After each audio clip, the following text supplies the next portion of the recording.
Yes. So we move a procedural motion to resume the meeting from yesterday. Moved Councillor Mather. All in favour? Carried unanimously. Thank you, councillors. Now, we have our morning prayer this morning, so we're past a roll over here, Mr CEO.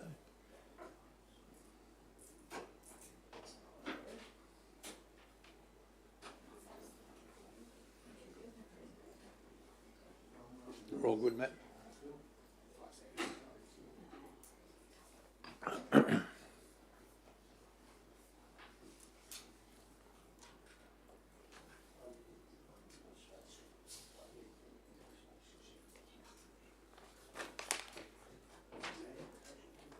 Good, thanks.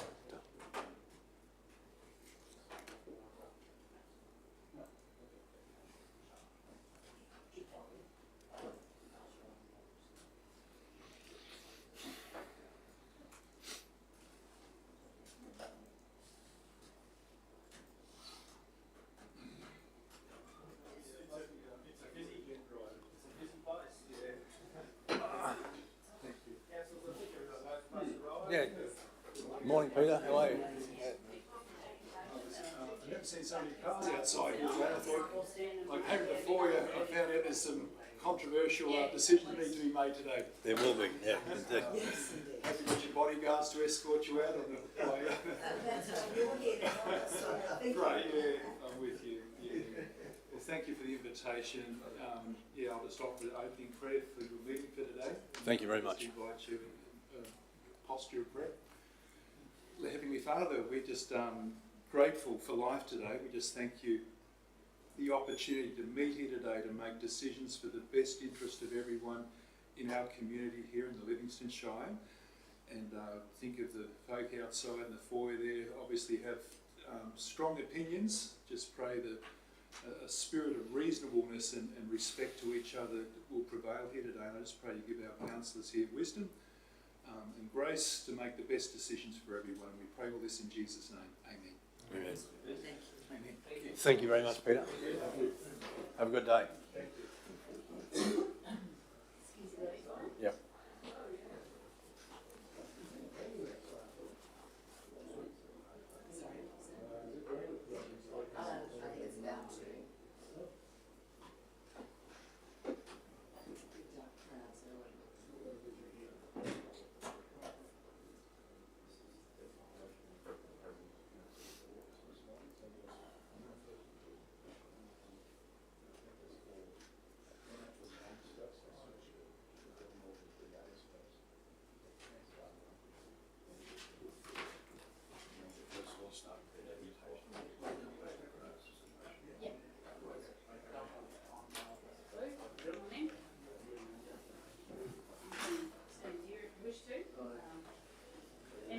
Morning, folks. Help yourself to the chairs.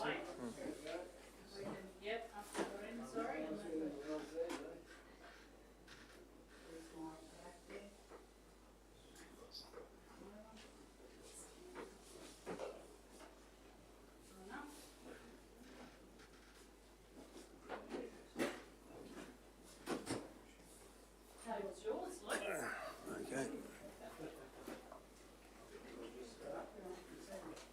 Well, good morning, Lou and entourage. So welcome to this meeting of council, and you have a deputation to present to us in relation to rates.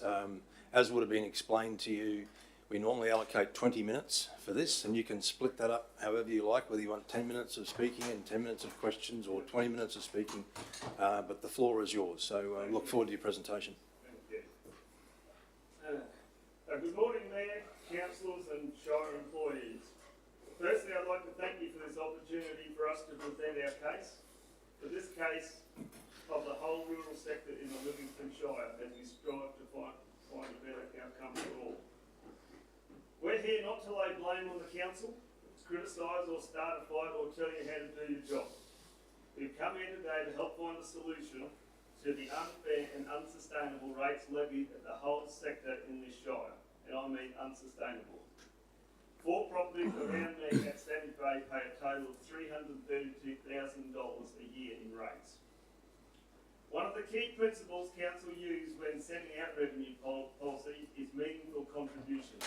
And I would like to ask all council members, what is your definition of meaningful contribution? Is it 2% of a person's income? Thanks. Is it 5%, 10 or 20? What is it? Currently my family is paying $90,360 general rates per annum, and that's not including the extra charges like environmental, road levies, etc. That is $90,360 of profit that I must find before I feed a cow, pay an employee or pay a loan repayment. In 3 years, my general rates have increased by $23,864 or 26.45%. In 10 years, they have increased by 37%. On Q-Duty, we run 600 breeders and we fatten 290 homebred bullocks per year after losses. This year we were paid $1,500 per bullock, and this means we must sell 60 bullocks per year just to service our rate charges. That is 20.5% of our yearly homebred bullocks.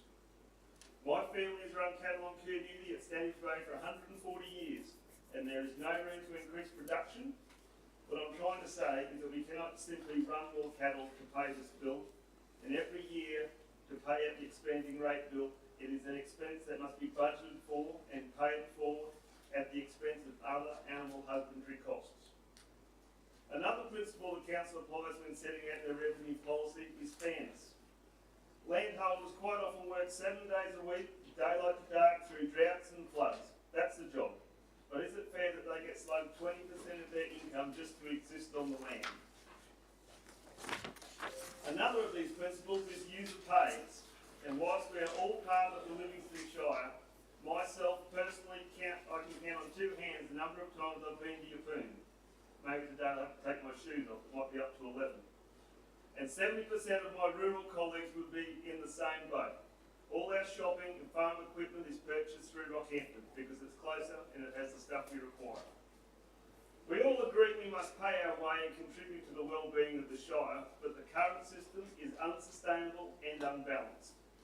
The solution, we believe, is to double the current number of bands in the rural rate categories from 2 to 4 and change the cents in the dollar accordingly to our valuations.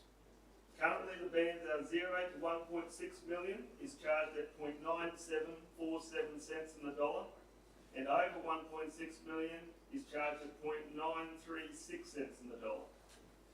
Under our proposal, the rating bands would change to less than 1.6 million would be 0.8 cents in the dollar, 1.6 million to 4 million would be 0.7 cents, 4 million to 7 million, 0.6 cents, and greater than $7 million, 0.5 cents in the dollar. This would make a property with an unimproved value of $10 million worth $50,000 in rate revenue, and a property with $5 million unimproved value worth $30,000 to the Shire. This, we believe, is both a meaningful contribution and fair. The cent of the dollar value is a guide only, but it illustrates how the system can work. As the valuations rise, the cents in the dollar decreases to keep rates sustainable for the landholder. This method is working well in other shires. However, having only 2 rural bands in Livingstone Shire doesn't allow this flexibility. The comparisons in other shires, the Banana Shire, which is 28,550 square kilometres, has a population of 14,000 people. They have 7 rural property bands. An example of these, 0 to $400,000 is 0.51 cents in the dollar. 400,000 to 1.4 million is 0.408 cents in the dollar. And greater than 1.4 million is 0.382 cents in the dollar. The North Burnett is 19,670 square kilometres, a population of 10,000, and a top rural rate of 0.687 cents in the dollar. The Isaac Regional Council has a size of 58,708 square kilometres and a population of 22,000, and rural grazing pay between 0.2755 and 0.2173 cents in the dollar. Comparatively, Livingstone Shire's size is 11,758 square kilometres, of which 4,544 square kilometres is Shoalwater Bay training area. It has a population of 40,905 and its category A and B rural grazing bands are 0.9747 and 0.9036 respectively.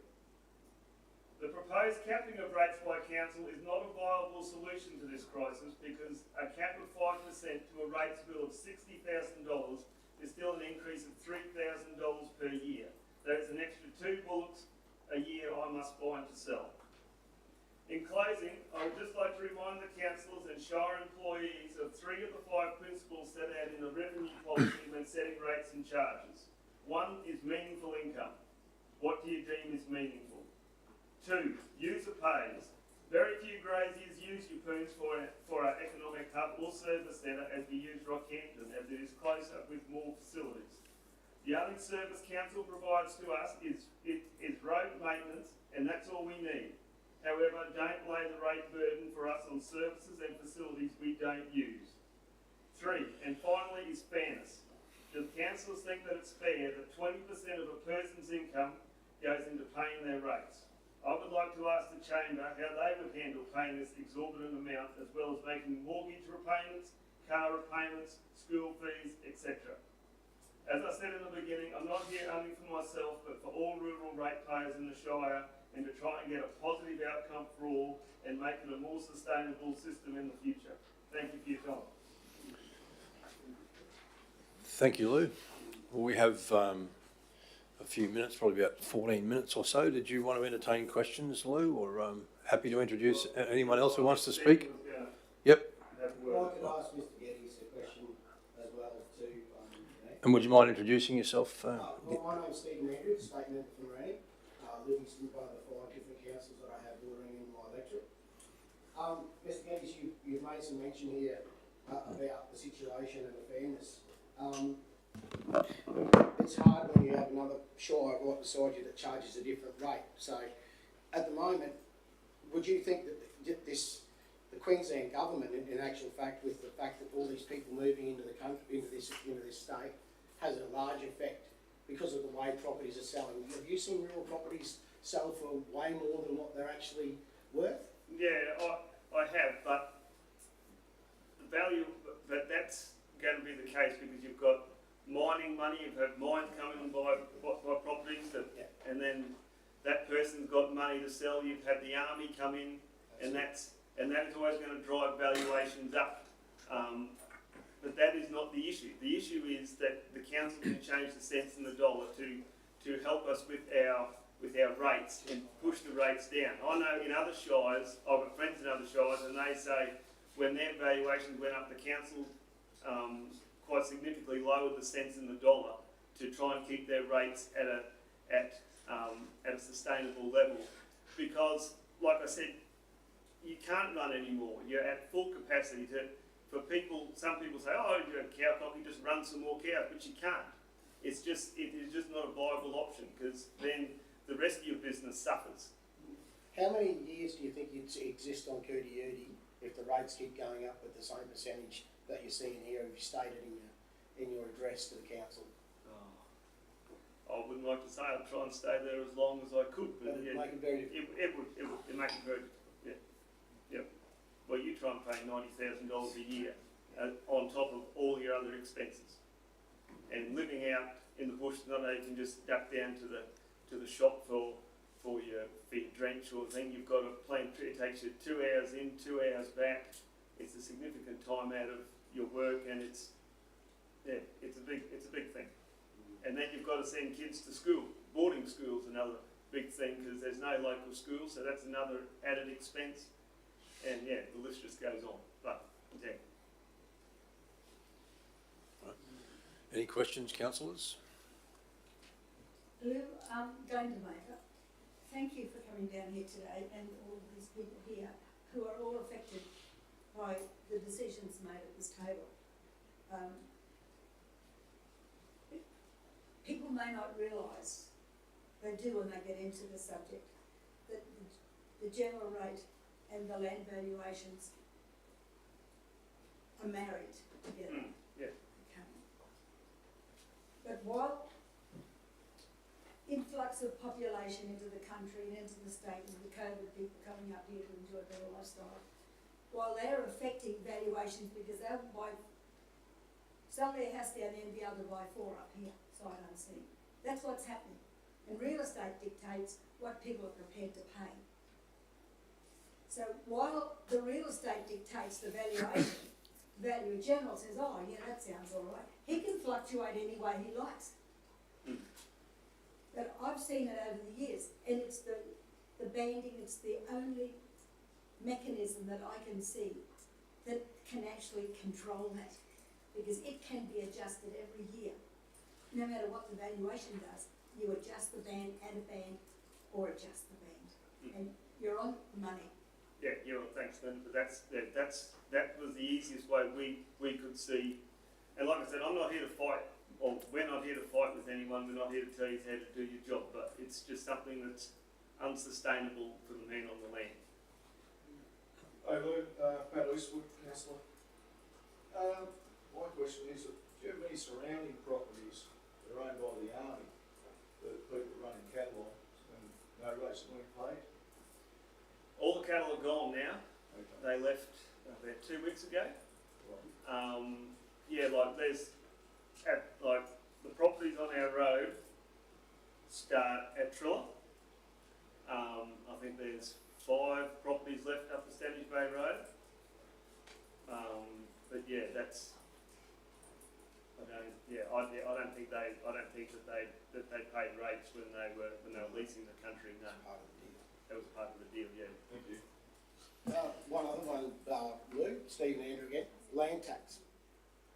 Yeah. Have you seen that increase? No, I haven't. No, not yet. Right. Lou, Andrea Friend, councillor. Hello, nice to meet with you all. Thank you so much for being here today. Your words are not falling on deaf ears, so it's really not a question to you, but I respectfully ask the Mayor, Mr Mayor, in urgent business at the end of this meeting, are we able to put some sort of resolution between yourself and the CEO so that it will be resolved that next year after the local elections, we don't know if we're all going to be sitting at this table next year, so that something is there for budget deliberations in relation to the banding. Yeah, we can do something around that, councillor. Thank you. Yes, Mayor, I could respond to that. Judging by previous years, how we used to sit here night after night, adjusting the bands to get it right. Yes, it will be part of the discussions, but I suspect that it will go on like it did before, that we just keep adjusting it at the time of budget to be able to see which bands fit. Yeah, I guess what Councillor Friend is asking for, though, is a resolution of the table saying we will give consideration to increasing the number of bands. And that's what we do anyway, but that's what we will do for sure. And it can't be knocked down until such time we go through all those exercises night after night, and that will happen. Is there a possibility that I can ask the council one question, given the motion moved by the councillor? I think you've got to speak first. Oh, Yeah. no, Yes. No, no. no, I was just going to ask, when you do those, when you actually look at those bands, how much consultation will you do with the landholders and all the rural people as well? Well, I imagine first and foremost that we would consult between ourselves and our CFO. Then we would look at where we could take that reduction from and what other areas of our shire will actually then be impacted by that. But I do think that it's really important. And I suppose we can do something with the resolution, perhaps, Mr Mayor. It's not up to me, it's up to the Mayor. The Mayor has the final say on anything in urgent business. So I'm just putting the suggestion out there that perhaps something wording of in consultation with rural landowners. I'm not sure. I feel that I've overstepped the mark in that area. Well, it's a difficult one, Steve, because in going into consultation with landowners, then does that mean, and I'm not being difficult, guys, but does that mean we have to go into consultation with commercial and industrial operators, and do we have to go into consultation with all of our urban ratepayers? So, I mean, there's that equity argument, I suppose. I look at it as most, I think rates are artificially increased at the moment after COVID. We have to find an issue or a remedy at state level as well with the Valuer General. I think it's unfair and it's unreasonable what they're expecting from everyone in the community after such an extensive, blowout of costs or blowout of buy prices. That's just made it fully unsustainable for people like Mr. Geddes here and other farmers and other peoples in the region. Otherwise, we're going to be closing businesses. Couldn't agree with more. Yeah, absolutely right. And if I can just take up a point that you made, Mr. Geddes, the impact of valuations. I mean, if you've got some properties that have gone up in valuation by over 80%, to a certain extent, it doesn't matter how much you tweak the rate in the dollar, it's still going to have an impact on you. And that's, I think, the good member's point.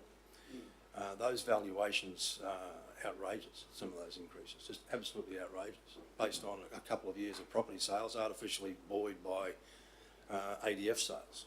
And so when you have that significant an increase, it makes it difficult to tweak the rate in the dollar to bring it down to some sort of reasonable level. I'm not saying we shouldn't try to do that. I'm not saying we won't look at additional bands, but the mathematics of it just makes it really hard. It does. It does. Yeah. I'm Claire Farmer, a big producer in You're sorry? the area as well. I can't hear you, sorry. I'm Claire Farmer, I'm a big producer in the area as well. And it is basic maths. And so if land valuations go up, there is room to move the rate in the dollar. And I think Mr. Geddes has compared that to local councils, and there's significant drop in the rate to the dollar comparative to what we're paying in the Livingstone Shire Council. So I think that is something that can easily be considered. And I am also appreciative that there's been a period of time that country has been sold to the army and there hasn't been rates paid, but that's not for us to have to compensate. I think that is a political issue that land owners in the meat production area shouldn't have to be responsible for. Absolutely agree with that. No, I'm not arguing that point. No. Question from Lady Lou there. Yeah, like we said before, thanks very much for coming down. It's obviously a pretty serious issue for you guys to leave your properties and drive down nearly 2 hours, so we really do value that, and it certainly forces us to listen. And I guess with budgets, one would hope it's really in consultation with all of the categories that that you're making decisions on, whether it be rural, whether it be commercial, whether it be residential, tourism.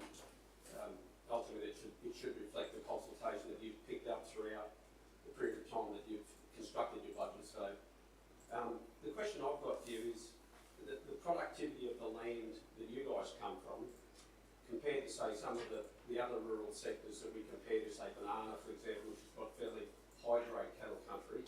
How does your productivity compare with that? And given that your rates are probably the highest in terms of rural rates, are probably the highest I'm aware of in central Queensland. How do you guys compare with the productivity capability of your properties? Yeah, well, that's a good question, but let's just take the Banana Shire, for example. The areas are smaller, but they can run as many cattle.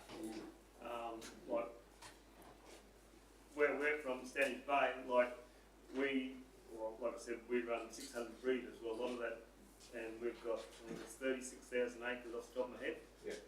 But we've only got 12,000 acres of good stuff. And you go down to banana, you have like the places that are 15,000 acres, but they can run just as many cattle, and so the productivity's right up there. Okay, So thank you. yeah. You didn't give a name, councillor. Anybody? You didn't give a name. Oh, sorry, Councillor Bello.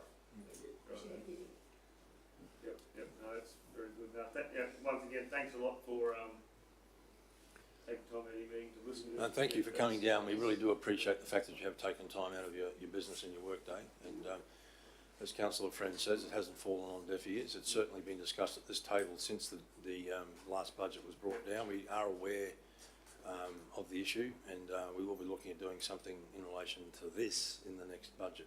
Yeah. One more thing, with the relation of the acquisition by defence compared with the valuations of the land, I was talking to a land valuer the other day that used to do a lot of work for the government, and he said that shouldn't be taken into account with your valuations. what the army pays is not only the value of the land they've bought, but also it's got a resettlement cost and it's got other things involved in that amount. He said valuers should not take that into account to put valuation of properties up. So, but yeah, that's, like I said, we're not here to argue the valuation because, yeah, but just try and get a better outcome. Well, thank you, ladies and gentlemen. I think Stephen's I'm going going to say, to have a word. yeah, 3 minutes if that's okay, Mayor. This is on what, sorry, Steve? This is on the valuations. All right. Oh, sorry, look. Thank you, Padley, Stephen Andrew, the state member from Moranny, and I've come here in support of Mr Geddes and all the rural landholders and indeed all the ratepayers of Queensland. I've been sitting in concern and watching in concern with the rural community, foundation members of the community like Mr Geddes, and I worry about the succession plans they're going to have in the future to be able to carry these properties and their actually livelihoods through to their own families. We saw through the COVID times in Queensland Parliament, over 13,500 people were flocking in from other states, basically blowing our land values out of the water. I feel at this moment, in my opinion, that the government's taken full advantage of this and used the Governor-General to inflate prices as far as unimproved land values. This to me is not a very good, it's not an ethical measure. It's forcing everyone into hard times and situations where they can't meet their commitments. It's also a very important thing to have people like Mr Geddes and all the people on the land. They are the backbone of Queensland. They keep local businesses going, they feed our population. Not only that, they have the understanding of their own country which they pass on to their own families and their own children, which is knowledge that takes hundreds of years to get. After 140 years, Mr Geddes is one of these people. And I've spoken to him in the start and always told him that I'd be here today to back his plea and pledge that I would always fight for this. I spoke to the Valuer-General, and I think all councils need to do their bit in working with the Valuer-General and their own councils as far as being able to either ban this or make a situation that's more viable for these people to be able to continue on. I find it very difficult as well to understand that the way that the state government's moving at the moment with land values, land tax and all the other different taxes and hidden taxes that they're doing and imposing on people across the board. We have interest rates from the federal government, we have all this inflation, we have insurances that we have to deal with, we have fuel costs, we have a cost of living crisis. Everything is blowing out. People are under so much pressure. Marriages are breaking up, families are having to sell assets and having to sell their family farms to move on with heartbreak. It needs to be sorted. People need to actually come together. All councils across Queensland need to come together. I believe the LGAQ and other people could get together with that and find some way of coming up with a remedy that suits everyone, that makes it more affordable in Queensland, and to try and blot out the last 2 years of totally unreasonable, inflated and bloated prices that people from southern regions are able to pay and we're not able to deal with. It's unfortunate that we've just taken that on board rather than actually realising what the facts are and only working with the facts. Yes, it does have a bearing on where we live and how we actually operate. We have to see and understand that this is criminal people. We wouldn't be here. This guy's been talking for me for months saying, how am I going to afford this, Steve? And there are so many other people in the cane industry and everywhere else across our regions that are looking to dip out. We can't afford it to happen because we're going to cut our nose off to spite our face. So all I can say is I will be walking away, and if there's any questions for me or anything I can do to support any of these changes, because they need to happen sooner rather than later. That's why I asked them the questions. How many years can we go turning our backs on people that can't afford to actually stay in business because they're rated, fueled, insured, everything out of business? Too many costs. We just can't produce it, right? And that's what I wanted to say. It's heartfelt because I don't want to see these people go. Once they're gone, that's the end of it. Big business comes in and, you know, it's just not there anymore. That hard, that nice, soft way of being able to deal with everyone that they know, their families, their relatives, all their local neighbours and our councils as well. So I hope we can get some resolution on what you said, have that meeting, and we need to start taking this, I need to start taking this back to Queensland Parliament, the Valuer-General, to show working, reasonable ways of being able to rate people in the rural sectors and right across, even like I said, the commercial, all the whole sectors. Otherwise, we're just going to see vacant buildings. Through the chair, if I may, to the member of Morani, thank you very much for that. To be honest, I can't agree with you more on a personal level.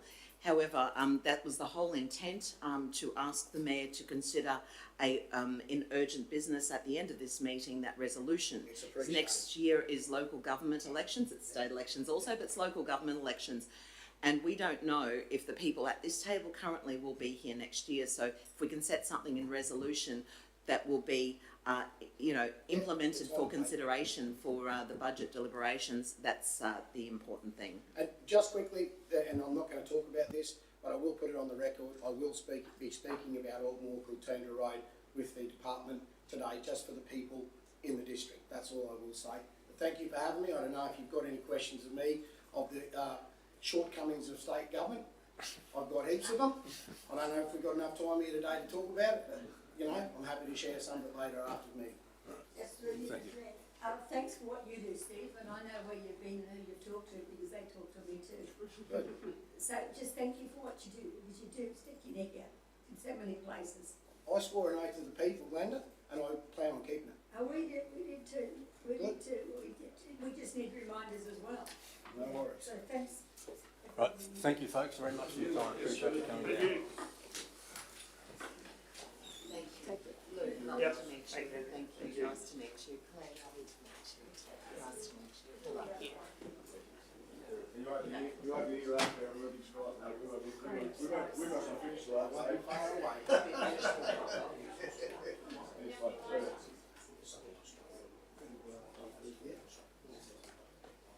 I'll come. Nice to meet you. Lovely. Yeah, you go. Come down here. That's good.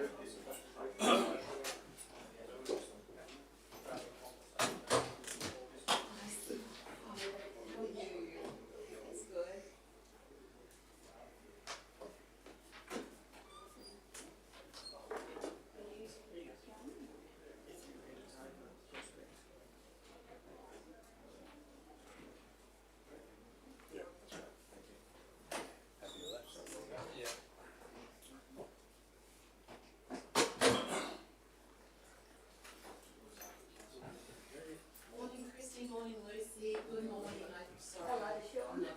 How's that? Nice to meet you.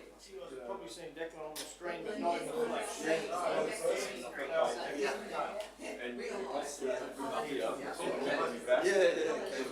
we've seen that before. Yeah, I don't know how good the thing was last time. Very well. Yeah, very well. No, not in person, hello.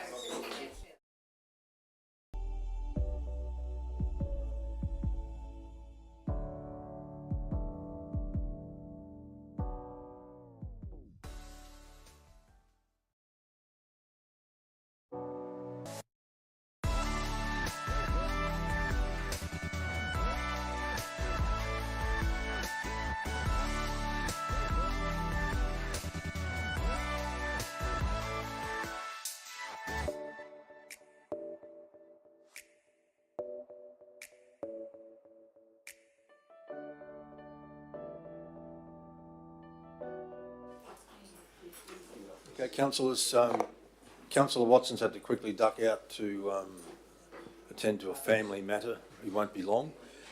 Just to bring everyone up to speed with where we're at today, we didn't get through all of the notices of motion yesterday evening, but for the interest of people who've travelled for the reports, we have consultants who've travelled, we have applicants who've travelled. We'll go through these reports and we'll probably tidy up the outstanding matters from yesterday evening last. So that's the plan of attack for today. So we're up to 11.2, councillors, which is the preliminary approval for a material change of use variation, request to vary the effect of the Livingstone Shire planning scheme.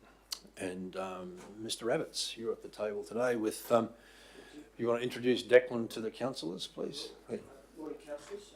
Declan Cox with me, who's our principal planner with the next 15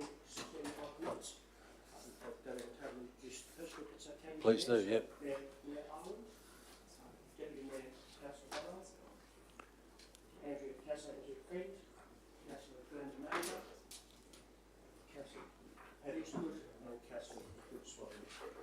Councillor Swatton was the portfolio.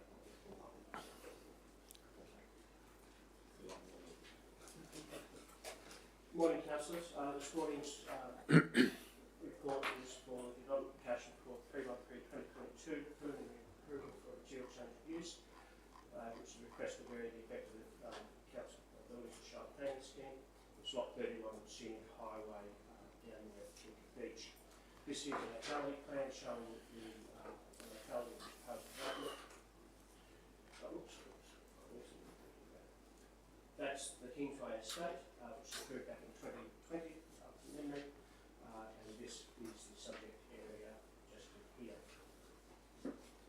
This is a proposed layout of the proposal. It's approximately 700 dwelling units with access to the Scenic Highway and via Kingsway Boulevard. This is a proposed road layout shown by SAR, which is approved for connection onto Kinky Beach Road. And here is a vegetation map of vegetation on site, which is required to remain protected as determined vegetation. So some of the key assessment considerations. Yes, there is an inconsistency between the proposed development and the urban road policy and the strategic framework. However, this particular product does provide an alternative product to what we've actually seen as of recently in terms of manufactured home parks. This one here actually has smaller freehold lots associated with it. There's approximately 700 dwellings associated with it. Oh, sorry. Thank you. Thank you, Councillor. There's approximately 700 dwellings. That would be subject to final detailed design. And the proposal can be serviced by all of the infrastructure networks, so roads, water and sewer, at no cost to council. There was approximately 296 submissions, the vast majority supporting the proposal, and some of the issues raised were affordable housing, green energy initiatives, retirees living close to the beach, ageing in place and downsizing. Those against were access and the vegetation. As I just mentioned before, in the previous slide, SARA has nominated areas to protect vegetation, or remnant vegetation. And in terms of the access, we had some discussions with the developer, and the tipping point for the construction of the access of Kinky Beach Road is 500 dwellings. The developer has proposed to bring that forward to 434 dwellings, so a stage earlier. I'm happy to take any questions. Questions, Councillor Friend? Thank you, Mr. Mayor. I just have a couple of questions here, and thank you, Mr. Abbots. I appreciate that. Obviously, we've scoured through this and read it and reread it. We've had briefing sessions on it. We understand the development, but my questions are page 124 under. Did I go too far? Under the erosion-prone areas with coastal management district, it talks about bushfire, flood, landslide and storm tide inundation, and it says it complies with the conditions. But the second last paragraph noted about the lots to be cleared of vegetation, as the application state of vegetation will be retained where possible. And I'm just wondering, you quickly put up a map where the vegetation, could you just show us where that vegetation will remain? So I shall just go back one plan. Whoops. So this here is the proposed development, okay? Yep. So see this line that runs through here? Yes. Okay, and this top corner here, right? If we just go forward. So that line that I described, is that there? And that's that top corner. Okay. So the actual proposed development footprint sits within this area here. Right, okay, thank you so much. Page 128 of the report says, as a condition, the developer is to achieve compliance by preparing an acid sulphate soil investigation. Well, this is more, instead of, it's to the council officers, will council planning officers monitor the report's progress? Absolutely, yes. Okay, and once again, that when clearing vegetation for development, a wildlife spotter must be appointed. Will council confirm this has occurred? Yes. Okay. Sorry, I didn't hear that last bit. Yeah, so a wildlife spotter must be Oh, yes, appointed. absolutely. Will council confirm this has occurred? As part of any clearing in Yeah. these particular areas, we would require a wildlife spotter. My questions are to do with my particular portfolio, so this is why I asked them. In the past briefing sessions, we discussed the need for a booster pump to be installed at the developer's cost. Perhaps the officer may point out where in this report I can find this condition. Yep. I did go through it, I read everything, but Yeah. So it actually sits within the conditions. I'll just pull it up for you on page.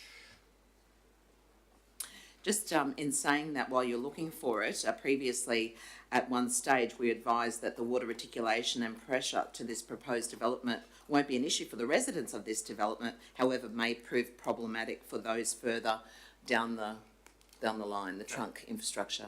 That's correct. I'll just pull up the conditions. So it's on page.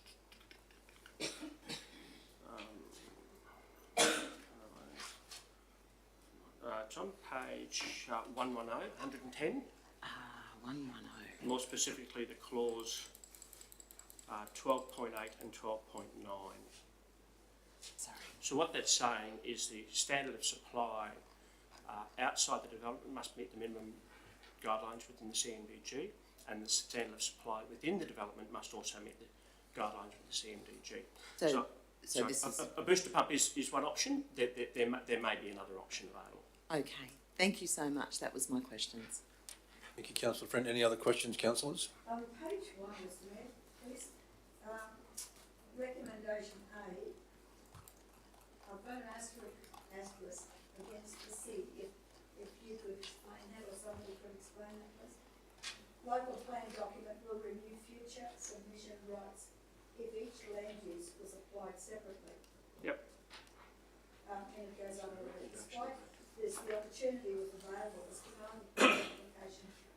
So what Process. Sorry, through the chair. So what this in effect does is makes any future applications be code accessible. Okay. So the initial application in terms of the preliminary approval is the impact accessible application, and any future ones will be code accessible, assessed by officers. Okay, still with the same plan, Yeah. It's a plan within a plan. Yes. Yeah. Because people reading that, they probably wouldn't understand it terribly well, that's all. Any other questions, councillor? Yeah, I have another one, Mr Mayor. Because of the high water table in that area, and there are going to be detention basins, what elevation off the ground is envisaged for the houses? So we've done some conditioning in there for a revised stormwater management plan to be provided, and so the initial submission provided some preliminary advice about that it could work, okay, and then that will be subject to further design. As I spoke before, I mentioned about roughly 700 units. That again is subject to further design. The design was pulled back a little bit to take it out of the storm tide hazard area, which is I'll show you on this plan. Because you've got the high water table, storm tide hazard influence as well, and there's alteration to the water discharge generally. So you've got three elements there that are being faced. So the storm tide hazard area but actually encroached into this top area here, and the developer actually pulled the development back to ensure that it was completely outside that area, and this area will now be used for stormwater management. One would expect this is for not young families with children, but when we've got detention basins, it's a bit of a worry because I've seen what water can do when it sort of collects and there's not fencing around. So I think we just have to be mindful. Because there's been an alteration, and I've been up there a few times, and it worried me when I saw it, that we'd altered the path of the water, and we know that you can't push water uphill if it doesn't want to go there. So how sure are we with the designs that we've had? Are we going back to have a look at those to make sure that they can work? Because I think you're expecting that they will work, but we need to have that certainty. Yeah, certainly. Through the chair, as part of the future, this proposal here we're talking about here, they will need to provide an updated stormwater management plan and an overall management plan for the site, and that will also need to take into account the previous development, which is the development to the east, okay, to ensure that they get that right. Yes. Because one impacts on the other, one way or the other. Somebody else might have a question, Stuart? I've got a couple of questions there, guys. And it's probably through ignorance more than anything, but I'll be better informed hopefully by the end of it as well. So with this preliminary approval, if it was successful, does it classify, for example, the allied health facilities that have been identified to be constructed at what point in the whole project? Yes. Is it the beginning, medium, the end, or? So I can answer that question. So we're talking about communal facilities in this particular instance. Yep. So as part of stage 1 work, which is this little spot down in this corner here, you see those buildings down in there? Yep. Okay. So there'll be the sales office and manager's office, and some interim community facilities, being a multi-use community space. That the specific design of that obviously will be subject to an overall design in that stage. And then the ultimate permanent facilities are actually situated just in here in stage 4. Okay, and that will be gymnasium, recreation area, toilets, bar, cafe, all those sorts of things. Yeah. So stage 4 would see those communal, that communal infrastructure required to be built, is it? Yes. Okay. And how far through is stage 4 in terms of the entirety of the project? Stage 4, if I've got this right in my head, each stage comprises about 40 to 50 dwellings. Yeah. So it'll be just under 200 dwellings. Okay. So 200 out of about 700. Okay. Yeah, great. And I will just temper that too also, Councillor, remembering also this intersection here, which is on Kinka Beach Road, we have moved, or the developers actually offered to move that forward from 500 dwellings to 434. Okay, and the next question, I just referred back to my diary after we had the development workshop, I think it was, and I wrote it here and I said, I made clear that economic sustainability is paramount, and if developing outside the PIA compromises our budget, then we are, and I never finish a sentence, but I think I meant to, I guess the reason for the question is, are we assured by our infrastructure engineers and what have you that the challenge of providing the water isn't going to compromise the requirement of council to upgrade somewhere else at a later stage?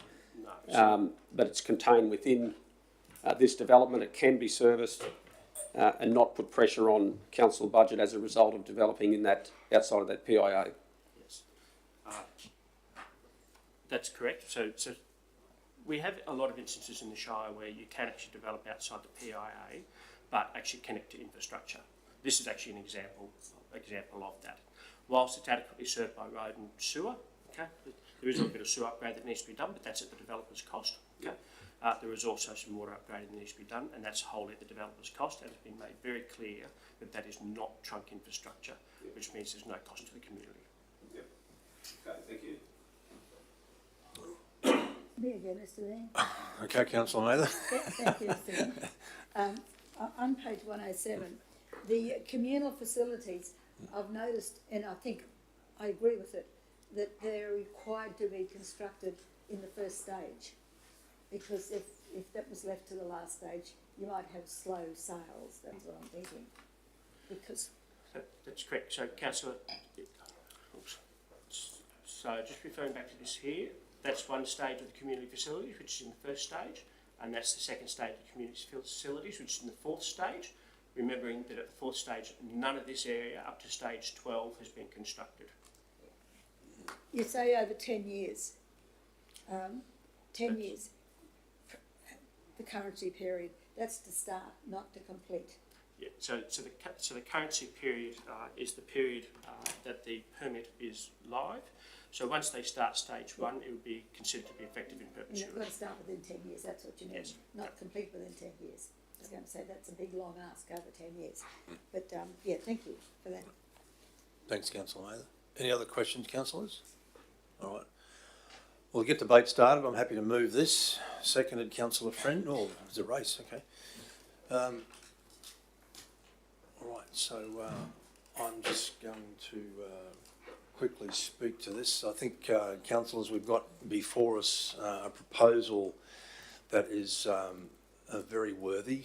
I think it's been given a lot of consideration. I know the developers, the applicants, I beg your pardon, have spent a lot of time and money preparing this document to get it to this point. There's been a lot of consultation with our planners and our engineers, and I thank the applicants for that effort that they have put in, because that doesn't always happen. So I thank them for that. I think this particular development councillors will fill a void in the market going forward, and I think it is slightly different to any of the others that we might consider and have considered to this point. And I recommend it to the table because I believe it's a very worthy development, and I'll reserve my right to sum up at the end. Thank you. Anyone speaking against? Anyone else like to speak for? Councillor Friend. Yes, thank you, Mr Mayor. Look, I will vote for this preliminary approval for an MCU variation request for a number of reasons, because it's subject to conditions for an acid sulphate report. Our Natural Resource Management Department supports it, subject to conditions under the Nature Conservation Act of 1992. The flora survey did not detect any endangered, vulnerable or near threatened protected plants within the clearing impact area. A noise impact report was submitted, and the main egress and ingress is through Kinka Beach Road, away from the residences of near Scenic Highway. Also, an ecology report assessment demonstrates the core habitat areas are being retained with an appropriate buffer. This development has also demonstrated that no impact will be incurred for the Causeway Lake. And as there's an urgent demand for housing, availability for those over 50 years old, I cannot find reason to vote against it. Thank you, Councillor Friend. Councillor Swatley. Yeah, just echoing some of your words, Mr Mayor. The applicants, when you look at the process and way we've actually come to the decision where we are today, going to vote on this, which I'm fully supportive of, is the way they professionally went about going through it, the consultation process, the continued need. When I talk to people in the community, I mean, they're even talking about it. Some of the retirees, some of our senior citizens, you know, what's going on, what are we doing about it? Because they're really keen, they've seen this, that they've been open, the applicant's been open with its plans, open with the community, and I think it's a great addition to what we have in Livingstone. And it's different, which is great, and it meets a lot of things that we require. So I'm 100% supportive of it. Thank you. Thank you, Councillor Swatley. I'm going to open the floor, councillors, for comments. Councillor Eastwood. Yes, Mr Mayor, I will also speak in favour of this development. This would have to be one of the most long-winded DAs that I've seen come across the table. It seems to have been here for a number of years, and certainly we've asked the questions and they've always come back with the answers, so that's been a really good outcome. A couple of things I'm really happy with, that it's not going to have any effect on the Causeway Lake and our natural environment, and that they're going to come up with the sewer and water costs, which we can't afford. So yeah, thanks guys, great development, glad to see it go ahead, and well, I imagine it will by the way we're all talking about it, but yeah, congratulations, and we look forward to seeing it develop. I won't be moving in there, it's not close enough to Farnborough, but well, thank you. All right. Anyone else like to speak before we wrap up? I would actually, Mr Chair, I reflect on this site has had a lot of stop-starts over many, many years, and I guess some of us locals probably thought it had never happened, or what would ever happen there. And I think it'd be remiss not to acknowledge the previous council that had the vision to see those approve those 52 one-acre lots. I think that really was the catalyst for, you know, for the broader vision of this site. So commend those that were there back then. I am encouraged that the communal facilities that will be really critical to the functionality of that over 50s or over 55s, properties there, that they will need those facilities just for convenience. So I commend the developer and the staff for incorporating that in at that timing of the development. And I just wish you all the very best if indeed you're successful here today, and I believe you will. Thank you. All right, thank you. Councillor Watson. Just quickly, I'm just looking forward to it. Everything you've spoken about has been about community, and that's what we're all about. So I'm just looking forward to when you start. I don't think I need to say anything else because everybody else has said it. Yeah. All right. Thank you. All right, councillors, we'll wrap up debate. I don't feel the need to do any wrap up myself. I'm pretty confident this is going to get across the line. So we'll just go to the vote. Move from myself, second to Councillor Friend. All in favour? Carried unanimously. Thank you, councillors. Thank you to the staff, and thank you to the applicants.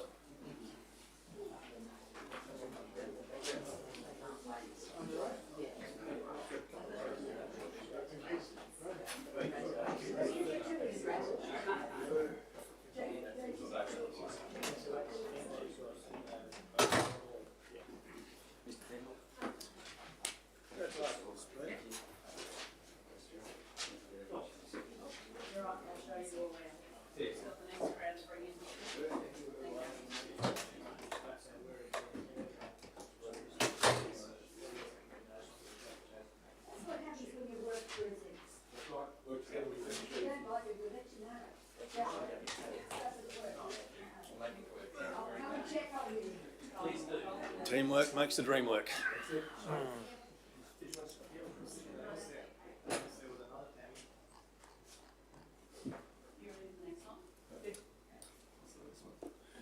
It's Farnborough Road, 40 Farnborough Road.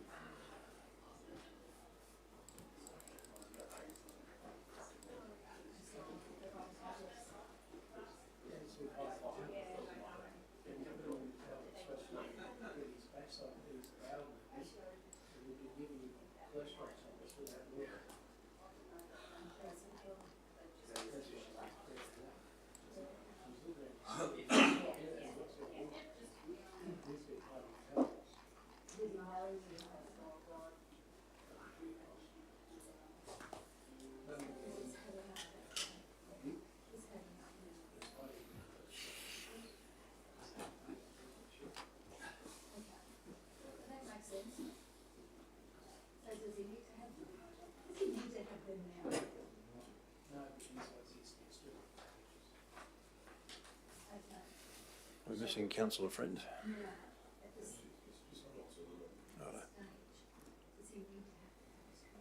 All right, councillors, we're momentarily missing Councillor Friend, but we'll get underway with this particular agenda item. Welcome to members in the gallery of our community. Thank you for coming along. This particular item deals with the development application for multiple dwellings at 40 Farnborough Road. The floor is yours, Mr. Abbott. Thank you. Thank you, Mr. Mayor, through the chair. So this application is 519 of 2022 for 23 dwellings at number 40 Farnborough Road. This here shows a locality of where the proponent is proposing the development. And this here is a plan of the previous proposal. And I'll just quickly run through what's happened to date. So on 15th of August we had a procedural motion for the matter to lay on the table, and then in late August and early September there were some on-site meetings with the councillors to survey the site and also to provide some further plans. On the 5th of September there was a special meeting held, and that resolution was, in view of the majority of the councillors not supporting the recommendation, that the applicant development be invited to suspend the DA process, i.e. stop the clock. That clock was stopped at the time, and the applicant held a without prejudice meeting with a revised building height, and they are now seeking determination of either approval or refusal. So, as I mentioned before, this is the previous proposal that was provided. The new proposal that's been provided reduces the total building height by 1.4 metres. This is achieved in a number of ways, by removing the green roof, which was sitting up on the top here, and taking approximately 100 mil out of each floor through a little bit of clever engineering. The proposal still does exceed the height of the site, with the highest contour being 27.53. That now has been surveyed and provides some certainty around that height. excuse me, and so it still exceeds the height by 10.227 metres. Everything else in terms of the development actually remains the same. So when you look at it from the street, it'll look the same. It'll still have the same number of basement car parks. It still has the same engineering requirements in relation to geotechnical, stormwater access, and all those things. I'm happy to take it. Yeah. Sorry, as I said, the key proposed change to the proposal. So the access, geotechnical, stormwater, sewer will remain the same. There's a lower building height of 1.4 metres. The building articulation remains primarily the same, and the green roof was removed to achieve a lowered height. I'm happy to take any questions. Right. Councillor Mather? Microphone. This was, I guess, stopped, the application was stopped to allow the applicant to go back and rethink ways that the height could be reduced, the bulk could be reduced because of a number of features and the concerns of the shading, the concerns of the views being taken fully or partially. So during that time that the applicant went away and rethought the design, what we got from that was a reduction of 1.4 metres. Remove the green roof, and you say 100 metres, 100 millimetres from every floor, is that right? That's correct, Councillor. So that means the ceilings came down? No, not quite, Councillor. My understanding is they did something in relation to the floor thicknesses and extra engineering, steelwork and so forth, which reduced the floor thickness, which in turn reduced the height of the floor. So. Reduce the height of the floor? Yeah, so rather than the floor thickness being yes, it's now that by bumping up the engineering. Would that compromise the building structure? No. It would still need to be certified. Well, it would be, yes, but it wouldn't, yeah, okay. I'll come back later, Mr Mayor, thank you. Councillor Eastwood. So, with the losing the 100 mils and the green roof, that still only means a total loss of 1.4 metres? That's correct, yes. Councillor. Thank you. Yeah, Councillor Friend. Thank you, Mr Mayor, through you. Thank you, Mr Abbots. When the recommendation of the officers was lost at the last meeting, I did voice my concern that a slope stability report should be undertaken. I see that this has not occurred. Would you please explain why? Certainly, Councillor, through the Chair. So, as part of the initial assessment of the site, a preliminary geotechnical report was undertaken where a geotechnical engineer goes out on site and has a look. There was 3 items that they identified in that site. 2 of the first items on the site regarded as being low risk from that, and then there was a high risk issue which was on the neighbouring property. That property has since been advised of that. The undertaking of a preliminary geotechnical report really was more of, I suppose, a pragmatic approach in that could it potentially work, or the development give some degree of confidence that it could work. If a full geotechnical report had to be undertaken at that time, it meant a majority of the site would have been cleared. And may I ask why the majority would have to be cleared? Yes. By testing the side of the slope? So what they would do is they would need to clear the site, and they would then need to actually do soil tests, actually get backhoes in and dig holes and do core tests and so forth. So they couldn't undertake core testing by clearing small areas of the site. Why would it all have to be cleared? It's more to do with the topography and the nature of the site. It is a difficult site to do that because there is that gully that runs through the middle of it. So you'd have to clear on one side and then you have to clear on the other side in order to get in there. Thank you. Any other questions? Councillor Mather, your light's on. You got a question? Oh, sorry, Mr Mayor. Well, just the question, in the event that clearing was required, would that need approval though to actually clear when I think up to 60% of the site would be code accessible? That's correct. A development permit for vegetation clearing would have been required, yes. Yep. But probably not overly contentious given that 60% of the site would be suitable under code accessible to be built on. So the vegetation itself was not necessarily identified as being of strategic state significance or... That's correct, Councillor. I guess the thing is that clearing the site then leads to erosion sediment control issues within that site. At least the risk is actually pushed back to the developer in this particular instance, so it's up to them to then work out whether they can make the site work or not work. Further question, and I didn't raise this in the previous meeting, but I came across it afterwards. It's a council document prepared by our Principal Strategic Planner, Melissa Warwick in Growth Management. Everybody has access to this document, so one would hope, if you felt it was important to read, by all means, avail yourself of it. But in concluding there, based on our strategic planner, there were two concerns that were raised, which resulted in that section of our council not supporting the development. And number one was a need to complete a slope stability report and address risk and how this related to the current sitting of the development.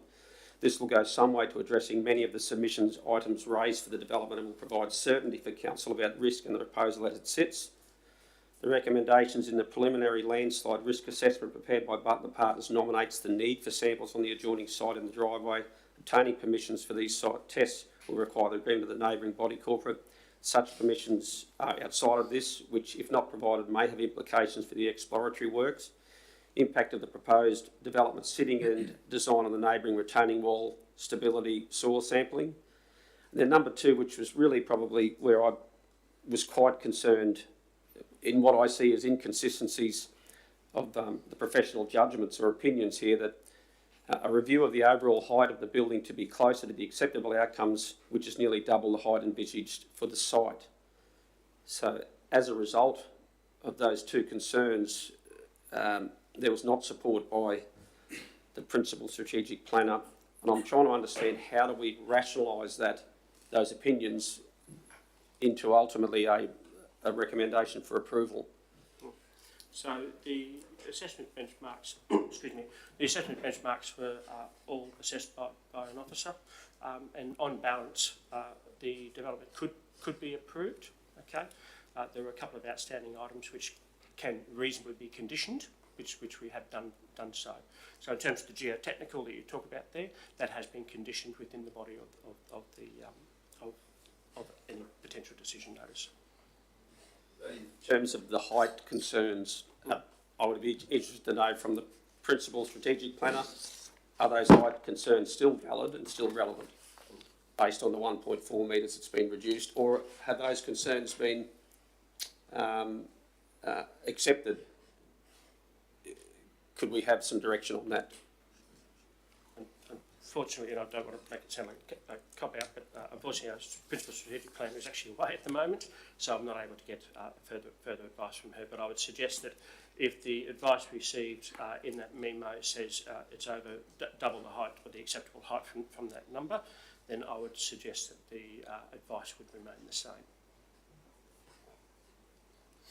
So we believe that the Principal Strategic Planner would still hold the same judgment that a review of the overall height of the building to be closer to the acceptable outcomes, which is nearly double the height, would be the current position from that professional. And with respect, I can't speak solely on behalf of the Principal Strategic Planner because she's not here. I would suggest that probably is the case. Okay, thank you, Greg. Councillor Eastwood. Yeah, look, I've got a question that's going back to the same report of the strategic planner. He makes a statement that the subject DA has got 43 car parks when there's only a requirement for, I think, 29, or it actually says a reduction of parking provided on site would reduce the height of the building by, I thought I read in there, by possibly a whole story. So is there any reason why they have so many car parks? Through the Chair, I would suspect that in my experience, when you go to stay at a unit development somewhere, there's never enough car parks. I suspect the developer has taken that on board, and ultimately it's up to them. If they wish to provide more car parks than what's required, that's their prerogative. Yeah, and it says in the report, it says this is double the required number of car parks and it's equal to one entire level of the proposal. Any other questions, councillors? Yes, Mr Mayor. Recommendation A, number little I. Development does not comply with acceptable outcome A01.1 and overall outcome 7C of the medium density residential zone code, as the building height exceeds the height nominated in the Farnborough Road height limits figure. Now, I go to page 322 to identify what A01.1 is. If I find it, Mr Mayor. And it says the development is provided with sufficient on-site vehicle parking and queuing space in accordance with the standards relevant to the use in compliance with table whatever. So it complies. So I was just confused, Mr Mayor, when it said it does not comply according to that, and I go to the page that shows me where that's at, and it says it does comply. So, through the chair, so... Unless I'm missing something, because it's a language that not every person in the street understands. I understand that, take that on board. So, on page 221I, you say here that development does not comply with the acceptable outcome A01.1 and the overall outcome of medium density. That relates to the building height. That relates to the building height, okay? The one you talk about in terms of the car parking, okay, doesn't relate to the building height, it just relates to the number of car parks. Okay, well, I took it to be one and the same. Yeah, one and the same. If someone else has one, Mr Mayor? Any other questions, councillors? All right. Councillor Watson. Not so much a question, just that I've asked many questions with this leading up, and I've been answered about all the engineering and things like that, so I'm just quite comfortable as long as the engineering is signed off to make sure that we cover the slippery backside of things, because that was my main concern from the start. So as long as that all goes through, I don't have a problem. All right. Okay, well, can I get a mover and a second to get debate started, please? Moved, Councillor Watson. I get a seconder, please. Councillor Swaddling, thank you. Councillor Watson, did you want to speak to the report? No, I'm fine. All right, thank you. Anyone speaking against? Yes, Mr Mayor. I think Councillor Eastwood might have beat you to the microphone, Councillor. What? Mather? Mr Mayor, he doesn't get too many chances. Thanks, Mr Mayor. Look, I actually think this is a great development, potentially a fantastic development. It's just got, for me, it's got too many knobs on it. You've got the slope stability report, the dangers with the driveway next door, but most of all, the height. Nearly double the height. You know, we asked them to come back with something. They've knocked off a mere 1.4 metres. It's not enough for me. For me, I need to see a whole story go. It's still going to be 6 stories. I just can't accept this one. It's just got too much happening around it. I actually do love the idea. I think it's fantastic. I think it's going to be great for the community, but there's just too many things there that I'm concerned about, and I just cannot vote for it at this stage. Thank you. All right. Anyone speaking for? Councillor Swaddling, do you want to speak for it? Yeah, well, I've had a look at a lot of the correspondence coming through it, and I'm pretty confident engineers know what they're thinking about and what they're doing. So, in relation to that, and I also look back at the 1991, what it's zoned for. This is a great development for that in that area. I think what it gives and lends us to is the start of good things to come in that area, and I'm happy to vote for it. All right. Thank you. Councillor Friend, you speaking against? Against. Thank you, Mr Mayor. I previously stated in the last meeting when the motion was lost that I've stated previously it gives me no dissatisfaction to state why I cannot vote for this application. Although the development has been justified to comply with the specific outcomes of the settlement patterns theme for urban places, and our Shire really does need more housing, especially for single adults and couples without children.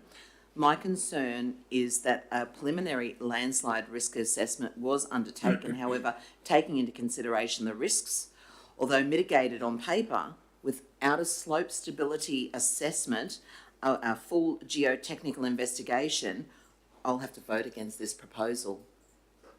Thank you. Anyone else speaking for?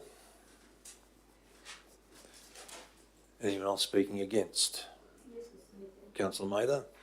I agree with Councillor Friend in relation to the absence of a slope stability assessment. Because Councillor Mather, you need your light on again, sorry. slope stability assessment is crucial to this application. Mr. Mayor, the applicant went away and I was hoping that they would actually come up with something that would show sincerity with the conditions or the design of the building. It wasn't sufficient.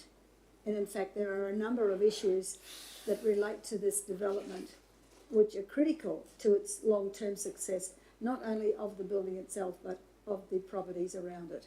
So I've gathered here the information from the report and done my own little bit of writing. So first of all, I don't believe the developer has gone far enough to satisfy the concerns of the people who've invested in that vicinity. The development consists of 23 dwellings over 7 stories and a height of 37.8 metres. The paragraph captures most pressing issues within the community. The view is one of the initial and ongoing concerns. The reduced plans saw the building reduced by 1.4 metres to accommodate reduction. Removed the green roof, and obviously we found now that the floor slab have been reduced to make way for that reduction of 1.4, which is explained to me the same height as Danny DeVito, if you can get that similarity. This made little difference to the bulk of the building, as the proposed height of 37.8 metres still exceeds the contour height of 27.53 by 10.727 metres. 10 metres is a lot of space for a building where other people are going to be affected. People felt the developer was not taking this concern seriously.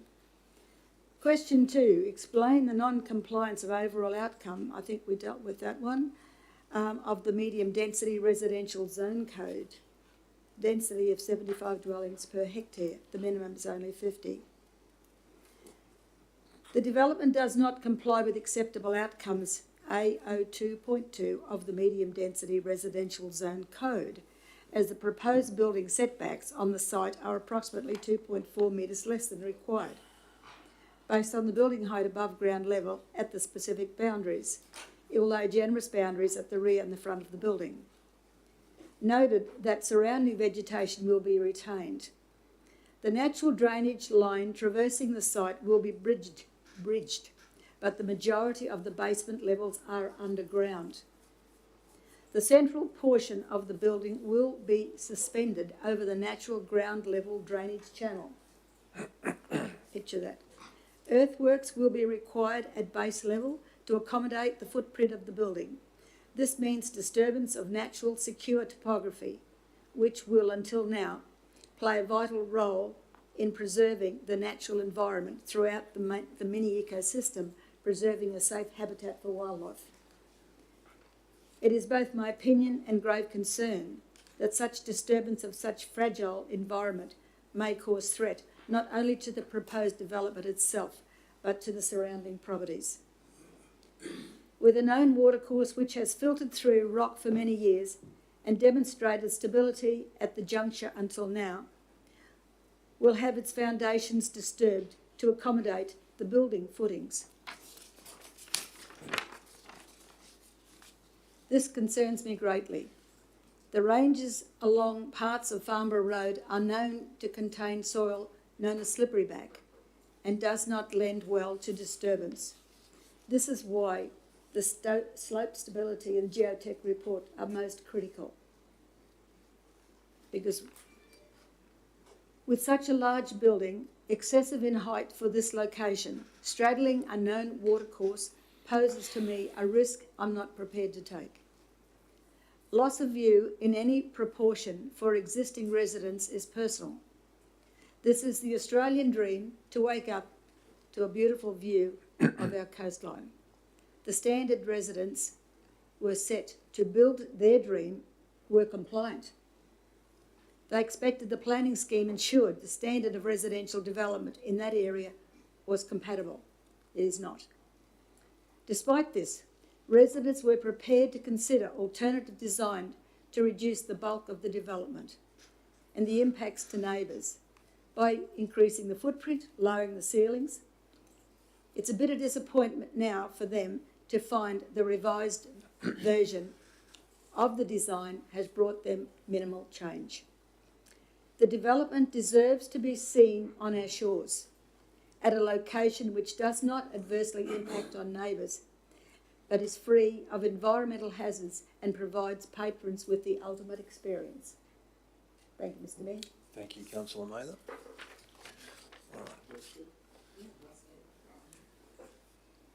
All right. Anyone else wish to speak before we wrap up? Councillor Bello. Yes, I was speaking against the recommendation. It certainly doesn't give me any pleasure at all, because I am a strong advocate for, setting the necessary developments that we need to cater for the growth that's coming. And that's a function that we have, that's a responsibility we have as councillors here, and they're not easy decisions to make. And I know that there'll be people that I'm quite close to and have been friends with for many, many years, that I'll walk out of here and they'll probably say, why didn't you vote for that? We need that desperately. What's wrong with you? And I'll have to accept those criticisms. But ultimately, I believe that the Strategic Growth Manager's report gives me the confidence that this is the right decision to make in knocking back this application. You cannot stop progress, but you can manage progress in a way that reflects the community values and attitudes that are here. And it's up to us to nurture those values and attitudes. And I hear people coming here all the time saying, how incredible is this place? This is amazing. We never thought it was so good here. I've taken that for granted over many years of living here. But I believe we're on a tipping point as those new people come, that unless we're really, really measured in how we manage growth, that we may lose it far quicker than we need to. So my reasons for not supporting is that I hope that we could negotiate an outcome that was lower than what we're currently being brought back to us by the developer. And I acknowledge that they've got a tipping point where this development is probably viable or not. I understand that. That's quite often the reasons that they have to pitch it to where they do. I hope that there's a little bit more scope for them to perhaps reduce, I think as Councillor Eastwood said, even if it was a floor, and maybe I'm giving away my hand there in that I would accept one level being knocked off. Okay? At this point, we have not been presented with that. So it gives me no pleasure to put my hand up and vote no against this in its current format. What I would like to do, though, is propose a foreshadowed motion in the event that this is not successful. And it's in the, I take that from the words of our strategic planner, who suggests, and I'll read this, an assessment of the above application has been undertaken and growth management are unable to support the proposal for development approval. And instead, however, and this is what I'm foreshadowing, that we could support a preliminary approval based on the following and recommend issuing a preliminary approval only. And items number 1 and 2 that have been identified in that report would be what I would be prepared to support a preliminary approval, and asks that a slope stability report is required and further reviewing of the overall height is undertaken between the developer and our planning staff, because I would like to keep this development alive, and I believe there may be a way forward, and to give that a chance, I would be prepared to support a preliminary approval based on the strategic planner's statements there. Councillor Miller, can I just seek some clarification from the officers in terms of that foreshadowed motion then, just so that we're not going up an alley that we're not going to be able to get back out of? Are we able to make a recommendation to a developer of that nature? Is that part of our bailiwick? Potentially make a preliminary approval, then the chair, no, you wouldn't be able to. Okay. Because the issue is the geotechnical report. So Yep. the issue with the geotechnical report's required prior to that. Right. So, It would either have to lay on the table. and Councillor Bello foreshadowing a motion recommending certain courses of action by the developer, you are saying it would require that geotechnical work to be done Prior to that, yes. prior to that. Yes. All right. Sorry, Mr. That's not actually possible to do the geotech without clearing the land, is it? That's correct. All right.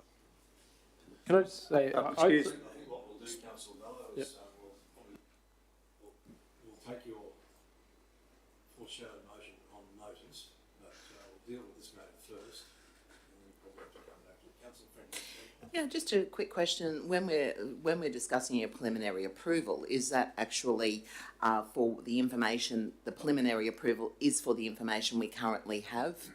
It's got nothing to do with an amended plans to reduce the height any further. So the preliminary approval in this particular instance that you're suggesting would still have the same effect as what's been proposed, because the geotechnical report is still required. Yes, that's what I thought.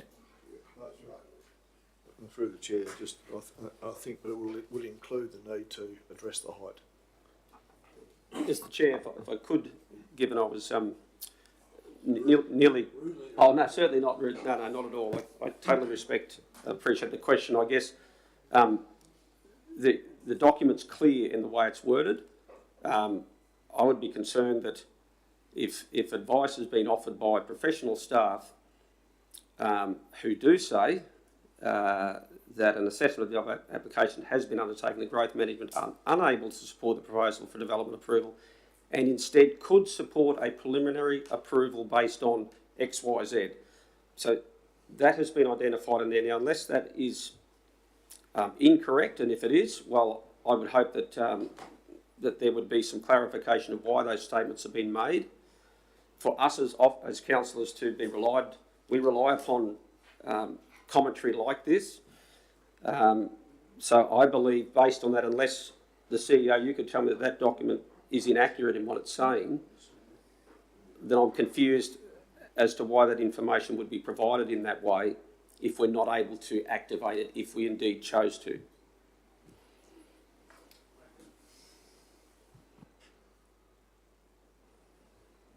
I right in understanding that you or someone saying the developer wants a approval or refusal today?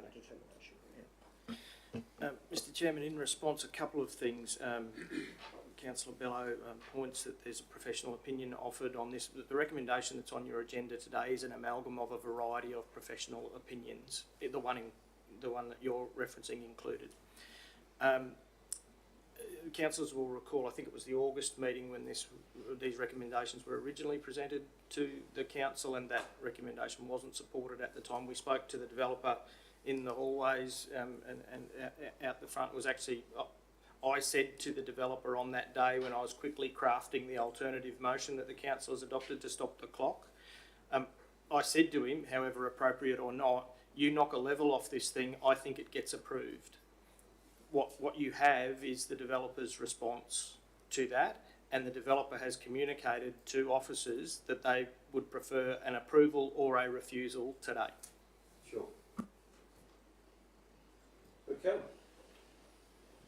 Okay. So, in relation to your foreshadow motion, Councillor Bello, you withdrawing that or what? No, I'm not, ultimately, because I would like to do everything I possibly could to give this thing a chance to end up with an approval. And whilst that statement's there providing a pathway, because I'll be voting against this no matter what, I've made that clear, but I would like to think that a negotiation still could go on. Now, I guess the developer could choose to, even if that foreshadowed motion was approved, my understanding is the developer could say, well, we don't care, we're not accepting that, we will challenge the decision because we've knocked back the officer's recommendation. Except if we don't make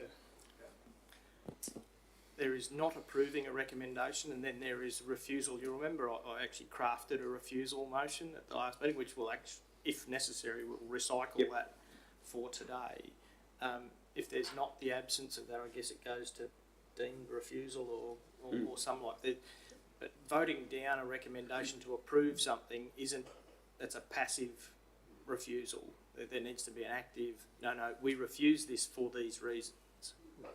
Which would be articulated in the resolution that we do refuse this because of the concerns of the strategic growth planner, items number 1 and 2. However, we would be prepared to provide a preliminary approval, and if that motion is supported, then the developer can either choose to... Yeah, I think the grounds for refusal are as specified by councils of slope stability and height, and I think they're the real reasons for refusal. Which is the... With respect, Councillor Miller, Yep. I think it's risky nominating the strategic planner's viewpoint, simply because, one, you're potentially throwing an officer under the bus, but secondly, highlighting her perhaps in contrast to what the recommendations from her colleagues are, is what I'm saying to you. Fair point. I don't agree, but fair point. Thank you.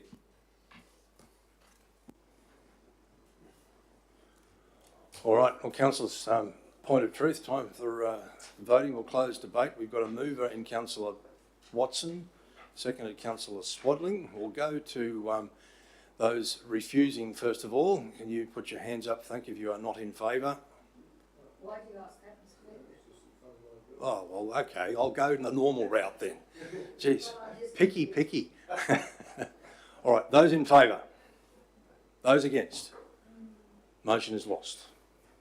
All right, so Mr. CEO, would you like to reconstitute your... We'll put up on Yeah. the board, which was my hurried note-taking from the August sitting. And if that reflects the varying reasons for refusal, someone might propose that refusal motion. Could we have a little time to read that, because anybody says they can read it from there, they're not telling the truth. It's the same as the last. All right, so councillors, I might move a procedural motion that we take a break for morning tea, and they'll give us an opportunity to walk up to the screen and actually have a look at it. Right. Moved, all in favour? Carried unanimously.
from break. All in favour? Carried unanimously. Thank you. All right, so Mr CEO or Mr Abbots, I'm going to pass the floor to you. There's been a development during the break. Perhaps if we could just, for those people viewing it on live stream, explain what that is, please. Thank you, Mr Mayor. The proponent's town planner has contacted me as a result of the live stream and has requested that the clock be stopped for some further consideration. Right. Everyone's clear on that, councillors? All right. So we have two recommendations before us, as I understand it, Mr CEO. Well, effectively, if the councillors,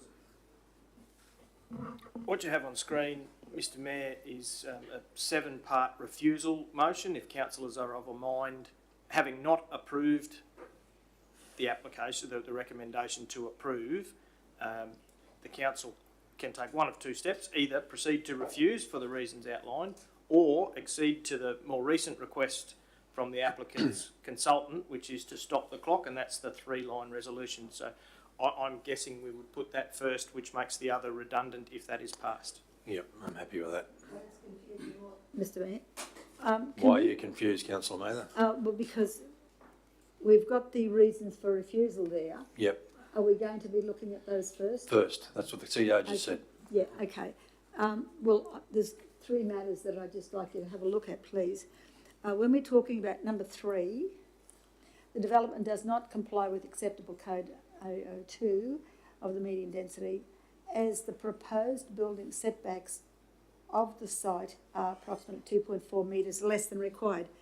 According to our report, the front and the back boundaries are compliant. So that's not quite true.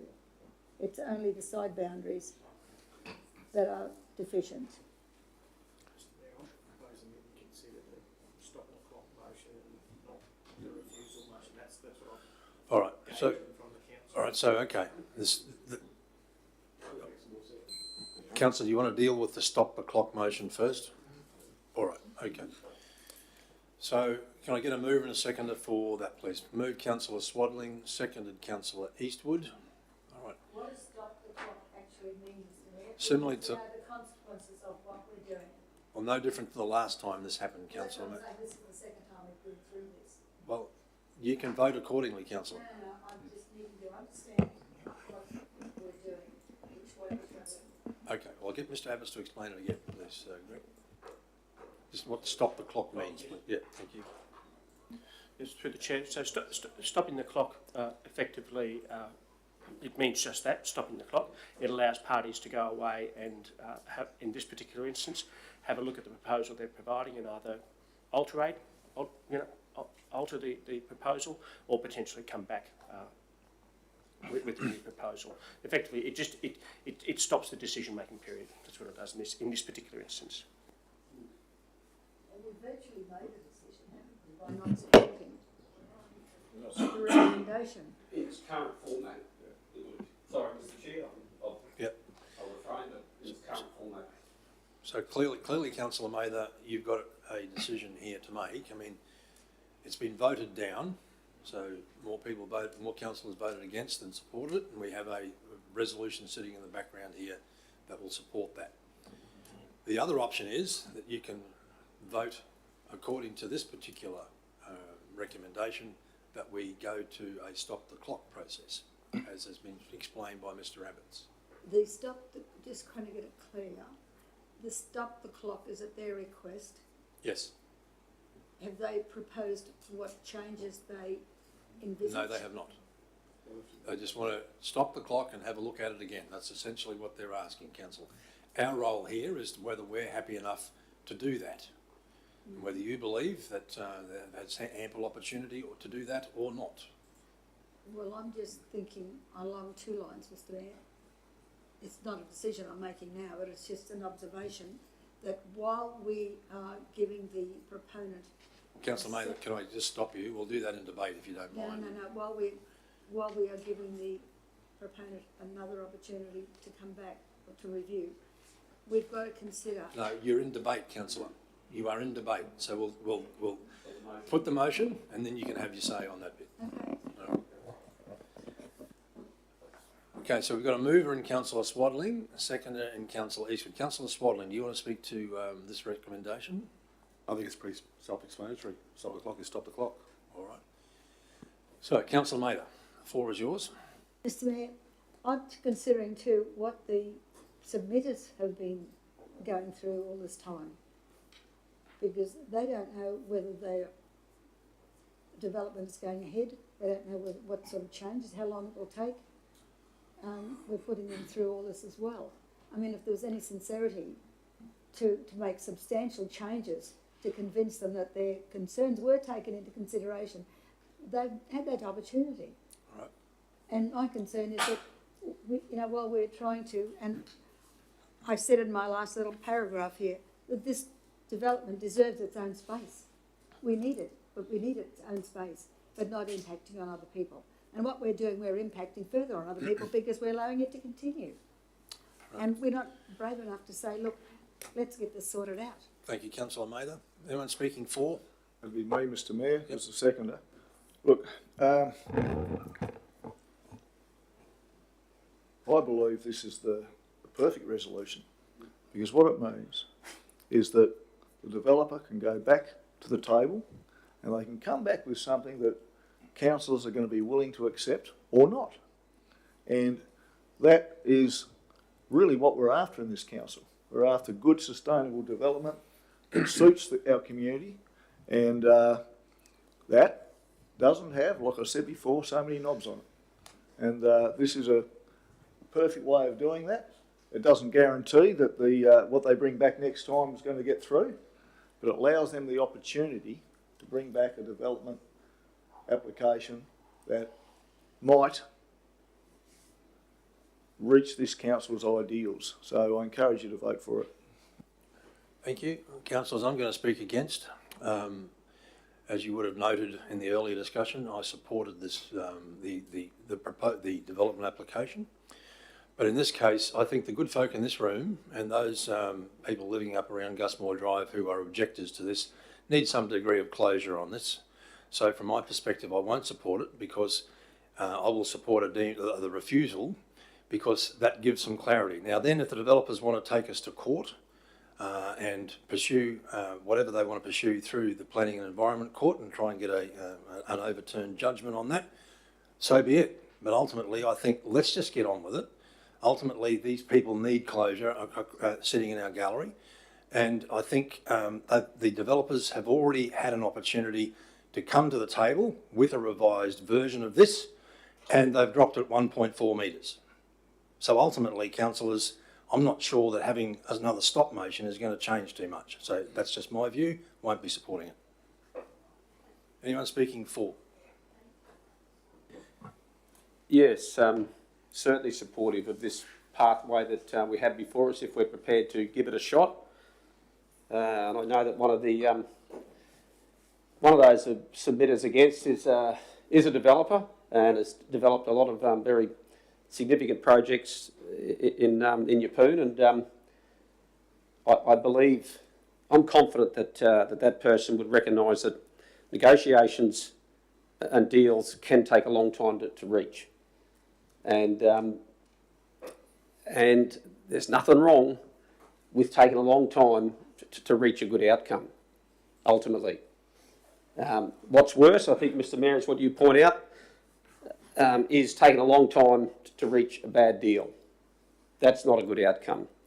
But I'm optimistic, based on the contact that the developers have made after observing the attitudes of what I think would be the majority, and I'm only speculating on that. I think they've seen that, and I want to keep that door open to give them a shot. Because if they can come back with something that's more acceptable in relation to height, then my hand goes up. And then we may see $20, $30 million of investment happen in that area. I'm not prepared to say no to that here today. I want to give them another shot. And I'm optimistic that they can come back with something. And I would ask the good people of Gusmore to be patient. I respect that it is difficult. However, let's not lose side of the ultimate goal, and that is to reach negotiations that make good deals, and that's what we're about. So I'm prepared to support giving them another shot and look forward to what they come back with. And once again, if it ain't much different than what we see here today, well, my hand will go up and say no. So that's where I sit. Thank you. All right, anyone speaking against? Anyone else like to speak for? All right, happy to go to the vote on this one, councillors. All right. You got a mover in Councillor Swaddling, second Councillor Eastwood to stop the clock. All in favour? 1, 2, 3, 4. Those against? Motion is carried.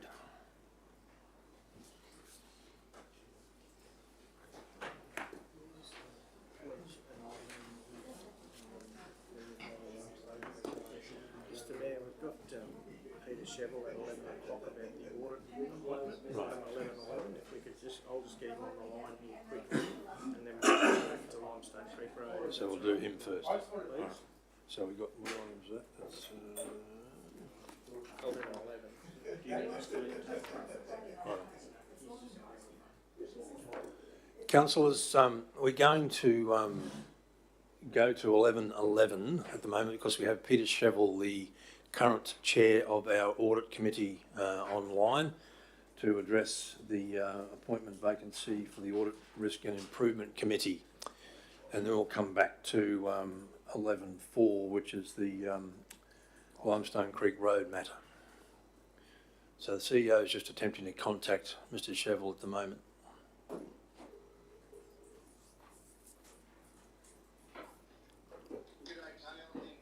Good morning, Peter. I'm well, thanks. Thanks for making your time available this morning. I'll just put the phone in the middle of the table here. I'll just give a quick introduction to this item, and then we might pass to you for your observations as the chair of the committee before the council votes on our panel's recommendation. Sure. No worries. Just a second.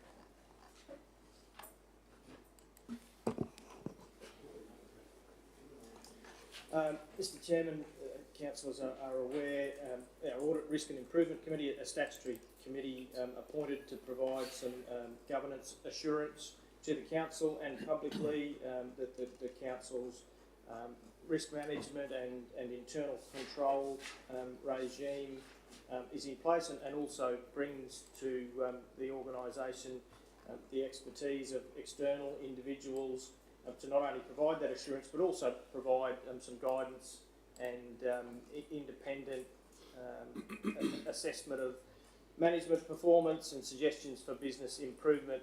Peter Chevel, who is on the line, has taken chairmanship of that committee in recent times, and he and Andrea Ellis and myself recently interviewed candidates for a vacancy that's going to come up as the former chair, Kerry Phillips, finishes her time with us in February. There were 9 applicants for the position. We interviewed 4 of those candidates, identified on page 1020, and following that assessment of their credentials and interview of those candidates, the panel is recommending a gentleman by the name of Jeff Stewart Harris for appointment.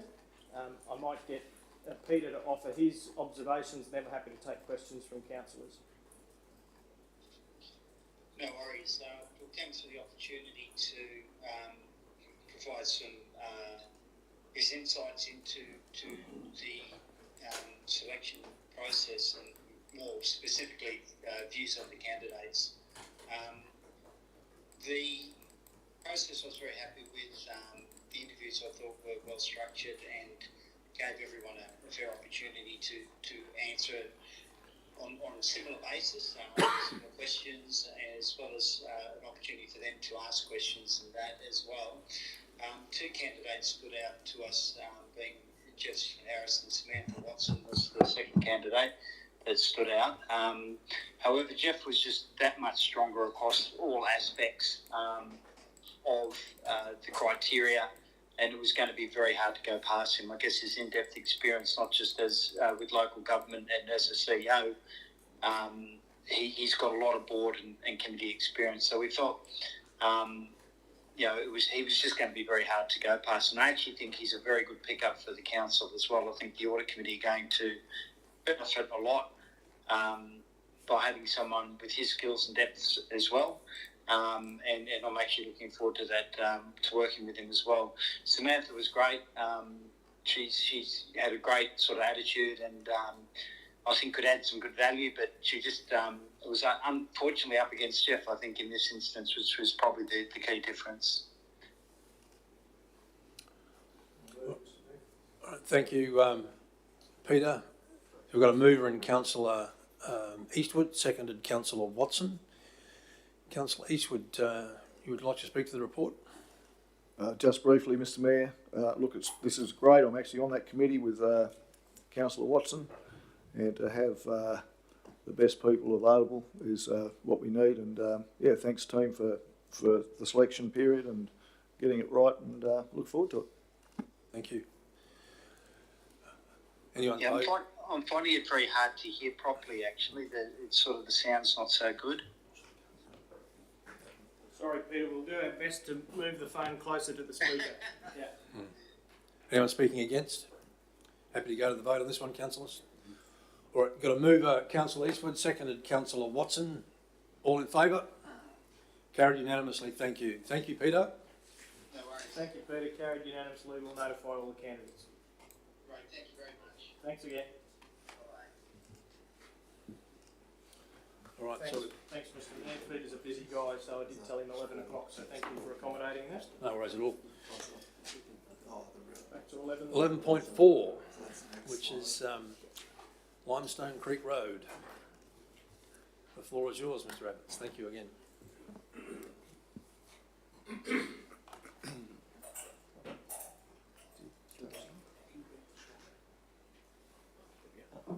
Thanks. Good morning, Mayor and Councillors. We currently have a development application in for a relocatable home park, reconfiguring a lot for a 1 and 2 lot subdivision and access and drainage easements, and a 100 into 132 lots, and a preliminary approval for a variation request for lot 1 of the development to vary the zoning from rural zoning to low density residential. And this is on Livingstone Creek Road.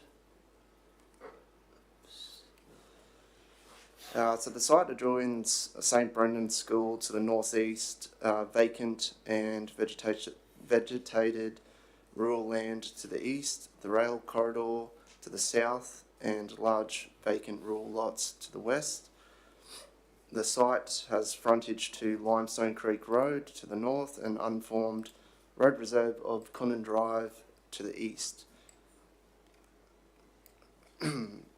The locality is characterised by predominantly residential uses, a school, rural land, and rural residential sized lots to the north of Livingstone Creek Road.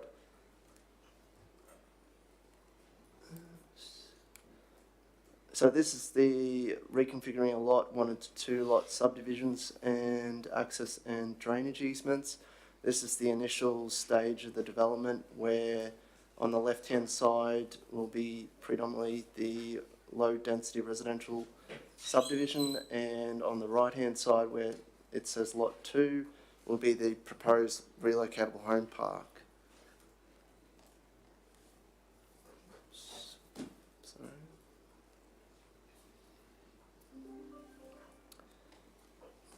So this is the overall master plan, where it's, as mentioned, on the left hand side is the overall subdivision, and on the right hand side of the development is the relocatable home park proposed.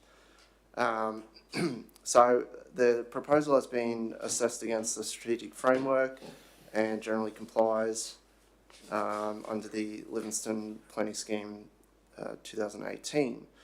The proposed development is unique in respect of operational and siting needs and requires a large area of land with access and servicing provisions that is not available in urban special purpose or tourism zone land, in particular in relation to the proposed relocatable home park.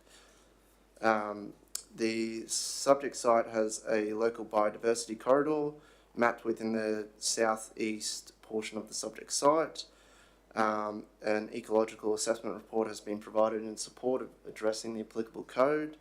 The proposal therefore demonstrates overall compliance, and a vegetation covenant has been provided, in particular to lots 1101 to 11007, and that's just in this corridor here. So the vegetation covenant will be outside the building envelopes. In addition to that, there's also a bushfire hazard overlay where it's affected by medium bushfire potential, and the buffer area, which predominantly goes all here and then it's around here. So it follows the existing vegetation, and this adjoining lot's also mapped in the bushfire overlay. So a bushfire management plan has been provided and conditioned accordingly in regards to the overall development to support with recommendations. We've also conditioned an updated plan for these building envelope lots in regards to knowing the full extent of vegetation clearing, which includes the vegetation clearing exemptions and provisions under the planning regulation.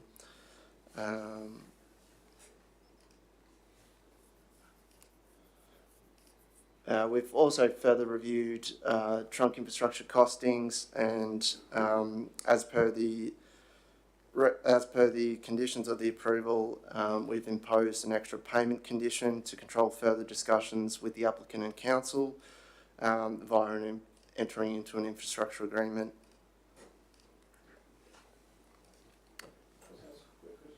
Yep. With those costings, are they allowing for growth, like say it doesn't start now but it starts in 5 years' time with costings? Like, what I'm getting is, will there be a shortfall if he does this in 5 years instead of right now with our costings? Through the chair, so at the moment the extra payment condition is imposed with the developers to pay all the relevant trunk infrastructure costings. So that's these items here that are identified in the LGIP, and then there's also water trunk infrastructure upgrade to the main on Adelaide Park Road. So at the moment how the condition's written is that the developer is to pay all those costs to council in addition to the infrastructure charges, unless otherwise entered into an infrastructure agreement. So as part of the proposal, it's relevant for 4 years unless otherwise agreed to extend. So within that 4 years, they have time to carry out further permits that are required, which would be in this case the operational works permits, and then also have further negotiations with council.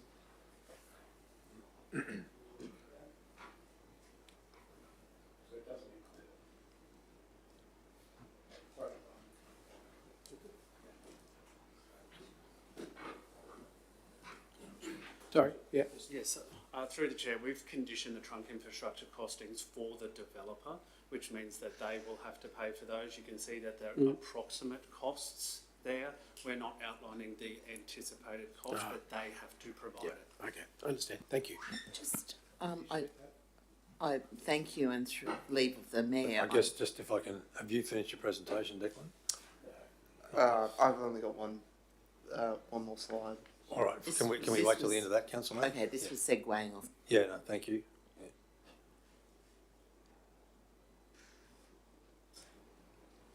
So in summary, the application is recommended to be approved based on that it can be justified against the strategic framework and can be conditioned accordingly, in particular to the constraints on site for biodiversity, bushfire, and the additional trunk infrastructure costs associated with the development.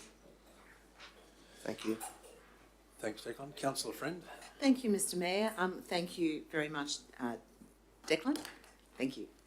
So on page 370 and again on page 372, under the conditions, 39.5 for roadworks and 42.2 for waterworks, 39.5, it says, if the applicant elects to provide part or all trunk infrastructure, so you're saying that the condition is for them to pay all of the infrastructure, is that correct? Because in the conditions it says part or all.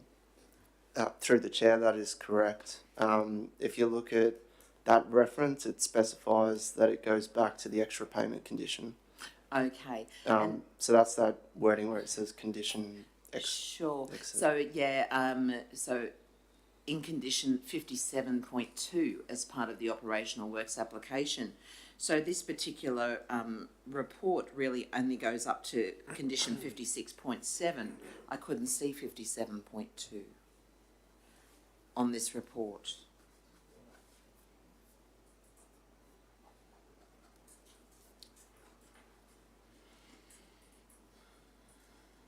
Through the chair, are you referring to the reconfiguring a lot condition or the material change of use? Thank you very much. Good question. I'm just reading what was in the report. If the applicant elects to provide part or all of the trunk infrastructure in condition 57.2 as part of the operational works application, etc., the following information must be provided to support. These conditions here only go up to, I'm not a planner, so I'm asking for clarification. They only go up to 56.7, these conditions.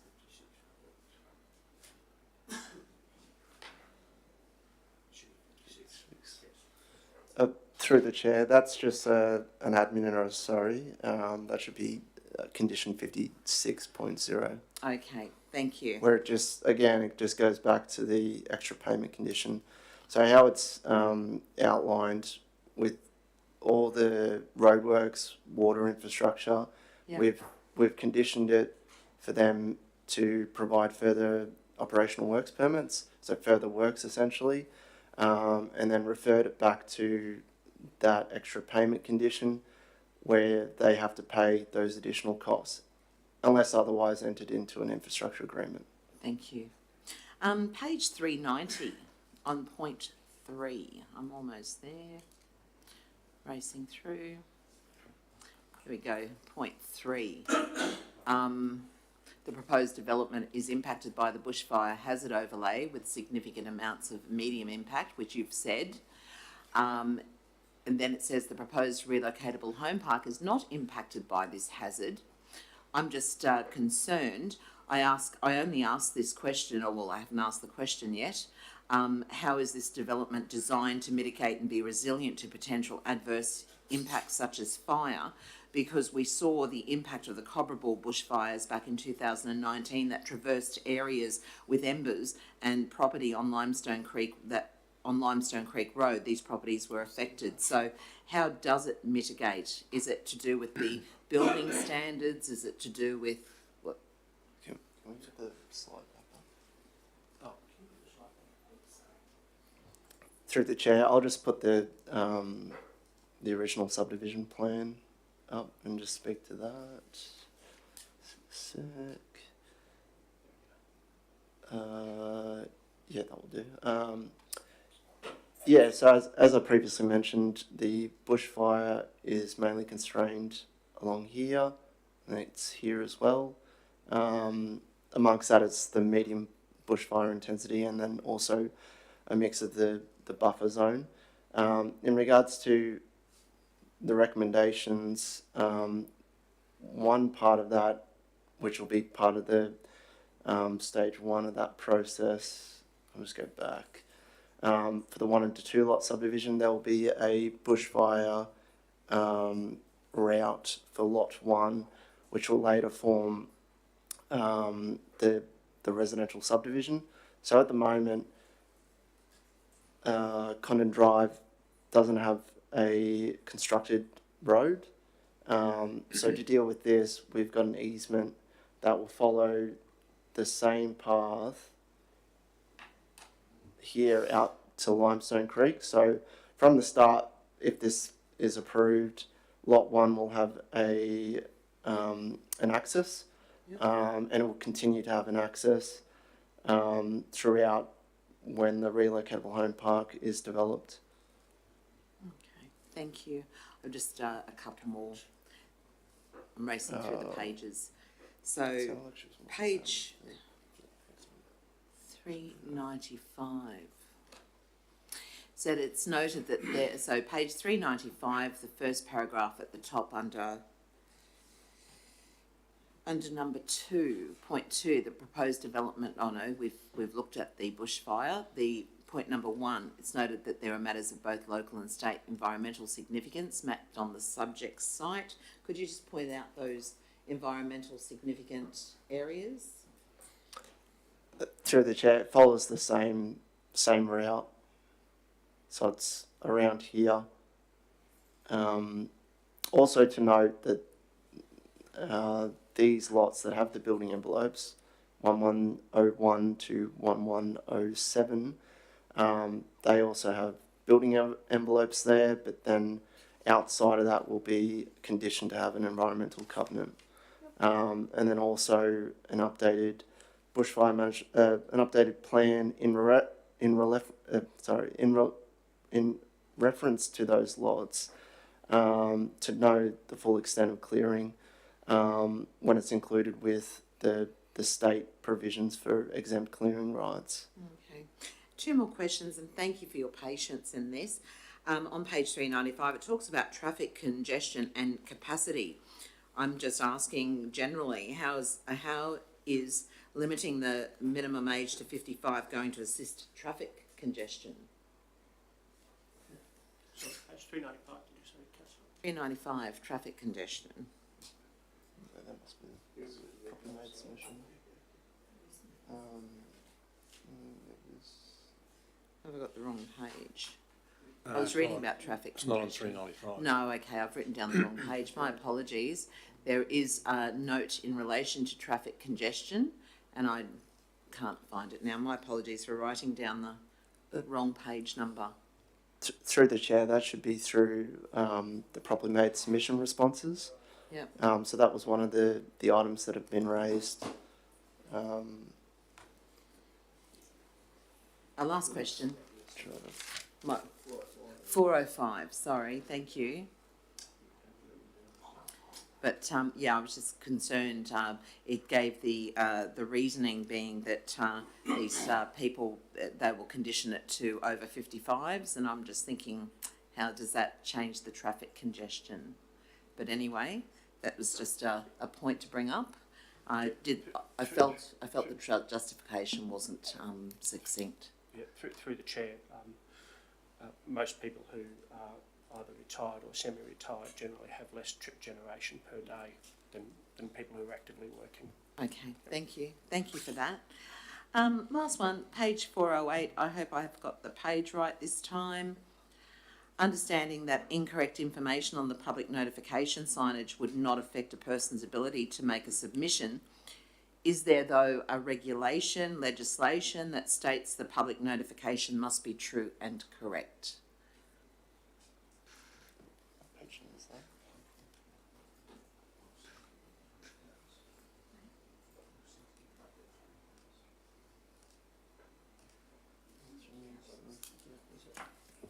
So through the chair, in terms of public notification, there is a process that needs to be followed, and the public notification, whether it's a picture of the sign that goes up on the property boundary or response to submissions, and so forth, it all comes back through council, which is then vetted and then determined whether the public notification has been accurate and within the time periods required. Sure, and I understand the time periods. What I'm specifically talking about, and thank you for answering and your patience, is the fact that it was stated 319 and it should have been 391. Is there legislation that the actual information must be true and correct by law?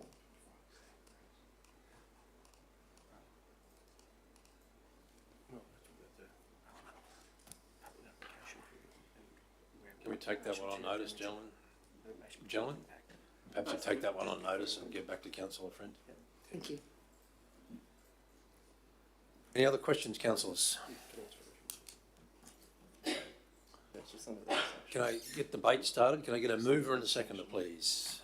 Because the officers have discretion to accept it. Oh, yes. So through the chair. Yep. Through the chair, my apologies. The next paragraph after that talks about section 53 of the Planning Act, and even though some of the requirements were not complied with, the assessment manager is satisfied that non-compliance has not adversely affected the public awareness of the existence of the application. So that's in the next paragraph after that particular one. So. Thank you so much, and I appreciate that. Public awareness of the application. When we're looking at 319 as opposed to 391, that's a significant difference in numbers.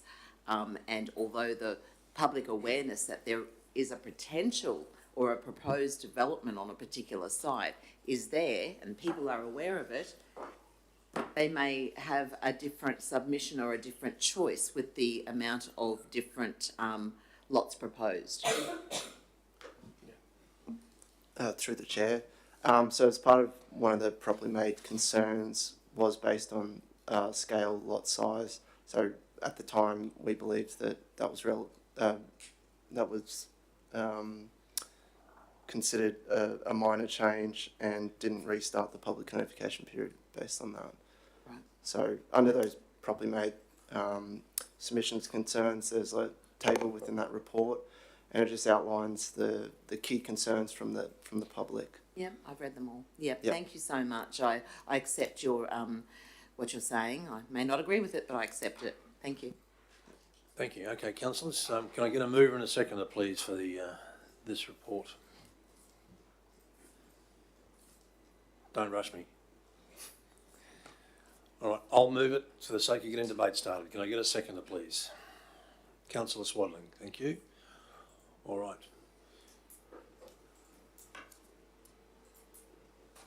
So are we expired with the questions, councillors? All right. More about concerns? Well, you have an opportunity, if you wish to speak against, councillor. No, I was speaking against simply because I think the land size blocks are too small, and the sides of the homes are too large. There's side access is 0 to 1 metre on some blocks, which I think is frighteningly close to other houses. I just think there's too many houses on it. I always think of Emu Park being a 16 perch block in the CBD, and the homes are all about 100, 120 square metres. And 16 perches equivalent to about 400 square metres, and that's acceptable. And I know it was tight when I was living in those places, but this is just too tight for my. I'm just concerned about the future with it. And the other thing is, we talk about road traffic, and the people who are living there are going to do less traffic. Well, I'm sorry, 55-year-old people still at work. They're still at work until 67 these days, and I don't think that allows for it either. So there's too many variables here for me. Right. Thank you, councillor Watson. Anyone speaking for? Anyone else like to speak against? Mr. Mayor, in the report, it shows that this conflict between the rural zone use and urban use. What we have is an urban use and a substantial density of urban development on rural land. And I think that's where our problem is. Because if somebody wanted to have a couple of goats next to a neighbour, would say, they smell.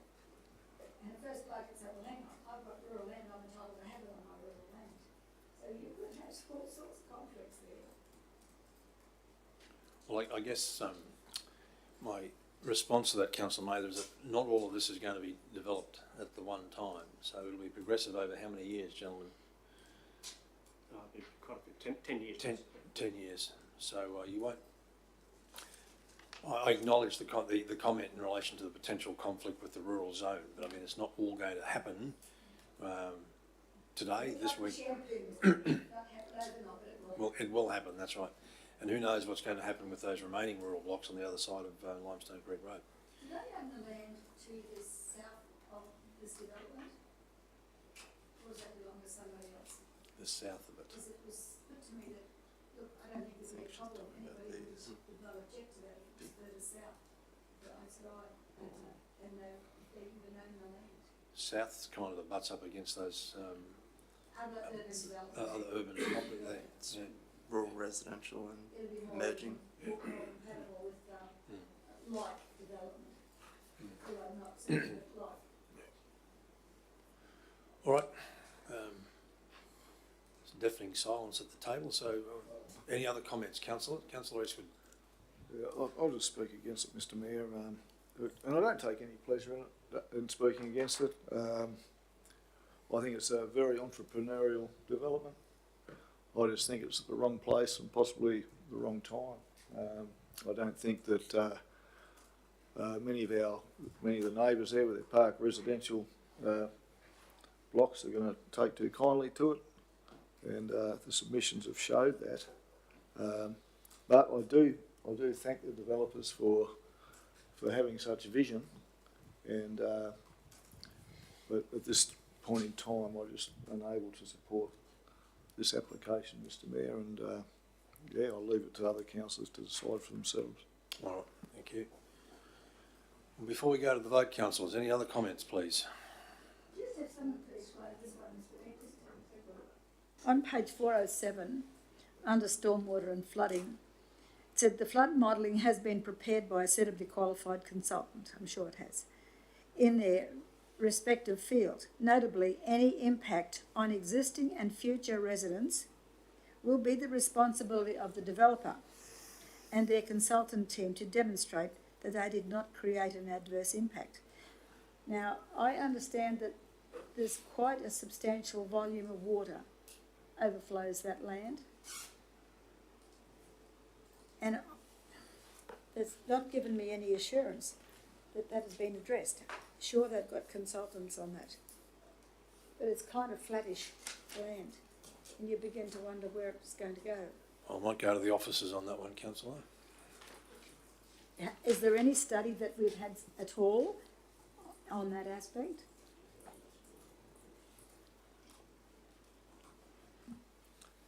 Through the chair, sorry, councillor, which section are you Page referring to? 407, under stormwater and flooding.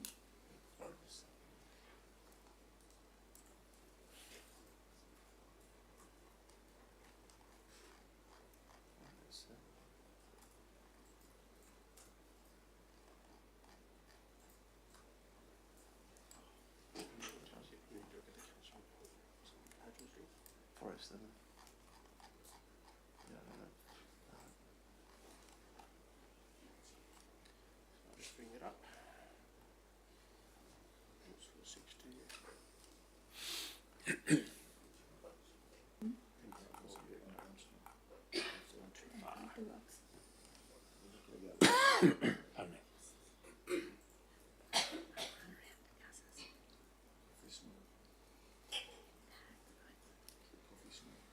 No, I'm not. I haven't coffee for 3 days. Did you need Councillor Mather to ask the question again, James? Yes, no, thank you.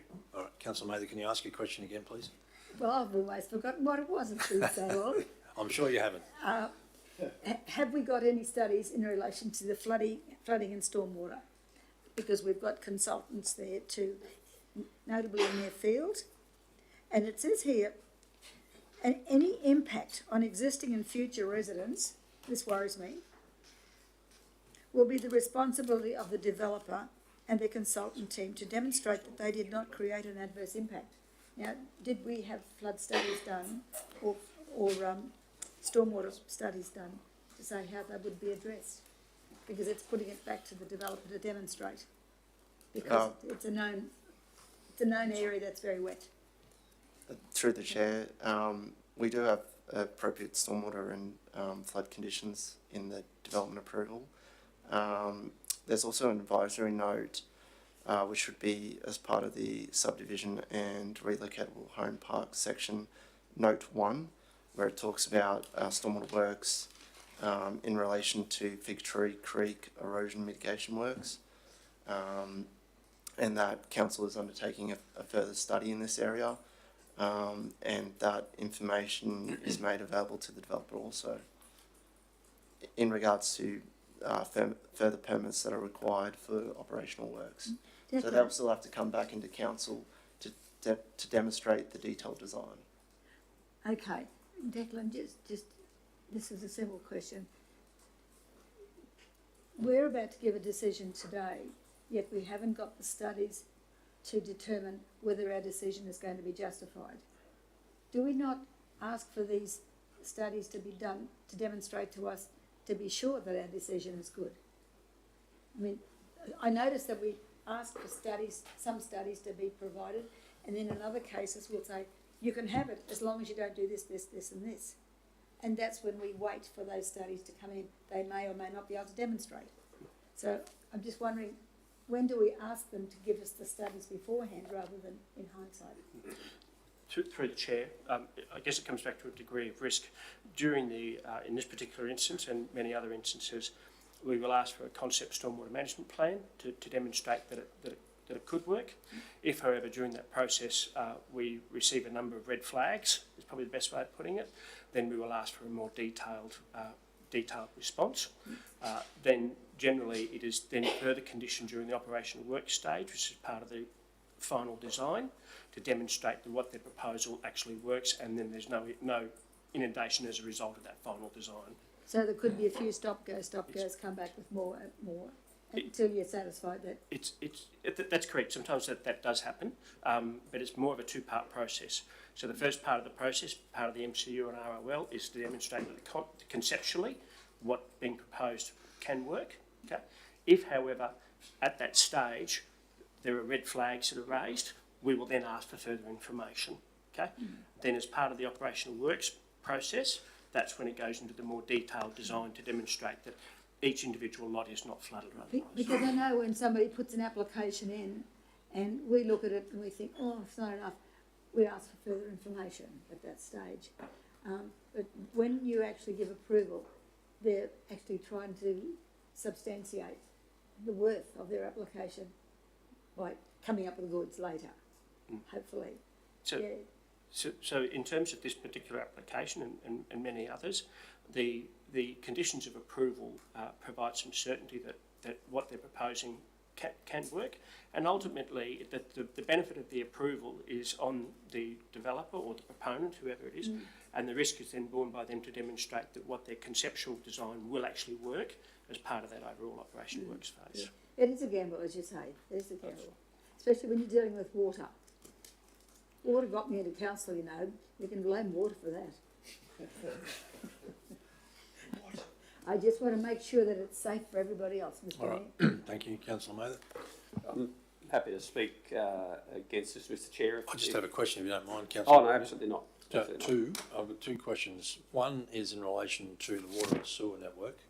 I know this is going to be a protracted development over a number of years, but is our water and sewer network going to be able to deal with the additional demand?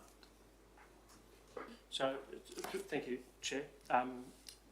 As part of the initial application process, that we asked for some water and sewer network analysis. That identified where water connection points could be or should be. It also identified that some sewerage need to be upgraded as part of trunk works, and hence we've got some conditioning surrounding that trunk work, and also some conditioning surrounding some water trunk work to the north of the site. So, in essence, yes, it can connect to water and sewer. Thank you. Someone asked me to ask that question. The other one was, again, from someone in the community. What comeback do we have against the developer if it's found that the development has contributed, as Councillor Mather is concerned about, whether it's contributed to flooding? So, in terms of, say, a stormwater management report, those we requested those are prepared by a suitably qualified registered professional engineer of Queensland. They carry personal indemnity insurance as a result of that. Even when they stop practising, they need to continue that insurance on for a period of time. Okay, thank you. All right, Councillor Bello. Thank you, Mr. Chair. I just felt it important to express an opinion on this, and my reasons for not supporting it, I guess, are on behalf of the community. That I guess fundamentally, I feel that it's inconsistent with the amenity and the park residential style of development that has been flourishing in that area there, and has been well received by the community. And I could see personally, if I was contributing to a town planning scheme, that I would support further park residential across this type of land, which is more compatible with what's already there. And so for me, it's too big of a shift away from than what we've seen encouraged in that area and what we've seen the community embrace. So I have full respect for the developer and the consultants that have worked on behalf of the developer. Many of them are local here. I understand that you would find that very frustrating and perhaps even ignorant, and I'd accept that. But ultimately, in representing the community that has elected me here, I believe that area is well suited to the park residential type amenity that has flourished in that region. And even with St Brendan's School there so close by, to have similar park residential development perhaps would be more conducive to the families that would like to settle there and put their kids through school there potentially, rather than an over 55s heavy density type community, which we are seeing approved, for example, down at Kingsway, and there's another one coming in for Sea Haven. So for me, it's just about wrong product in the wrong spot. Good product, but in the wrong spot. So thank you. Thank you, Councillor Bello. Mr Mayor, would the good member like to foreshadow a proposal or a suggestion about a park residential instead of what is being proposed here? No, I'm happy to leave that to somebody else. Okay. Just a thought, Mr. Just a... All right. Anyone else wish to speak? Well, we're happy to go to the vote on this one, councillors.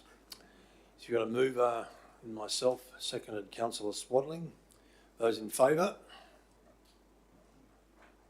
Those against? Motion is lost. Okay. Mr Chairman, I think again we Probably need to give them some advice. Yep. Refusal reasons. I've had a bash at it. Which is what I tried to do for you, Carl, like saying the comments I did. I tried to pick up various comments that I made. My minute-taking days are well behind me, but I've just sent it to Lucy and she might throw it up on the board and see if I've somewhere near captured the sentiment of the council also.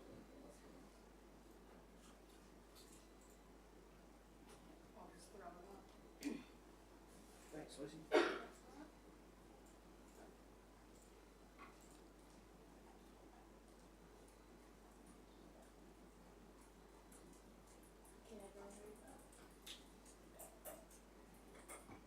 It's not very formal.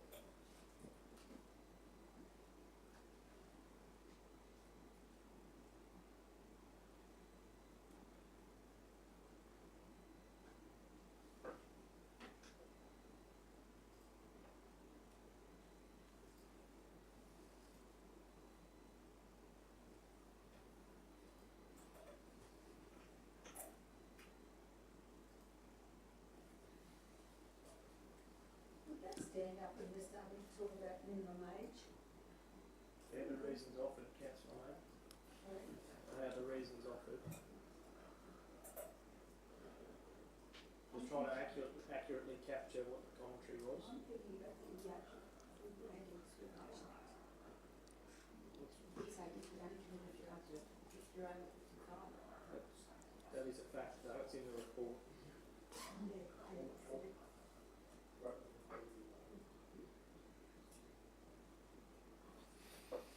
All right, we all read and understand, councillors? All right. Can I get a mover and a seconder, please? Move Councillor Swadling, seconded Councillor Watson.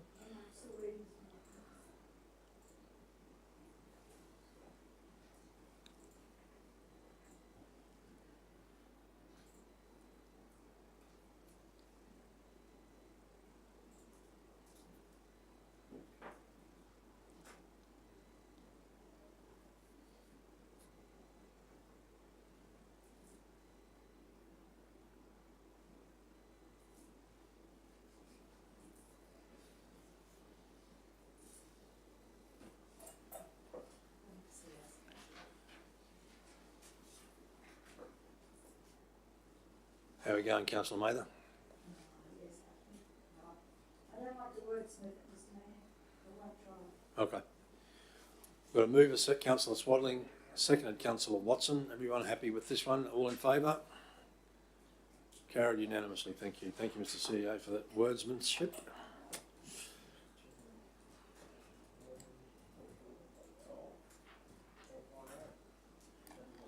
.5 is Norpine Road. Floor is yours again, gentlemen.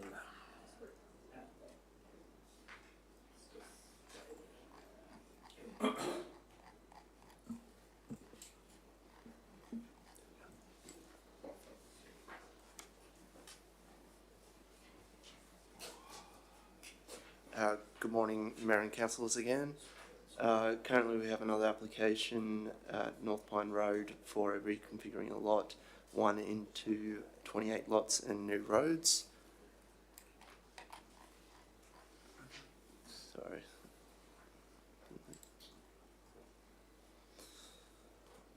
The subject site is 219.9 hectares in area and is currently vacant. The site contains a vegetation ridgeline generally along the western boundary, and there's 3 mapped waterways within the subject site that go over it.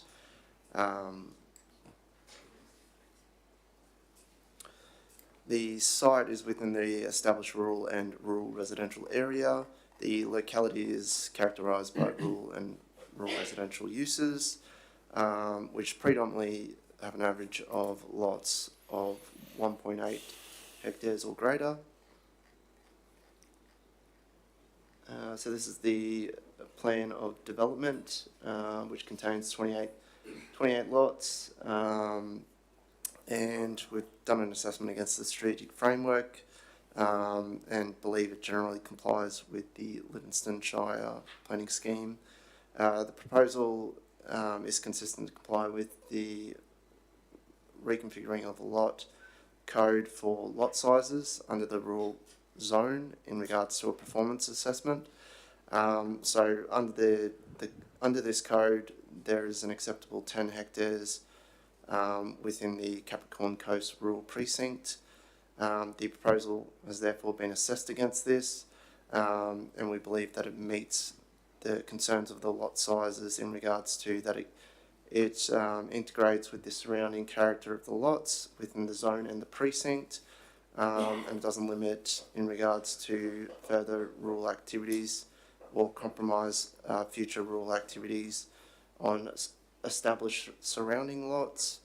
As you can see, most the smaller lots are in this section here, and then the larger ones, which are still under the 10 hectares, mostly are over here. They range between approximately 2 hectares to 6.81 hectares, and there's further evidence that on North Pine Road that there's smaller lots under the 10 hectares to support the development. The surrounding area does have a mix of smaller and larger lots that are connected to water infrastructure and not connected to water infrastructure, and otherwise complemented by on-site water supply. The lots that are proposed and conditioned to connect to water will be these ones here, lots 1 to 18. So this is the entrance, and then the infrastructure will be extended to this point here, and then all other lots on site proposed will be connected to on-site water supply. The lots that will be connected to water infrastructure will also be conditioned to have added on-site water supply. In regards to further assessment, for not connecting all lots to reticulated water infrastructure, in regards to the North Pine reservoir, it has limited capacity to connect to further lots, and in the interest of protecting these, the existing system in an event of emergency, the development has been restricted to these lots only, and unless otherwise, the North Pine reservoir is upgraded in future developments in the surrounding area. So these are just some key considerations that we've already outlined, and there was 18 submissions as part of this development, which have the listed concerns there regarding lot size, groundwater, additional demand on telecommunications infrastructure, bushfire, and vegetation and habitats. Oops, I'll go back to that. So therefore, on balance, council officers recommend approval because the development has been justified against the strategic framework and the associated development codes and can be conditioned to comply with the assessment benchmarks. Thank you. Councillor Friend. Thank you, Mr. Mayor. Just a couple of questions. So we're talking about water connection for some of the lots and not others. So previously we discussed booster pumps. Because the water connections are now for only limited lots, is a booster pump required?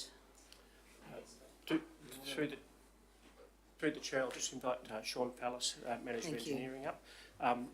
But just to preface any comment that Sean will make in a second, yes, some booster pumps are still required, and we have conditioned those, and I'll let Sean talk about more technical details of that. Thank you. Yeah, hello, councillors. Yeah, the capacity of the reservoir out here is, the situation out here is unique in some ways, and assessing the thing that determines how many lots can connect to this system is that at the moment is the reservoir capacity. There are some shortcomings with the filling, but that can be overcome with a booster pump. So we have a condition for a booster pump for filling of the reservoir. But with the capacity, we do have to allow for that emergency storage. We're in that bushfire zone. We have a standpipe there. So we need to be a little bit conservative with that emergency storage. So without any further increase to the size of the reservoir, we can only accommodate those lots in those smaller lots in stages 1, 2 and 3, which fitted quite well with the planning approval as well, because they couldn't approve those without water supply. So that sort of fitted quite well. A condition of approval not only for the booster pump for the filling of the reservoir, there's also a condition to do an assessment of the extended network, because if there is an additional demand on that network that sucks more pressure out of the system, they may need to put a booster on the reticulation side of the reservoir as well. So that condition is also there. So potentially there could be 2 booster pumps. And how much generally do these booster pumps cost? Approximately. Well, you'd have to run the power to them. Could be up to 100,000, couple of 100,000. And each. The condition is for the developer to pay for them. Yes. Is that correct? Yes.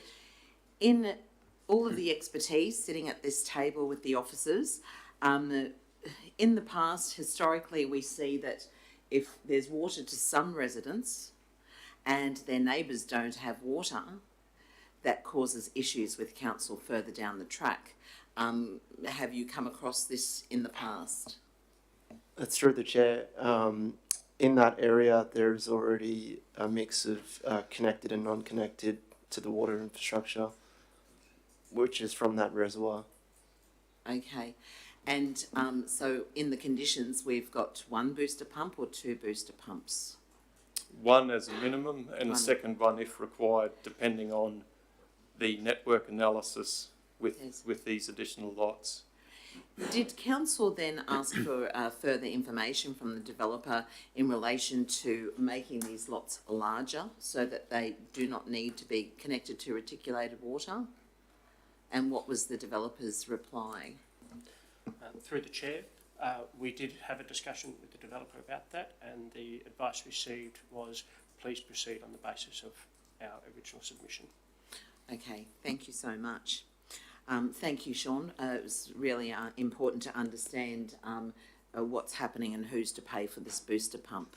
I don't believe that the ratepayers should foot the cost of any development by private developers. But moving on, I just have another question on page 32. It talks about rural places and specific outcomes. It then carries through to page 533. That it was just interesting to see that under this, points 5 and 6 do not comply. 8 out of 11 state non-applicable, and only 1 point, number 4, complies. So could you just explain that to me? How does the development comply overall in the rural zone?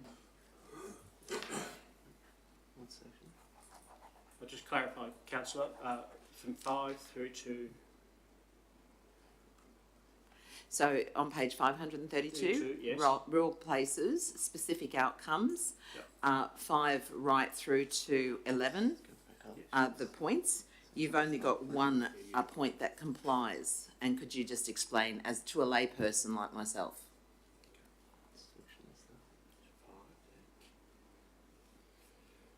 So point 5 through the chair, it's on 531 or 532. 531 talks about urban infill, so it doesn't comply given the rural zoning. I'm looking at page 532, right down the bottom, rural places, specific outcomes. My apologies. Okay, there we go. We can figure it a lot. I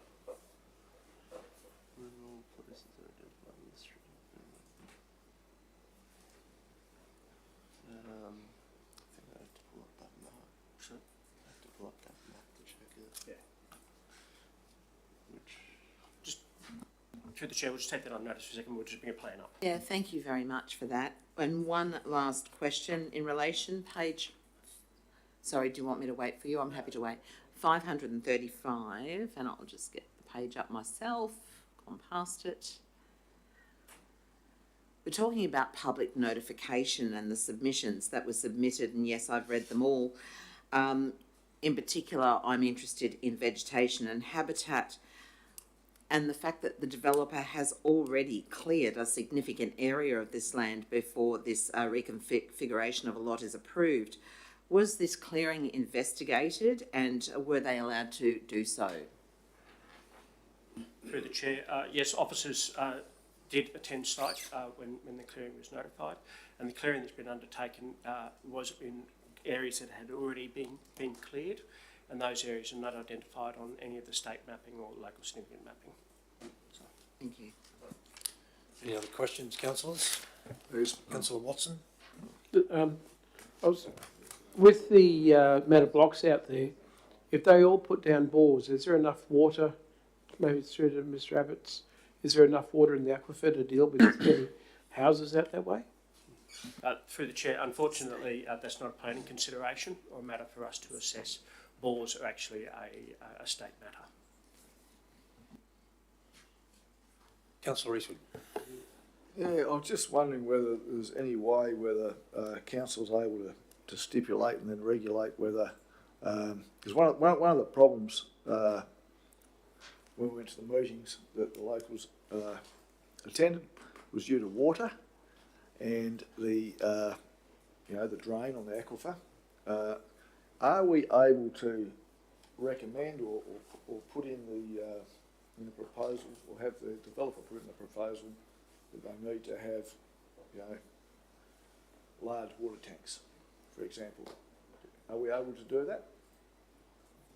Not just the ordinary little ones that they have beside the house normally, but something, big ass ones. So conditions that are provided must be reasonable and relevant, and I guess that's where the test would be about whether putting an oversized water tank up way and above what the minimum may be, whether that tests the reasonable relevance test. I think I would be very cautious about putting that condition on. Mr Mayor, just as a thought that something jumps up at me, if we say that you've got to have a 5,000 gallon water tank there, and there's a fire, and they sop all that water up, and they charge the council, they said, well, you should have told us to get a tank. Councillor Mather, we're not in debate yet. I know, Mr Mayor. So once we nominate something. To alleviate your problem, we'll get a mover and a seconder. Thank you. So, Can I get a mover and a seconder on this one, please? Mover? Okay. Is there a seconder? All right, seconded Councillor Watson. All right. Motion is live. Okay, Councillor Mather, back to you. On what Councillor Eastwood was saying, if we specify that they should have a 5,000 gallon water tank and they use all their water up to fight a fire or household use, and somebody gets sick because there's no water and they have to pump from a bore, they could sue the council and say, well, you told us to get 5,000, that would be enough. We've got to be careful what we tell them to put up, because if it's not enough, they can come back at us because we were more specific than we should have been.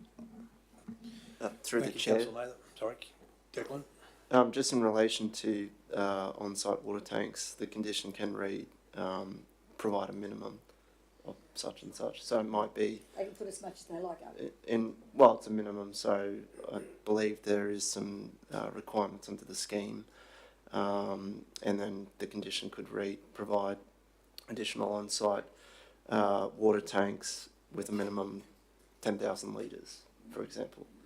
In addition to reticulated water infrastructure for those lots that are connected, that is. Councillor Watson, question? With the blocks that would be able to have water, with the ones that can't, is there a way? I know that out at Narimbra, we have a system where water is pumped up to tanks on a certain time of the day, things like that. Is that something that could be a possibility for this? Through you, Mr. Mayor, not really, because the determining factor here is the reservoir volume, and you design these things to fill once a day, and you can only have a certain number of people coming off it, because when it runs out, it runs out.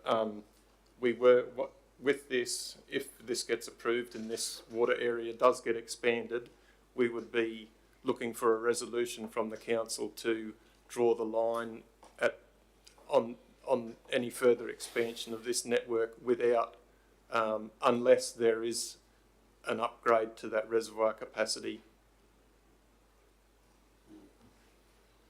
Councillor Friend. Thank you. Just on that, Sean, in relation to the reservoir, first and foremost, how large is that reservoir? What's the capacity? 300 kilolitres or 300,000 litres. Certainly. So if you draw the line, if it's filled once a day, that means there's potentially issues with water pressure and lack of water in the future to these particular areas or lots.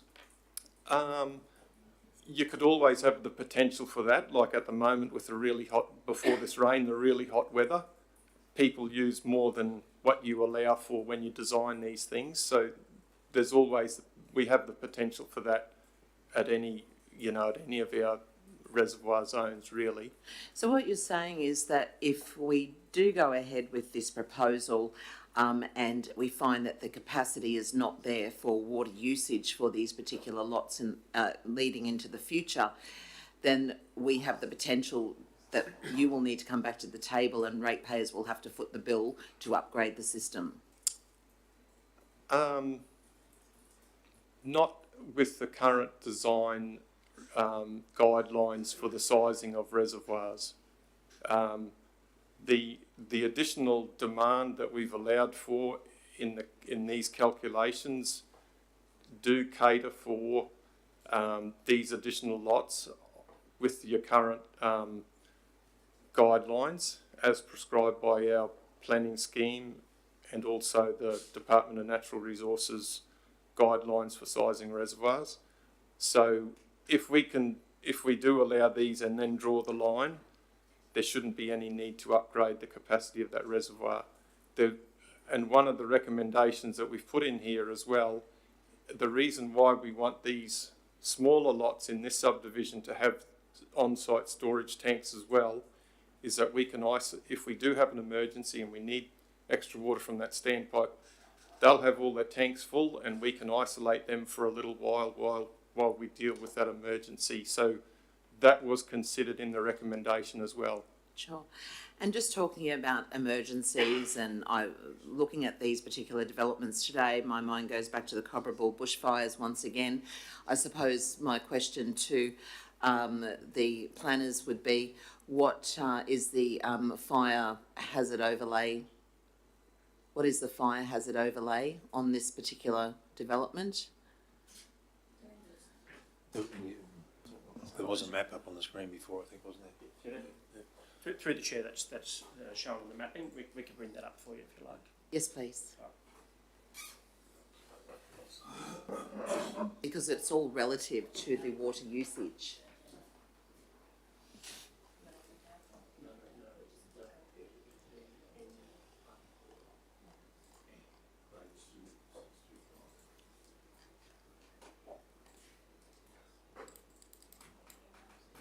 And Sean, while we're waiting for that, perhaps you might be able to expand or clarify, is there any further issues in the water network that may arise that you can, for this particular development to those particular properties and those that are already on the reticulated water network within that area? Not really. There probably does need to be a little bit more work in automating the filling of that reservoir, but we're quite confident we can, there's an engineering solution to that. Okay, thank you. I could have questioned also on water to the officer there while they're looking for the other material. Just in terms of, so we potentially have on-site storage as a requirement or a minimum on-site storage requirement as well with those on the reticulated system that's been identified, but we haven't yet identified that quantum. That's the additional storage you're asking? The on-site capacity that each individual lot, say the 5 acre lots, would be required or could be required to have a minimum, say, of 10,000 gallons on-site storage or whatever there is the ability to do that. Did I hear? Yeah, I heard that. Yeah. Because I guess what I'm curious, Sean, is that you talked about the risk of there being, say, in bushfire scenarios, there's a significant draw on that reservoir. Yeah. And you talked about that the houses are on the reticulation. It won't matter because they'll have. Did you say that they'll have storage in their tanks as well, or? Yeah. So I'm not sure offhand the minimum for the rural lots. There's a minimum for domestic and firefighting. Yeah. Is there a minimum, or is it just a nominal domestic and firefighting? Yeah. And I'll have to take the question on notice in terms of the actual number. But yes, there is a minimum requirement for that, and where there's a bushfire hazard assessment undertaken, they will generally nominate a number as well. So we've just pulled up the hazard overlay. So it just took a bit to find. So if you look to the right of the screen, you'll see there's a sort of a darker maroony colour, I suppose, the very high potential bushfire impact. The red colour is the high potential bushfire intensity, and the yellow medium, and then obviously the potential. So I'll just find this little chappy here. So those smaller lots, I'm just trying to get some boundaries here, but those smaller lots are sort of effectively in here, okay? This area is the back of those larger lots, and could you just pull that screen down a little bit, please, Lucy? That'll do. So, and this here is Norpine Road, okay? So you can just see it just there, and it will travel through here to Daly Creek Road. Okay. What's all that white section? What's all that white section? Just potential bushfire area, Councillor Mayor. The white? Yeah. Did you want to talk to bushfire? Not high risk or extreme, just potential. Councillor Mather. How many of the new lots? How many of the new lots will not be connected to water, reticulated water? 10. How many new lots have we got? 28 new lots, 28. 18. 10 out of the 28. Yeah, and they're the larger lots. Yeah. And they're also, there's already some lots on North Pine Road as it extends past the smaller lot area, past the subdivision, that don't have water supply at the moment. So it's sort of fitting that for how North Pine Road extends up to Daly Creek Road, that link through there, they are the larger lots that we're proposing we can't provide water to. So that's through the chair, that's in this area here. This is a bit rough, obviously, but up in there. They're the larger lots. The larger lots. Yep. Could we get the lot layout again? I can point those out.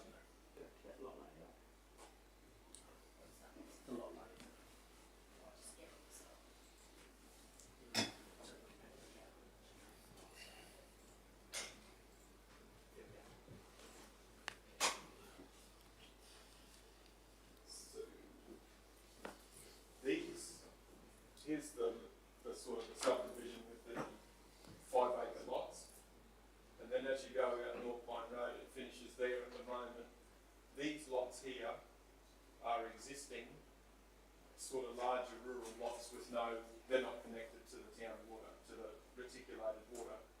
So what this is effectively doing is extending the small 5 acre lots across the road into that area where the water will be. And this area here with the larger lots will be a continuation of these with no water, no reticulated water supply. While you're there, and so just in comparison, the very high fire danger is along. It's in these mountains in here. That big red patch on that previous map was in the mountains where you would imagine, it hasn't been cleared, it's too steep to clear.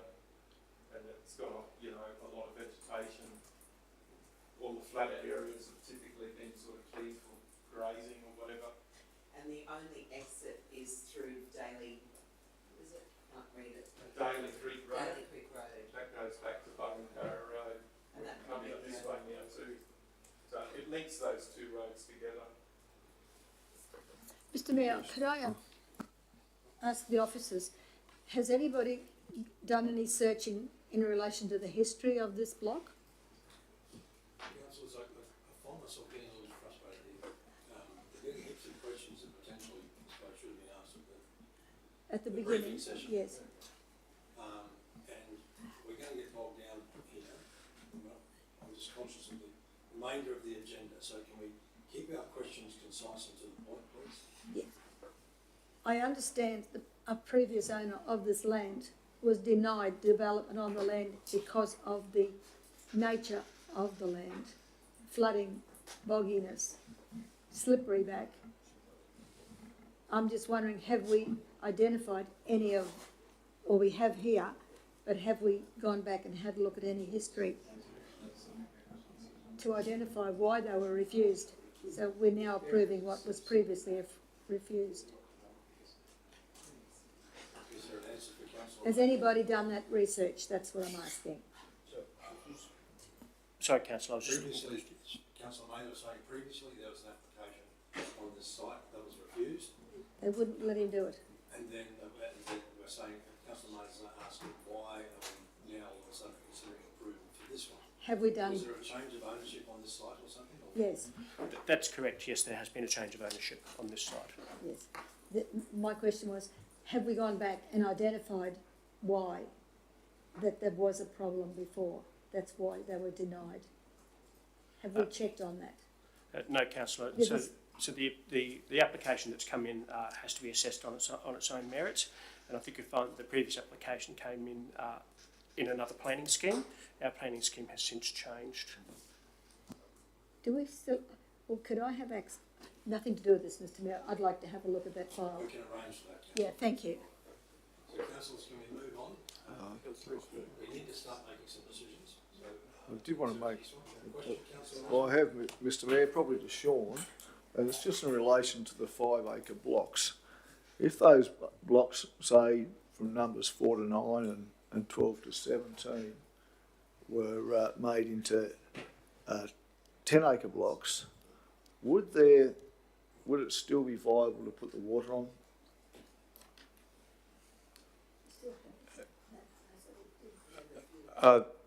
Yeah, if they could apply, and if there's capacity and an appetite for it, and they pay for it, yeah. Thank you. Right. Well, councillor, we've got a mover in Councillor Swadling, a seconder in Councillor Watson. Anyone speaking in support of this report? All right. Well, councillors, I'm going to speak against it. I have grave concerns over the water issue here. I know the officers have been very professional and concise in terms of what they've proposed as a solution for the applicant. I still have concerns around firefighting capability. I have concerns about, and I know it's not a planning issue, but I have a feeling that where you get people who will have large or any size tanks on their block, they will eventually sink a bore. And we were all at that community meeting recently where the current residents expressed concern at the low level of water in the aquifer as a normal occurrence.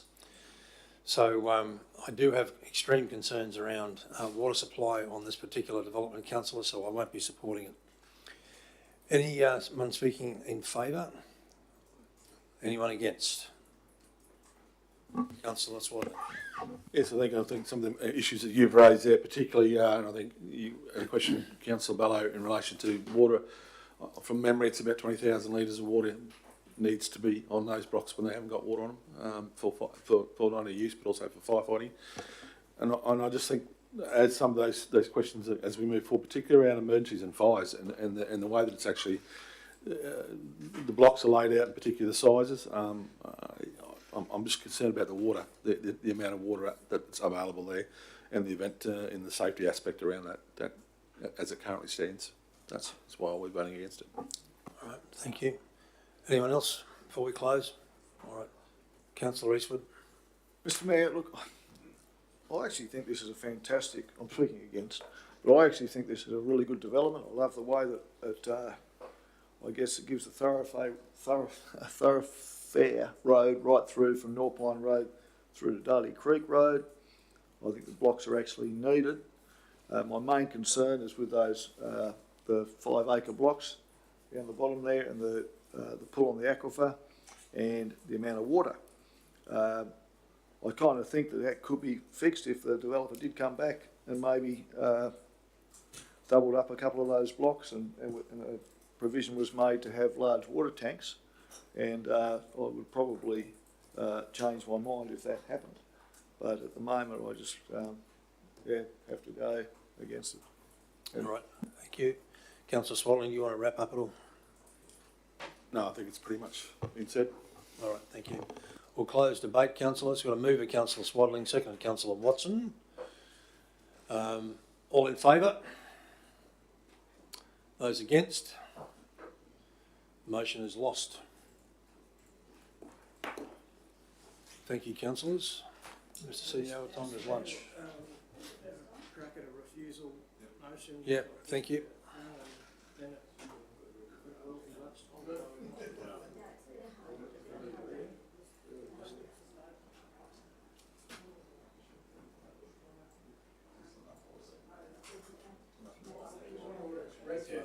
You're right. Yeah. And they'll bloody, yeah, they'll, yeah.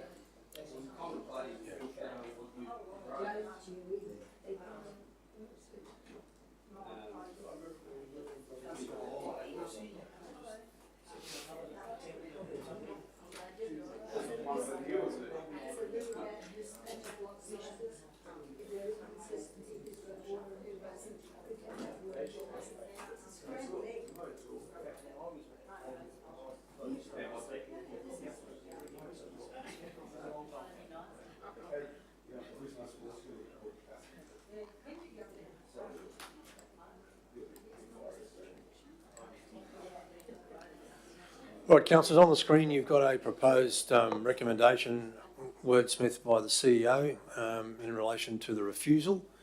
that the application be refused for the following reasons. 1, concerns over capacity to supply sufficient water service and particularly for firefighting capability. 2, acknowledging that licensing of water bores is a state matter, the approval of additional allotments could result in an additional draw on an already stretched aquifer. And 3, the allotments are too small, thereby requiring services that cannot be accommodated. Moved Councillor Swadling. Can I get a seconder, please? Councillor Watson, thank you. I'm just wondering whether we should put something in there that's clear about, it's rural land, but we have an urban development of it. Well, that's, We're just expanding urban development on rural land without the capacity of providing services. well, it's kind of what point 3 is getting at, I think, Councillor Mather. We're not actually identified the zone. Well, I mean, anyone with a rural block of land through an MCU process is entitled to put an application in, Councillor. Mr Chairman, And we don't have the right wording in there. Mr Chairman, if I could offer, on this occasion and the previous occasion where we've drafted refusal motions, our intention is absolutely to wordsmith those to provide the planning speak that might be necessary to properly articulate the council. What we're trying to do is capture what the council's opposition is, and then when we're putting the minutes together, we will make that into planning speak. All right, thank you. All right, we'll just go to the vote on this one, councillors. Moved Councillor Swadling, seconded Councillor Watson. All in favour? Carried unanimously, thank you. All right.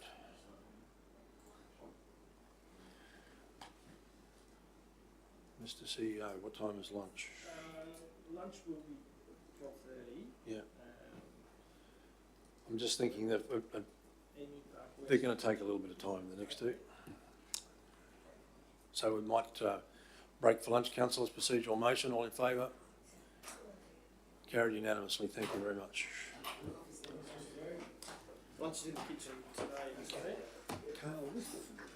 The,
reports yet to be dealt with. 11.6, procedural motion to resume from break. All in favour? Carried unanimously.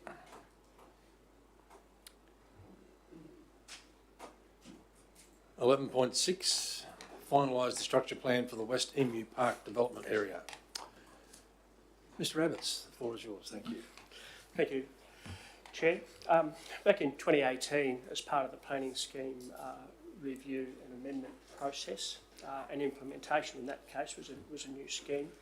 There were a number of submissions that were received in relation to the growth of Emu Park, particularly the western corridor for that. And those submissions really were around the allocation of zones, Henry Street, the demand and location for future district centre, the biodiversity overlay and infrastructure and service provision.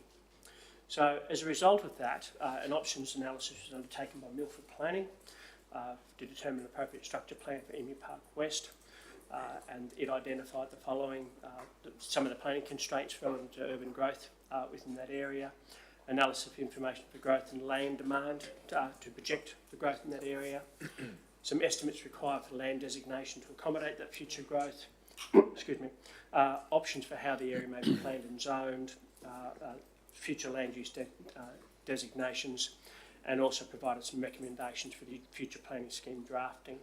It's anticipated the planning scheme review amendment process will start in April of next year. And the recommendation is that this particular options analysis is endorsed by Council to be used as part of the consideration for that planning scheme review. Thank you. Questions, councillors? Thank you. Can I get a seconder? Councillor Swaddling, thank you. Do you want to speak to the report, Councillor Friend? No, I don't. Thank you. All right, thank you. Are there any questions, councillors? Page 976. 976. I've got 10 agendas open. It's on the very last. Part 4. Part 5. So is this the one that's basically endorsing closing or giving back the airstrip to the state? No. Right, yeah. Thank you.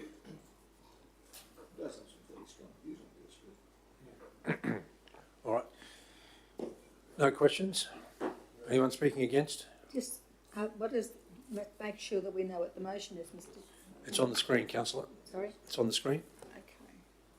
That council endorsed the structure planning options analysis for Emu Park West dated May 2023 as part of the consultation activities and package of amendments for the next version of the Livingstone Shire Planning Scheme 2018.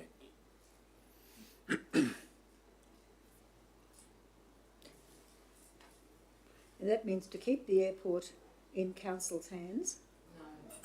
That will be dealt with next, councillor.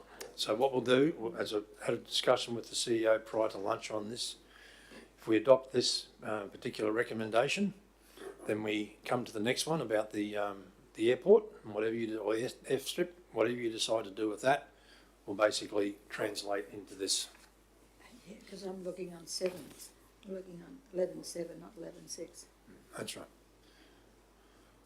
All right. So happy to go to the vote on this one, councillors. I'm going to move a Councillor Friend, second Councillor Swaddling. All in favour? Carried unanimously. Thank you. Thank you, Graham. Yes, I was looking at 11.7.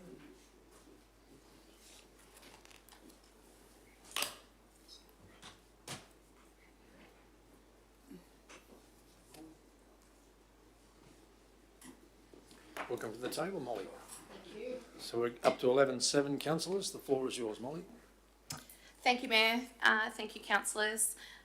This is quite an extensive report in front of you, so I won't go through a lot of the detail, but the report details the results from the state government endorsed community consultation regarding the future of Lot 48 Emu Park Road, Emu Park Airstrip, alongside internal stakeholders' recommendation for future use of the site. So the recommendation in front of you is that council surrender the trusteeship of Lot 48 Emu Park Road, Emu Park Airstrip to the state government, and advise the state government that A, the site is no longer needed for the purpose of reserve for landing ground for aircraft, and B, the highest and best use of Lot 48 Emu Park Road is for the future growth of Emu Park. For example, residential, a high school, a green break, or other community purpose compatible with urban expansion. I'm happy to take any questions. Thank you, Molly. Councillors, just, can I just have a second, Councillor Friend? If there's no mover and seconder for this, if there's no support from the table or limited support from the table, ultimately we can entertain a foreshadowed motion that you have a different outcome, is all I'm saying. You can foreshadow a resolution with a different outcome if you wish to do that. All right, Councillor Friend, question? Thank you, Mr Mayor. My question to Molly is that 62% of 722 people have chosen option C, that council continues as a trustee of the land and continues to use this as an airstrip. Why is it that the officer's recommendation is opposed to that? Thank you for your question. So the community consultation result was examined in collaboration with all other feedback. So you're correct that 722 respondents and 62% of them requested that council continue as trustee, status quo. That reflects only 1.35% of Livingstone residents. So although a high number of people completing the surveys, it's hard for us to determine that the community, the respondents to that survey felt that way, but that doesn't represent the whole community's view on the matter.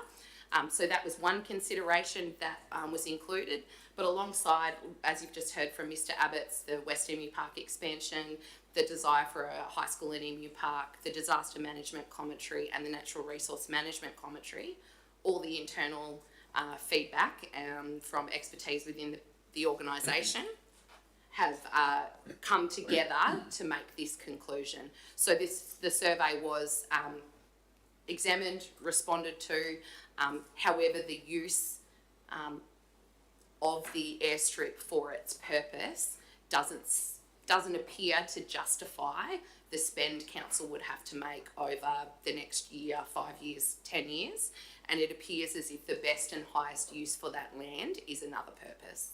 Thank you. No problem. Can I Councillor Eastman? you, Mr Mayor, and Molly? Even though 722 respondents to the survey might seem fairly low, it is quite high in relation to a lot of other surveys we've done, isn't it? That is correct.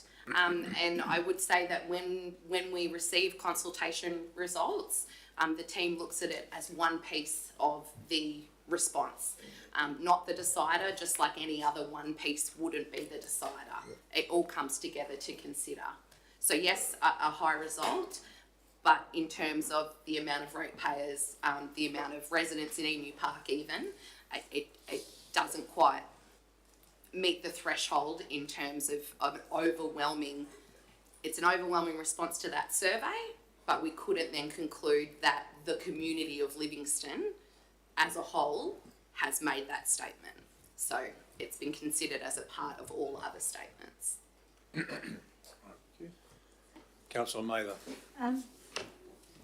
Mr Mayor, I think the sentiment of the people of Emu Park and surrounds probably got that number over the line, saying we've always had it, we always need it, and don't want to let go. I understand that.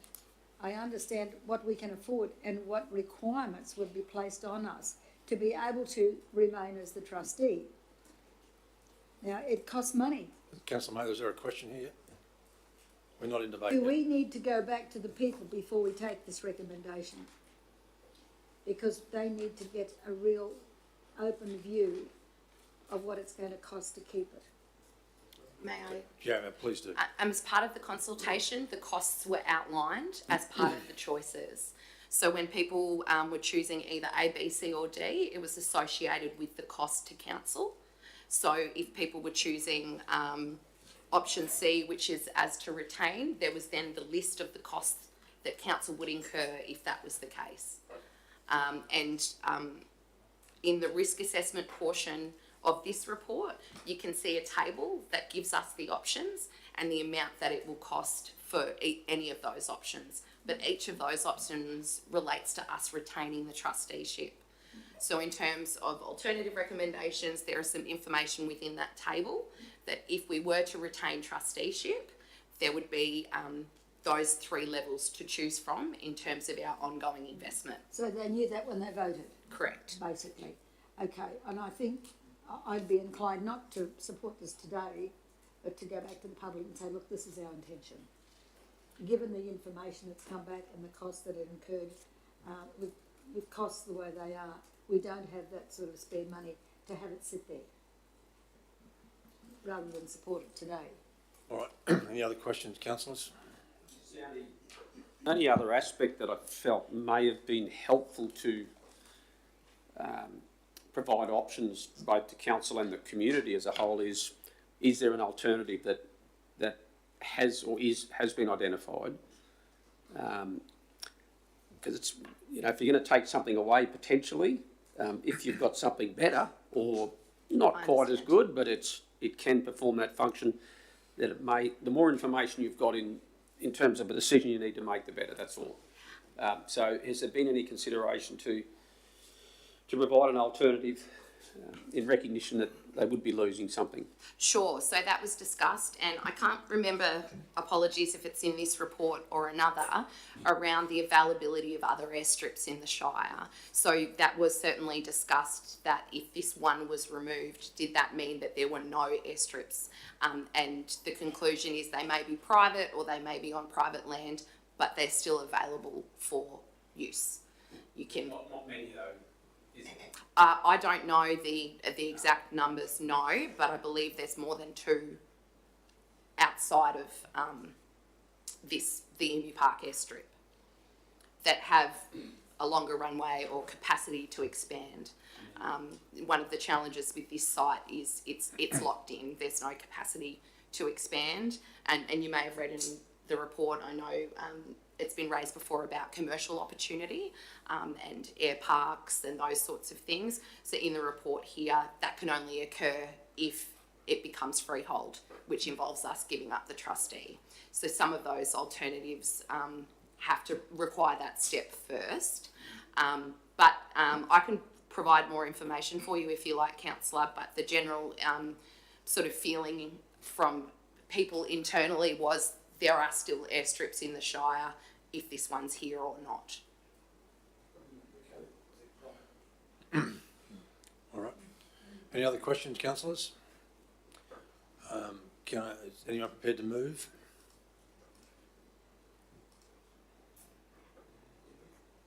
Okay, so it lapses for want of a mover. Is there a an alternate motion, councillors? Mr Mayor, 2 options. One is a procedural motion to just move to the next item of business. The other is I have taken the liberty of crafting a motion that councillors might entertain, which is the alternative to what is recommended.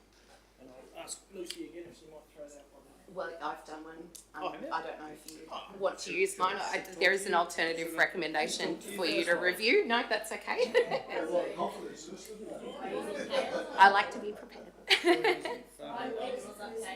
Yes, please. Thank you, Lucy. I did reference that risk assessment before, and so the alternative recommendation on your screen outlines those 3 options. So it pop up in a second. That the landing strip be retained in its current form, and council accept the responsibility of increased investment required to maintain into the future. So I believe the 3 levels, A was around $9,000 a year for low risk mitigation, B was $40,000 a year for moderate risk mitigation, and I can't recall, C was a 280,000 or something. So from an officer's point of view, the recommendation in that would be to go with B, which is a commitment of $40,000 a year to address what's spelled out in that risk table in terms of mitigation required and assessment. Can I just ask a question? Is there any way that we can communicate with the people who are using this airstrip for them to set up a group where they fundraise to help? Because, like, they're getting something for nothing, right? And I understand that, but I understand there's a need for it as well. So I'm thinking they should contribute if they're going to want to use it. And I know we can't use it as a commercial entity and all those sort of things, but is there any other avenue to help raise funds to keep it moving? Yes, so one of the options is for, because it's trust land, obviously there's some further restrictions around that, but we could do a trustee lease or license to a not-for-profit community group to perform that function, absolutely. And one of the recommendations in the report says that if council were to choose to retain it, that we pursue that option. Can we add that to this and approach them and say, if you want it, you're going to have to do something? Yes, however, I would say that the risk mitigation activities still need to occur as soon as possible, and a group may not be ready to so there's the two elements there. We would pursue that because that's a great idea and it makes a lot of sense. However, in terms of the short term, I would suggest we still need to make a budget allocation to mitigate that risk. So Lucy's got it up on the screen now, and the recommendation in there is to go for option B, which is the moderate mitigation level. Scroll down just a little bit, please, Lucy. Sorry. The one that's highlighted there.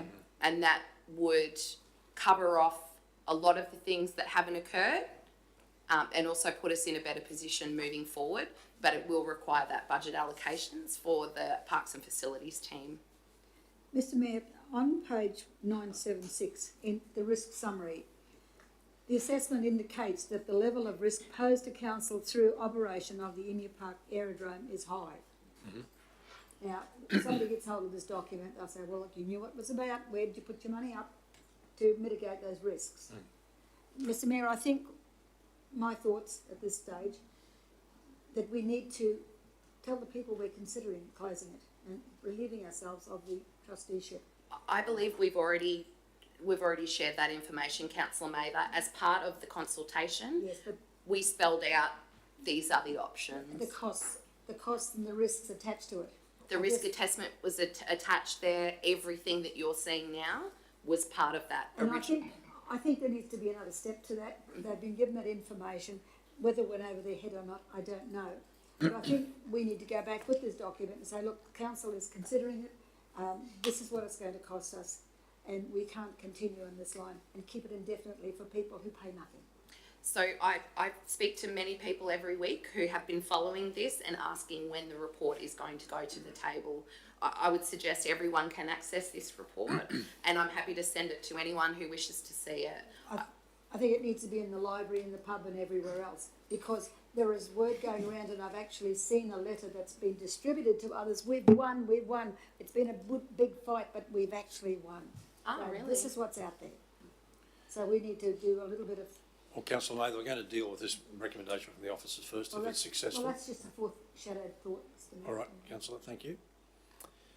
All right, so you've got, can we just scroll up again, Lucy, to get the first bit, please? Okay, the council retains the trusteeship of Lot 48 Emu Park Road, Emu Park Airstrip, and facilitates its continued use as a landing ground for aircraft, and allocates $40,000 in budget in the 24-25 budget. Allocates $40,000 in the 24-25 budget to address improvement conditions outlined in option B below. And we should have added that we start communication with these aviators. Well, as the officers pointed out, Councillor Watson, that will happen anyway. Definitely. I think we have to prepare for the prospect that the council will shoulder the load. If those things can happen, that's a bonus. Yeah. $40,000 is only for the budget. All the money that need to go with it to make us comply with the risk management. So that's That's the moderate level of intervention. There is also option C, which is the high level of intervention.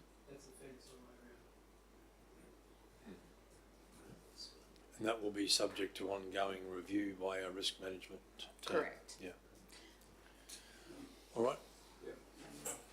So can I get a mover, please, for that? Councillor Watson, thank you. Seconded, Councillor Friend.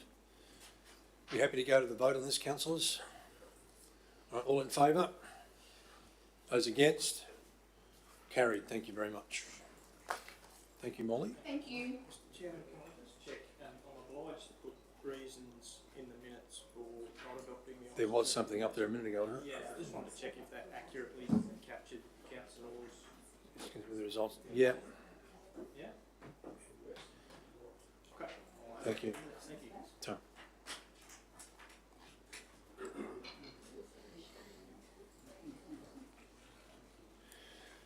Okay, Sasha, welcome to the table. Hey, Sasha. So councillors are up to 11.8, monthly finance report. Thanks, Sasha. I'm back. It didn't scare me off, and I didn't have a choice. Obviously, my nerves will probably get the better of me again, so please be gentle. We don't bite. It's all good. Good afternoon, Mayor, Councillors and CEO. Today I'm here to present the monthly financial report for the period ending 31st of October 23. Council has recorded a year-to-date operating surplus. Overall year-to-date operating revenue and expenditure are both below budget expectations, yet within budget variance tolerance levels. Year-to-date fees and charges are within budget expectations. Year-to-date sales revenue is below expectations due to ongoing timing difference for RMPC contract.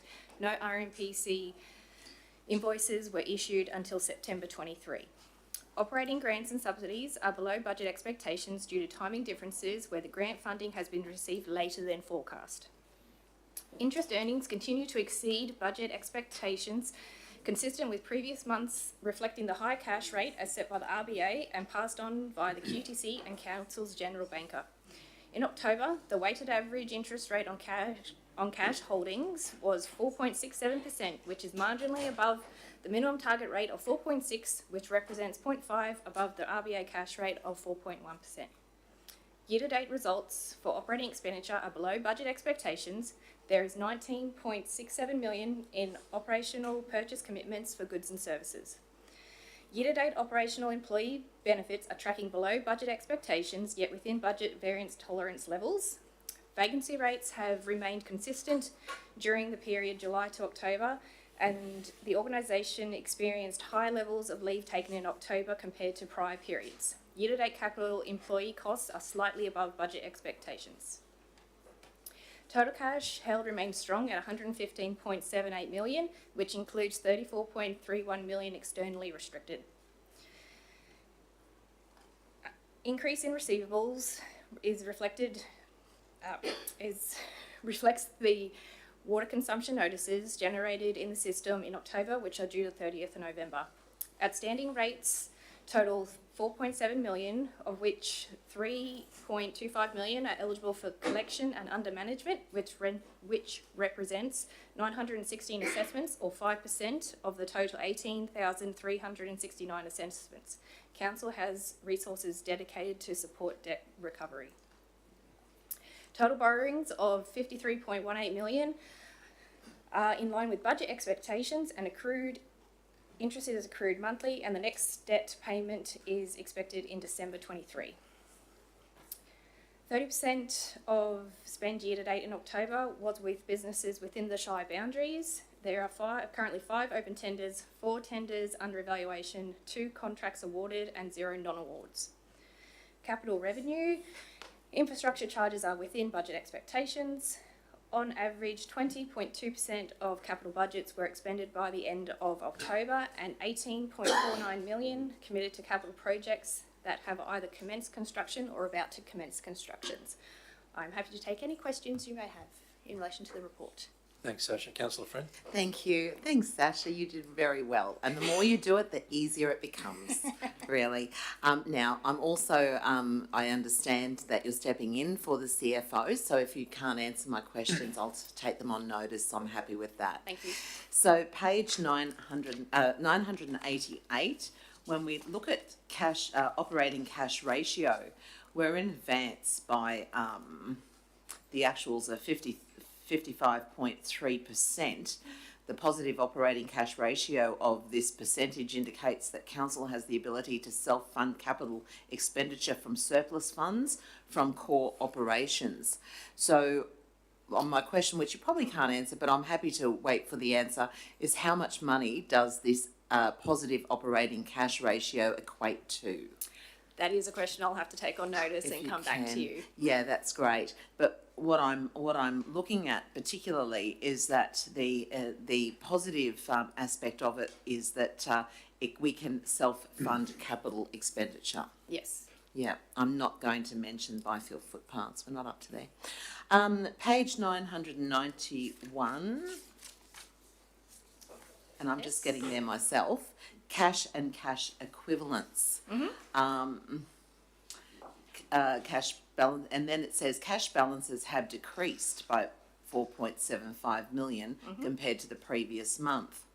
So I'm just a little bit confused because in the previous question on page 988 about the positive aspect of the operating cash ratio, now we're saying that it's we're told that the surplus, we now see an actual cash balance decrease. So that is just based on the ebbs and flows of the year when we are actually making payments. So for instance, last month in in September, we had a debt repayment. All those things come into account, whether or not the cash flow goes up, down, and depends on when amounts are due. So I would expect that cash balance to go up again on the basis of water rates being due at the end of November. Yes. But then we've got to obviously have depending on what the operational requirement for cash is and what we're outlaying, always takes seed on what is happening with regards to the cash. Yeah. Thank you, Sasha. Page 992, in the page 992, I'll just get to it. In the top graph, we see term deposits have tripled from July 23. Is this due to the advance payment of the waste levy? No, not necessarily. We are quite lucky in our position with our cash holdings to have a ample amount. So we had our officers trying to increase our cash holdings by interest earnings, and that is something we're reporting is that our interest earnings is above budget expectations because we have actually entered into new term deposits, particularly 2 back in August. Okay, all right, thank you. 2 more quick questions, but you won't be able to answer these. This is more, I suppose, through the monthly financial report to the General Manager of Infrastructure. On page 996, under Water, Waste and Sewer, we see that the Mickerville Hill roof replacement for the reservoir there is 55% complete. When may we see a completion of that?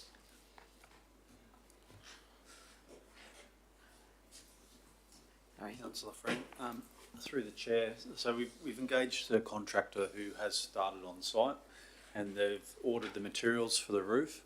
There's been some inspections in the last week or so just to confirm the scope of some of the structural repairs that are required. I wouldn't expect that project to be finished until the new year. Okay, thank you. Also, just if I'm asked over that Christmas period, so also page 997, major projects, and I think that you would be expecting this one. Where are we up to with Doonside and Werribee bridges? Do we have an update that you're able to talk about? Thank you, Councillor. So we've been negotiating with the contractor through over the last 5 or 6 months now.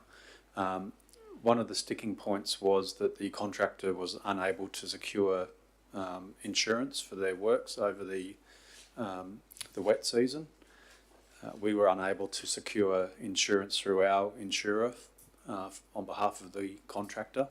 So the the work will be, the contractor has agreed to come back with their own insurance after the wet season, and that will be completed between April and July next year. Thank you, and I take it that the causeway of Doonside has been sorted. Yeah, there was our rural crews have laid some additional rock to repair the temporary bypass. Thank you. Thanks so much, and thanks, Sasha. Any other questions, councillors?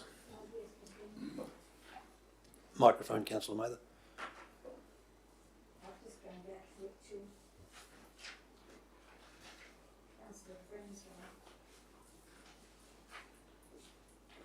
On page 9. Your microphone's not on, Councillor Mather. On page 988, in the top box, executive summary, you've got a blocked out area there. What was the reason for the block out? That has always been blocked out. We actually don't report amounts for those. That's always been blacked out. I've never noticed it before. It's always been there.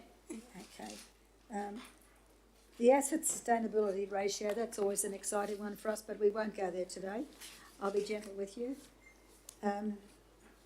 Receivables on page 991. $1.1 million increase in receivable attributed to water consumption charges being generated in the financial system for October.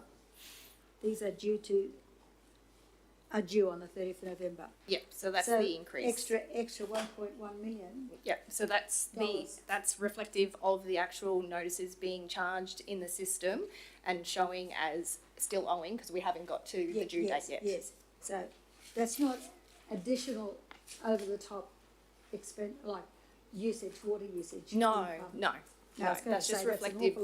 Yeah, no, it's normal for this time of being dry, of the year. everybody's trying to keep their grass green. So I'm thinking, we picked up $1 million over that. To go right into the detail, I'd have to take that on notice. However, that is 1.1 million increase in receivable attributed to water it's consumption just charges. from the prior month. That's just. Is that for all the water, not just the? That's for all water charges. So they were charged, they were added, so compared to September, we hadn't yet issued those notices, and then they were issued in October, which then adds to a receivable. They've been committed in the system, so then we're showing that we are owed that money. So Councillor Mather is trying to distinguish whether it's $1.1 million over what would be normal? No, no. Okay. It's completely reflective. And that's of accrual accounting, what you're talking about, is still to come in. That's yes. correct. Yes. I know what you're talking about. Thank you. Thank you for that clarity.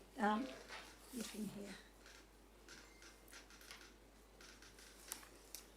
Councillor Mather, that we do anticipate with the next read, and I think we signalled to councillors last week that we have noticed a substantial increase in consumption. Yes, So one would expect that So we anyway. would expect that For the next. to be substantially higher than perhaps what it's Yes. been. And given the two-tier water system, and people need to be reminded to keep the check on their meters, because there's a few of them have said they've got very high readings. A lot of them, yes. Yes. On page 994, debt position, I know we're going to pay down some 53, the loan borrowings is 53.18. We've got here new borrowings drawn down in 23, 24, 9 million? 9 point... Yes, 9.7 What was that forecasted for, new do you know? borrowings. It says it actually here for the current financial year to acquire the Rookwood Ria water allocation and to upgrade the Emu Park sewage treatment plant. Okay, that's all good stuff. Anybody else has something else, Mr. Mayor? Don't think so, Councillor Mather. No, okay. Well, I might get the officer offside, Mr. Mayor, because there's probably a little bit more to All go. right, well, thank you, Councillor Mather. There's only Can I one go- or two extras, but that's okay. Thank you, Councillor Bello. Seconded, Councillor Swadling. All right, did you want to speak to that? No, only to thank you for the presentation. Yeah, okay, so we're going to move at Councillor Bello, seconded Councillor Swadling. All in favour? Carried unanimously. Thank you, councillors. Behind our spending, that's all.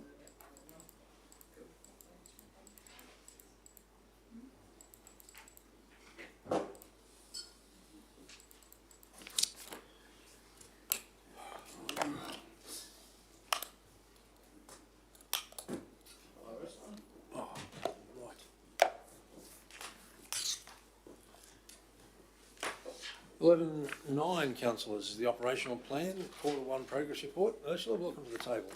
Thank you very much. Would you prefer just to entertain questions, or do you have a presentation?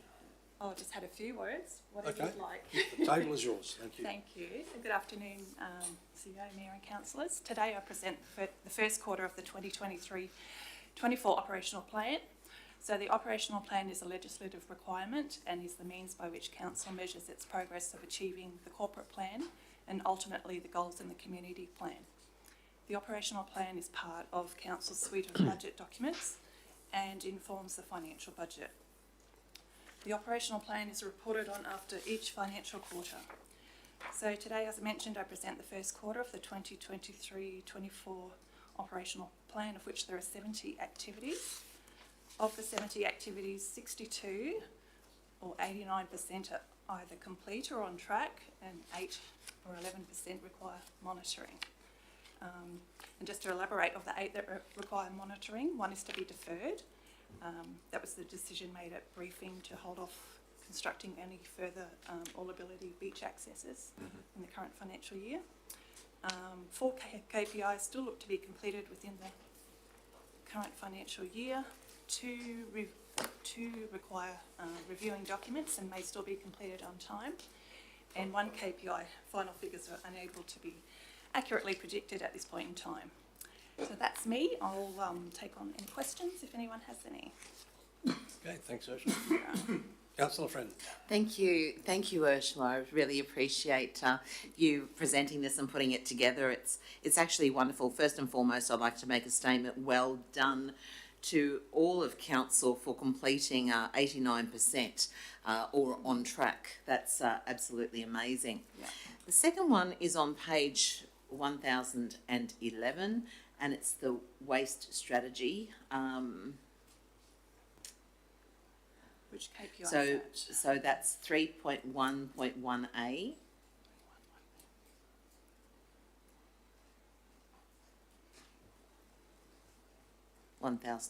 Page 1011, 3.1.1A under Natural Livingstone. The comments are officers are reviewing the CQ Rock Regional Waste Strategy actions, etc. And actions will be most relevant over the coming 9 months. Just wondering, I heard that that the state released this last Friday. Is that correct? The plan, most likely to the mayor, perhaps. CQ Rock's waste strategy plan? There was an announcement about the collaboration, Councillor Friend, but as of yet the plan hasn't been officially released by the state. It's just a media release by the minister saying that collaboration had occurred within the CQ Rock. Thank you so much. And just one other question on page 1014. Just wanting to know what the employee value proposition is.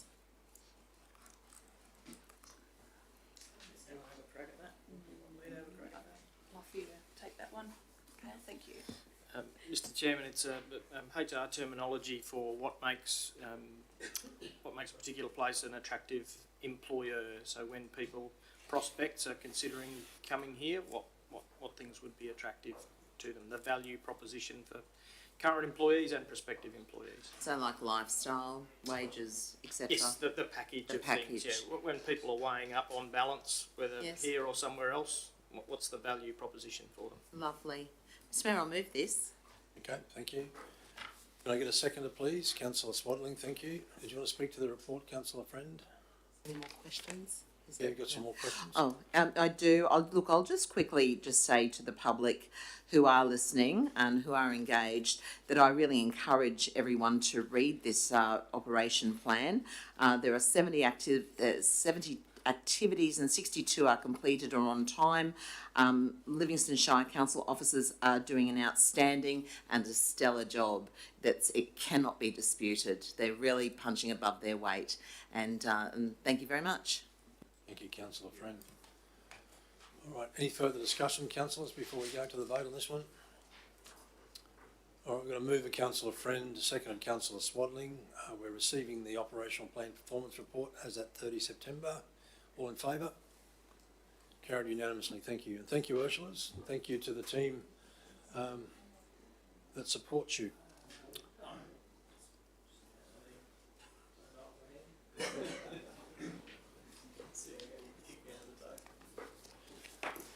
(11.10) is the annual report from the 1st of July 2022 to the 30th of June 2023.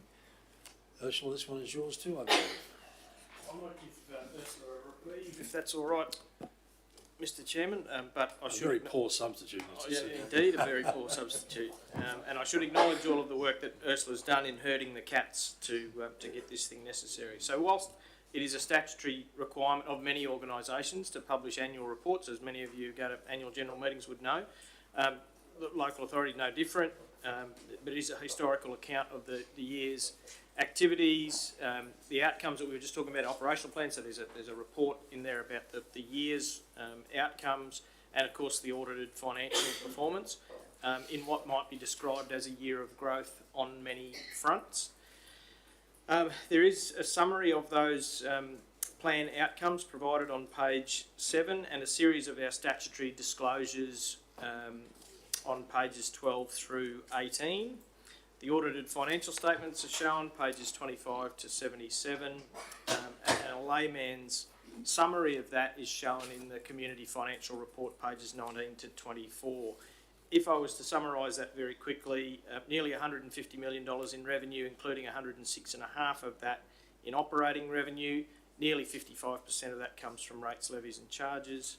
Our modest operating surplus reflects that we did expend a majority of that on in a pattern that is roughly a third on labour, a third on materials and services, and a third on depreciation. It's not exactly those numbers, but loosely. Finance costs on our borrowings just over 3% of our total expenditure. The Shire's balance sheet's strong. We have assets of at 30 June 23, we had assets of $1.24 billion and liabilities of 96.6, which includes borrowings of what was then 54.4 million, and as we know, we've made another payment since then. Cash balances increased by over 5 million at the time, but as Sasha mentioned earlier, they fluctuate according to our expenditures, reasonably consistent, but our income is lumpy when we levy rates and water bills, dog regos and the like. Thank you again to Ursula and all those who contribute into to putting the exercise together. Hopefully councillors and others who read it find it a useful gauge of where Livingstone Shire Council is at. Councillor Bello, would you like to move this one? I'll be happy to move, Mr Chair. Thank you. Second, Councillor Eastwood. All right, did you want to speak to the report, Councillor Bello? Just well done to everybody involved. I find myself at times actually picking up old, not that I read them a lot, but you pick them up just to flick through and so there's something that is necessary, but most importantly it tells the story of the year to compare historically and to help us plan for the future. So thank you. And councillors, with these I always flick to the back to see the Auditor General's comments, and I noticed again that it's an unqualified report, so congratulations to the CFO and her team and all of the staff involved, Mr CEO. So thank you very much. Councillors, any further comments around this? We've got a mover, Councillor Bello, seconded Councillor Eastwood. All in favour? Carried unanimous. Councillor Mather, you good with that one? Councillor Mather, you voting in support? Thank you. Carried unanimously.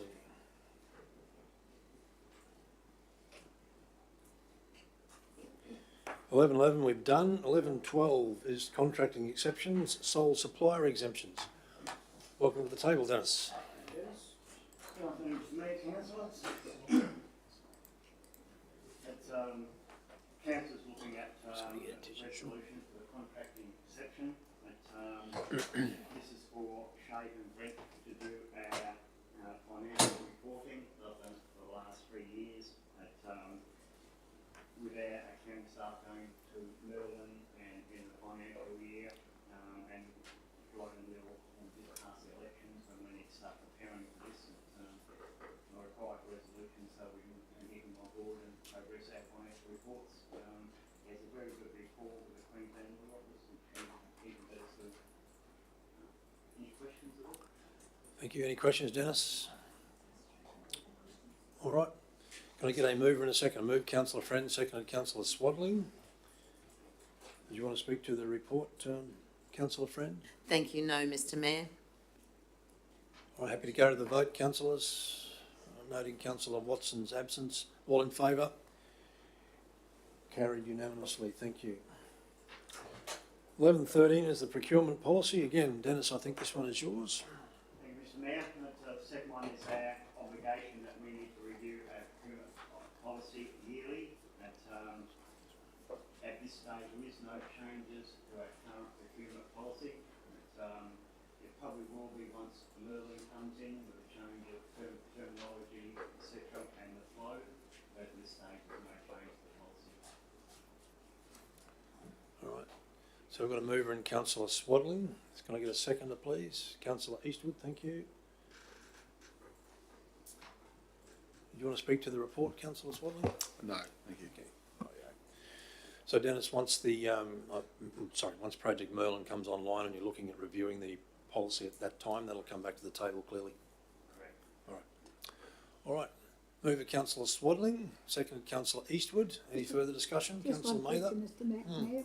Doesn't have to be given now. We were talking Merlin. I asked the question the other day, what money have we spent on Merlin so far? And nobody could give it to me at that time. Do we have that figure now, or how long do we have to wait? Apologies if that hasn't been provided, Councillor Maynard. I haven't found it. Get it to you this afternoon. That'll be fine, thank you. All right. So all in favour, councillors? Carried unanimously. Thank you. Thank you, Dennis. Thank you very much. Yes, 11.14 is acquisition of land along Tamby Road.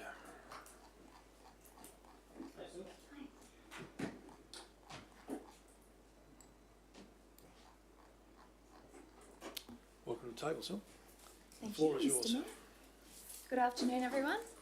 This afternoon, I'm here to present the report pertaining to council acquiring lot 505 on SP 178471, a 301 square metre allotment, which is a vegetation buffer between Tamby Road, the road reserve, and an adjacent Lakeside Drive properties. If we scroll down to the imagery in the meeting report, a picture paints 1,000 words. It is a small buffer between the highway and the rear of the properties within the estate. Council has received numerous complaints regarding the maintenance of this vegetation area, such as the site being overgrown and accumulation of palm fronds.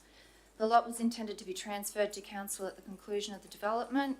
Acquisition under the jurisdiction provided by the local government regulation will provide council the ability to write off all arrears and action the vegetation maintenance, ensuring that the title transfers as originally intended. This would also ensure that interest and arrears would not continue to accrue, and the matter can be dealt with within the financial year, hopefully. Thank you, Sil. Any Thank questions, Councillor Friend? Thank you, Silla. So usually land acquisitions, we find them in our confidential section. Is there a reason why this is not confidential? Or is there any, no? No particular reason. The property is the vegetation buffer between the highway and other lots within the estate. There is no potential to sale or other avenues under the jurisdiction of overdue rates and charges. And because we have also received numerous complaints to deal with the vegetation matter, it's just being formalised, I guess, in the title transfer under that provision and jurisdiction provided under the Local Government Act. Sure, thank you so much. I'll move, Mr. Mayor. Okay. Can I get a seconder, please? Councillor Swaddling, thank you. Would you want to speak to the report, Councillor Friend? Mr. Mayor, only just to say that this is actually going to help the residents of this area once council has the ability to enter this particular area and remove that vegetation that's a problem area for these residents. And so once that happens, we can move on, and I'm sure everyone will be happy. Thank you. Thank you. Any other questions, councillors? Happy to go to the vote on this one? All right. Moved by Councillor Friend, seconded Councillor Swadley. All in favour? Carried unanimously. Thank you, sir. 11:15 is the Infrastructure Quarterly Report. Welcome to the table, Mr. Creedman.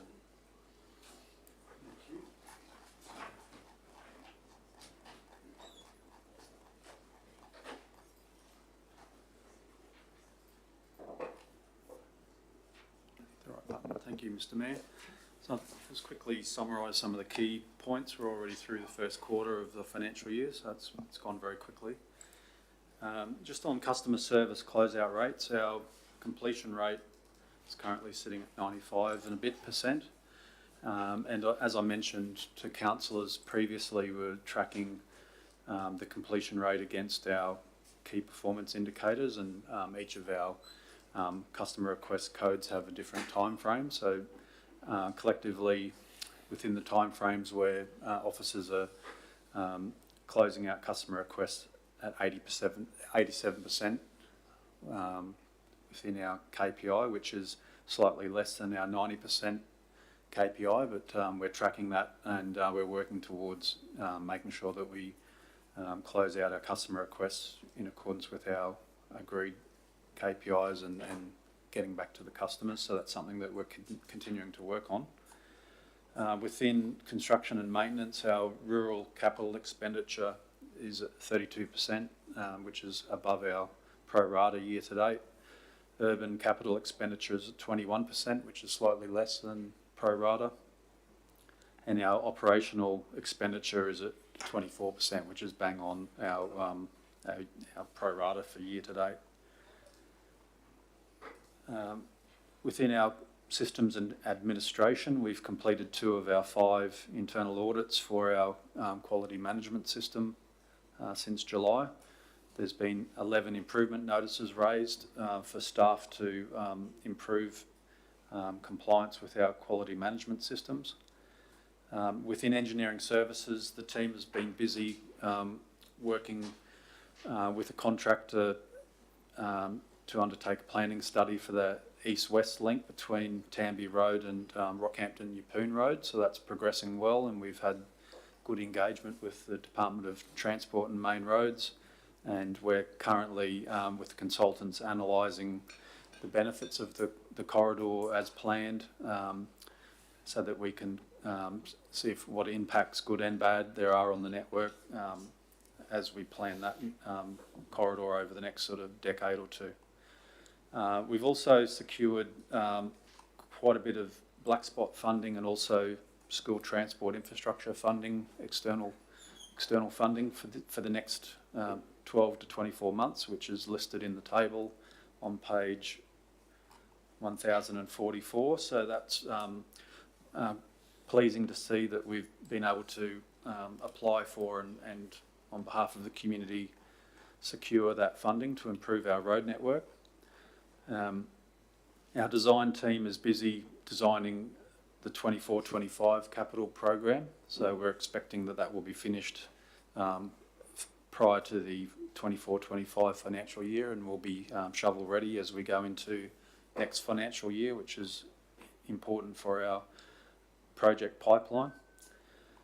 Within the water and waste department, the refurbishment of filters at Woodbury Water Treatment Plant has been completed in the last quarter with no issues. The Emu Park Sewage Treatment Plant upgrade, which is a large project on our books for this financial year, contractors are on site and are progressing as per our schedule, and we're expecting that to be completed by end of financial year. And recently, one of the valves on the Caves pipeline was replaced with no issues, and that's pleasing to see, because with our asset management on that pipeline, it's important that we maintain our valving and air valves and so on. And within our waste group, the regional material recovery facility tender has been assessed and awarded, so that's pleasing to see for the region. And the officers are just finalising the transport tender, which they expect to finalise prior to Christmas.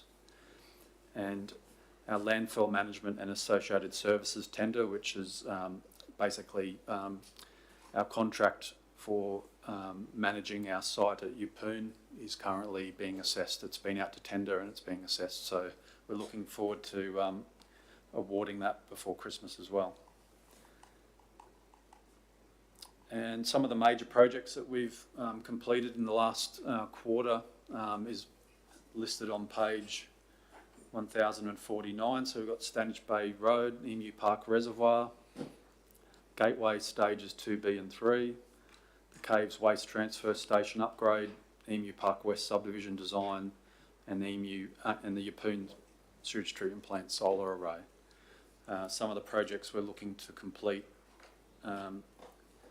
in this financial year are listed on that page there, and also some which will be carried over, which are large projects and progressing well, is the Yeppoon Aquatic Centre. And as I mentioned earlier in the meeting, we've got a resolution on the Doonside and Werribee bridges that will be progressing. So I'm happy to take any questions. Thank you. Councillor Watson. I was just wondering, Mr. Creedman, when we're looking at designing Thompson's Point Road for the bitumen side of things, I know we're looking for funding and stuff like that. I'm just wondering if there's anything happening with that yet. Thank you for the question. No, there's been no design work completed, and it's not likely to be anytime soon. We do know that the traffic has increased, and it will lead to increased maintenance because of the traffic volumes. At this stage, it's not listed in our Forward Works program in the short term, so we won't be designing anything unless it's sort of in the next 3 years, because otherwise it could be wasted effort. I think our efforts should be more targeted at trying to secure some funding from a state government. Just a question to Jeff. Have you had anything, asked about Thompson's Point with the grading? You're going to send someone out. Sorry? With Thompson's Point, you're going to send someone out and have find out whether the road was going to be all right to get through Christmas. I haven't had a reply yet, that's all. Oh, okay. Yeah, no, it's been assessed and we've decided on what areas of the existing sewer road we'll widen. I'm not quite sure the timing of the works, but... No, you're going to... It was due for grading. Remember, it's every 6 months? The common misconception, when we say that typically the grading frequency is every 6 months for high grade, that's typical. Sometimes they last longer, sometimes they last less. It hasn't reached intervention yet. I'll have a look and see when it's going to reach intervention and let you know. Yeah, you were going to send someone out last week, that's all. Yeah. Okay, I'll get back to you on that. Okay, Councillor Friend. Thank you, Mr. Mayor. Through you to Mr. Creedman, just a couple of things. On the administrative side of things, on page 1046 and 1047, there's some graphs there. Would you kindly email those graphs to me, because I couldn't read them clearly under this report, and then we can take them offline at the next portfolio meeting. But there's one other question on the base of page 1047. We're looking at the tonnage of waste, and in particular cover material. So I do know that council, so we're talking about covering the landfill at, day's end, etc. Is that right? So I do know that the waste levy that we must pay the state is $91 a tonne for waste that is taken to the cell in the landfill. And so I imagine that we also pay that waste levy on that cover as well. So for 2 months over August and September, we had to pay a levy of $91 per tonne for 1,389 tonnes. Are we looking to find how we can apply to the state for an exemption on this cover? Apparently the state, you can apply for exemptions on the cover, but you need to comply with certain aspects. Thanks, Councillor Friend, for the question. My understanding is that the cover material doesn't attract the waste levy, but recent discussions with some waste management experts enlightened us, I guess, as officers, that our biosolids may be used as cover material and mixed with the cover material, and that may mean that if we get an exemption, we don't have to pay the waste levy on the biosolids, and that's currently in our budget for $600,000 a year. So that's something that we need to explore to see if we're able to get that same exemption. Most certainly. Thank you so much for that. All right.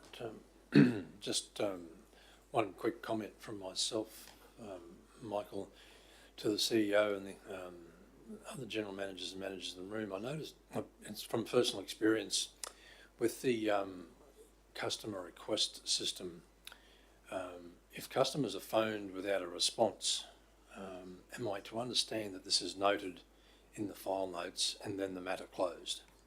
Because that's what's actually happened to me in the past. I had a matter that was being dealt with by the officer. They tried to ring me, couldn't get me. Just made a file note to say they'd attempted to contact the mayor, and I'm now closing this matter off. It's not really closing the matter off. It's kind of creating a statistical anomaly because it's not resolved.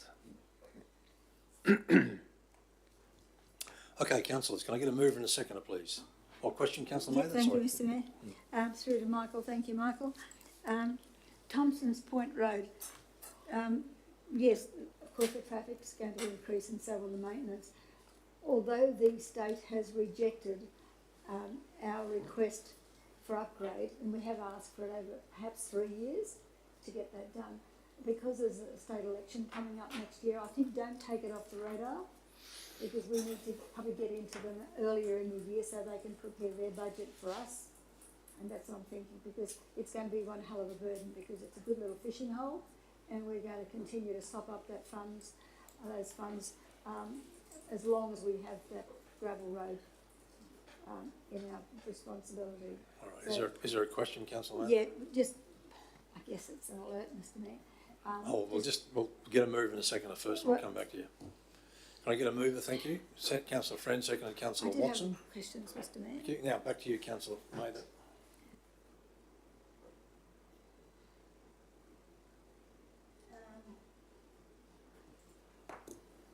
The valves on the Mount Charlton pipeline, Michael, you said there was another one replaced.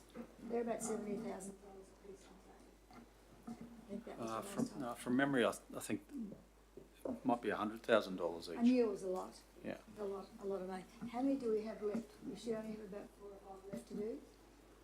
I think officers need to just do an assessment of the ones that are remaining. I might actually ask our manager of water and waste to come up. He's sitting at the back of the room to help with this answer, if that's all right. Chris is behind. No, he's across this issue.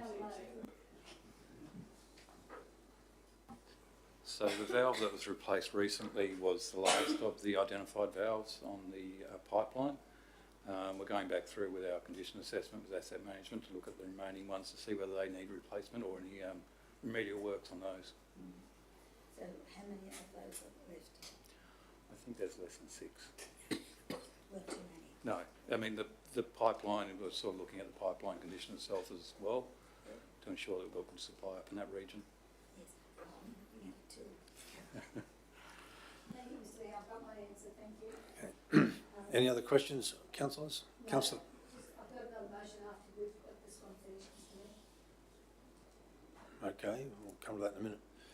So, Councillor Friend, did you want to speak to the report at all? Oh, no, thank you. All right, thank you. We're happy to go to the vote on this one, councillors. Got a mover, Councillor Friend, seconded Councillor Watson. All in favour? Carried unanimously. Thank you. All right. Will you grant me the privilege of just putting that on the motion? What's this in relation to, Councillor Mather? Because Oh, we're not thanking doing the urgent staff. business. We're not to urgent business yet. This is thanking the staff while the manager's in the room, Mr Mayor. You For? can take it. Just going to convey to the staff our appreciation from the table for the amount of work undertaken for the year. That's what it was about, Mr Mayor. Okay, well, I'll go and deal with that in urgent business, Councillor Okay, Mather. okay. Okay, 11:16, resourcing additional positions, plumber at Ogmore and a labourer. Move, Mr Mayor. Okay, Okay.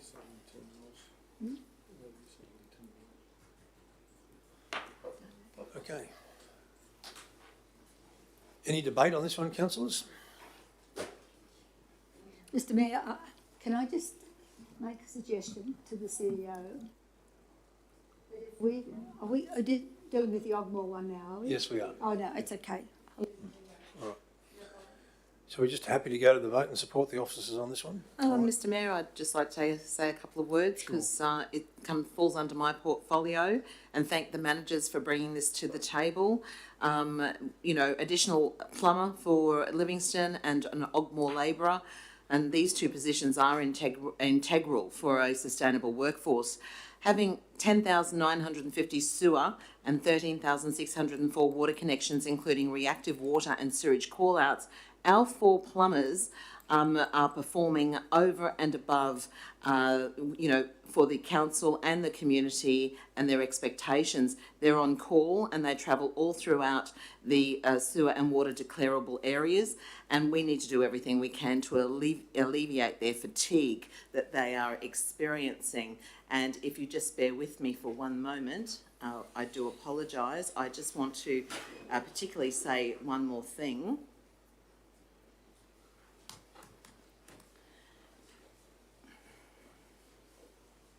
I'm as fast as a computer. I'd like to particularly thank the plumbers for Livingstone Shire Council, Ben Webb, Stephen Thompson, Jason Chambers, Alex Suttle, and our 2 apprentices, Jared Owens and Jaden Ward.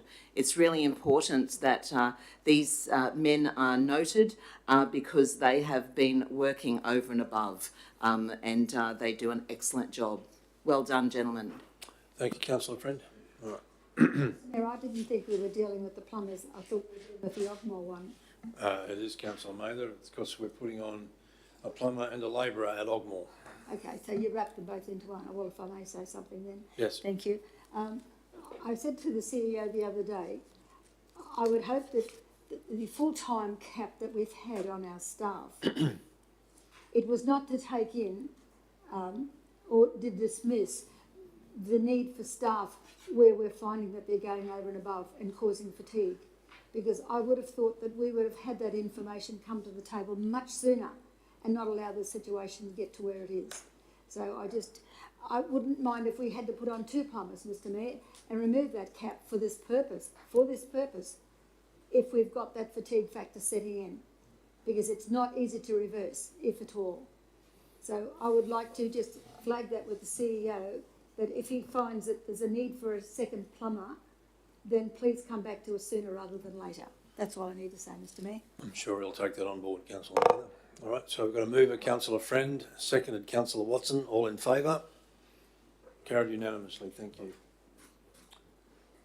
11:17, councillors, is the Marlborough Depot resourcing matter. Who's dealing with this one? Michael, you are? Thank you. Thank you, Mr Mayor. Councillors, as you're aware, on the 24th of October, the last council meeting, this matter was laid on the table pending a review by Councillor Mather, Councillor Watson, Councillor Swaddling, and also myself, Christy Mansfield and Jeff Carter. So we had 2 meetings between the last meeting and today, and we discussed all the matters relating to this issue over the last sort of 12 months or so with the recruitment and options and analysis, and discussed the issues in depth. Mr Mayor, I'd be happy to pass over to the councillors who are on the working group for their comments. All right, thank you. Any of the councillors on that working group care to make a comment?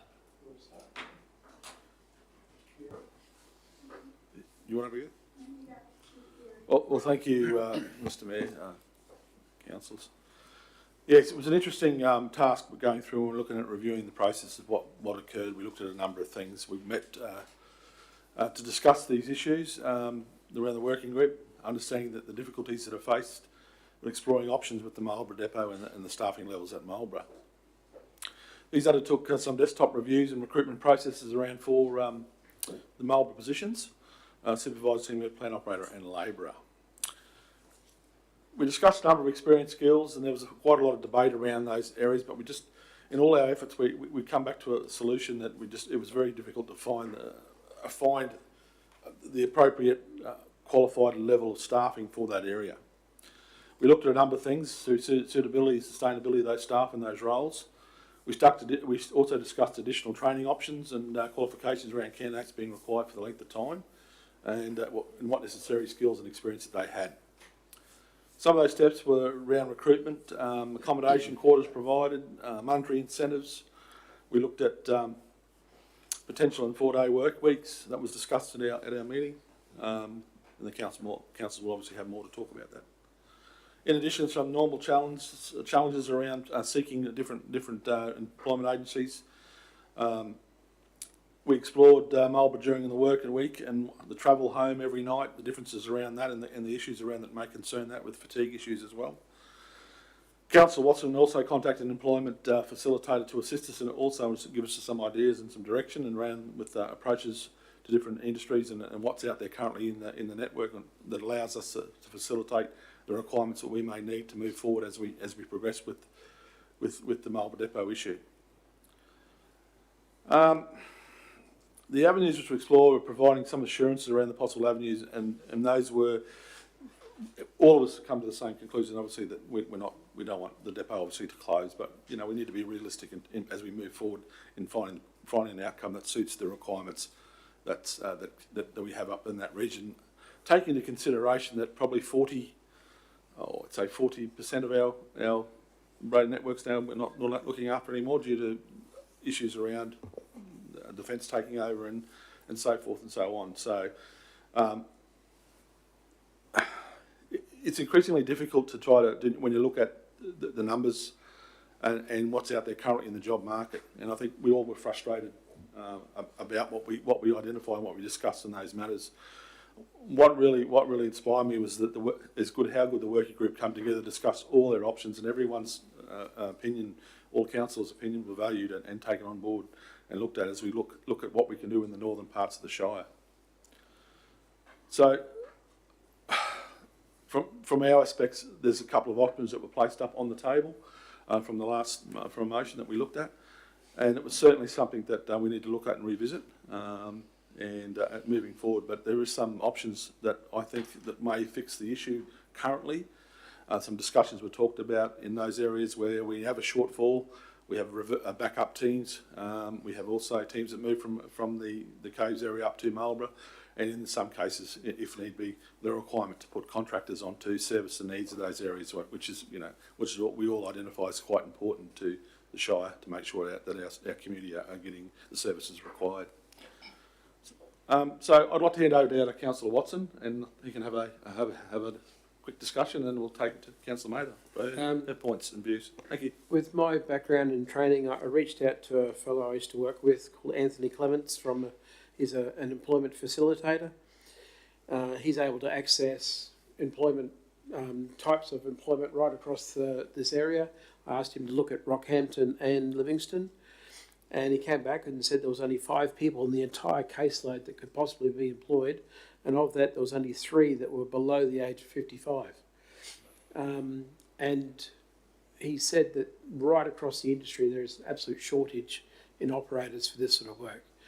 So that was brought in to help with trying to work out if there was possible people out there, At the same time, though, I found a bloke on a beach that had the tickets, but Christie's organised a form to be sent to him for employment with us in the future if he needs it, but he didn't have our qualifications, and that's the problem. There just isn't anyone out there. So I think we've done everything we could do. I don't think there's anything left, but I'll hand it over to Glenda. Thank you, Mr. Mayor, and I thank both of my colleagues and Jeff,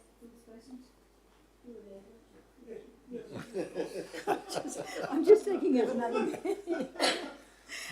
meeting. Yes, for their input. It was genuine input, and it was a difficult situation, and I concur with the sentiments of Councillor Swadling, and thank Councillor Watson for coming up with his prized possessions with his secret people, with all their information. But there was a general consensus that I picked up, and I feel very strongly about it, that the depot should not be closed. I mean, there may come a time in the future that we restructure our whole organisation, but at this time I don't think we need to close it.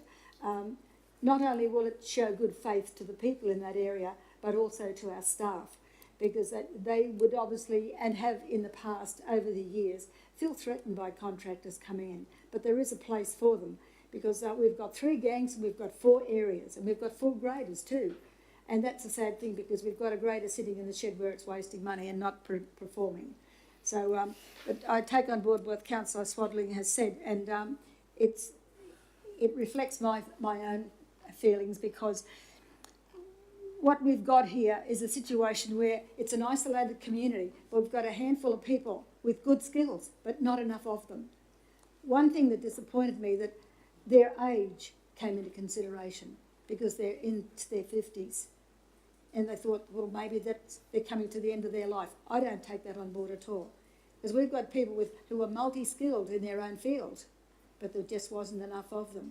And if having a roller ticket was the means of getting them a job, I'd say, well, and they've been offered the opportunity to be trained and ticketed by the company that took them on, we shouldn't knock that back. Because if we've got a shortage of skills in our community, we've got to start training people ourselves, because certainly nobody out there is going to do it. And I think we should be taking on as a skills provider and get funding from the government to be able to do it, because the government's not providing a shortfall for the skills that we need out here to keep the jobs going. Because it's falling back like the plumbers. It's all falling back on the ones who are doing it and have been doing it and will continue to do it till they fall over and pick up the pension. And that's what's going to happen. We're going to end up with nobody, and nobody putting their hand up and say, well, look, will you train me? Because I'm sure there are people out there who would like to be on the roll next in line for training. Because that's the way they progress. That's the way they feel wanted. That's the way they know that they're part of the organisation. Because you've got some good people out there, but for some reason or another, they're just not moving forward and up the ranks. And we need to give that opportunity. We've got... Councillor Matt, sorry, can I interrupt you for a second? Given we've probably progressed more past question time, and it's very remiss of me, I'm going to basically ask for a move and a second for this, so we can go and continue with debate, which is, I think, where we've been on this one. So can I get a mover for this one? Move Councillor Watson, seconded Councillor Swadling. All right. Sorry, Councillor Mather, please continue. Yeah. As you saw this morning, this bunch of visitors on the wall, they're the backbone of our rural community. And they've been on roads where they haven't seen a grader for a year. And they're doing the best they can to pay their rates and get home and get to work safely. They expect something for their dollar. They don't expect miracles, like they say. They don't ask for anything else, just to keep their roads safe. That's all they ask. So we've got a big network up there. Yes, we have lost a few roads, a few kilometres, because of the army, but we still have roads to service. And just because we've lost a few, it doesn't mean to say we can ignore the rest. And I've got another list that's coming up. We need to provide skills or opportunity for skills for our people, all of our people. We need to go down and ask them, what do you want to be when you grow up? Same sort of principle. What would you like to be going through your career path with this council? They'll tell you. They probably think, oh, that's a bit of a miracle. No, ask them anyway, because they just might tell you. The multi-skill part, not everybody is multi-skilled at this time, and that's where we had difficulty with this charter that we had.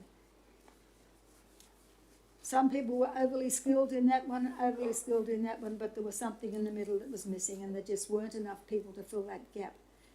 And we've had one fellow from Ogmore who's been going down to the caves to go to work from Ogmore. Can you imagine the fatigue in that? Nobody's really considered that.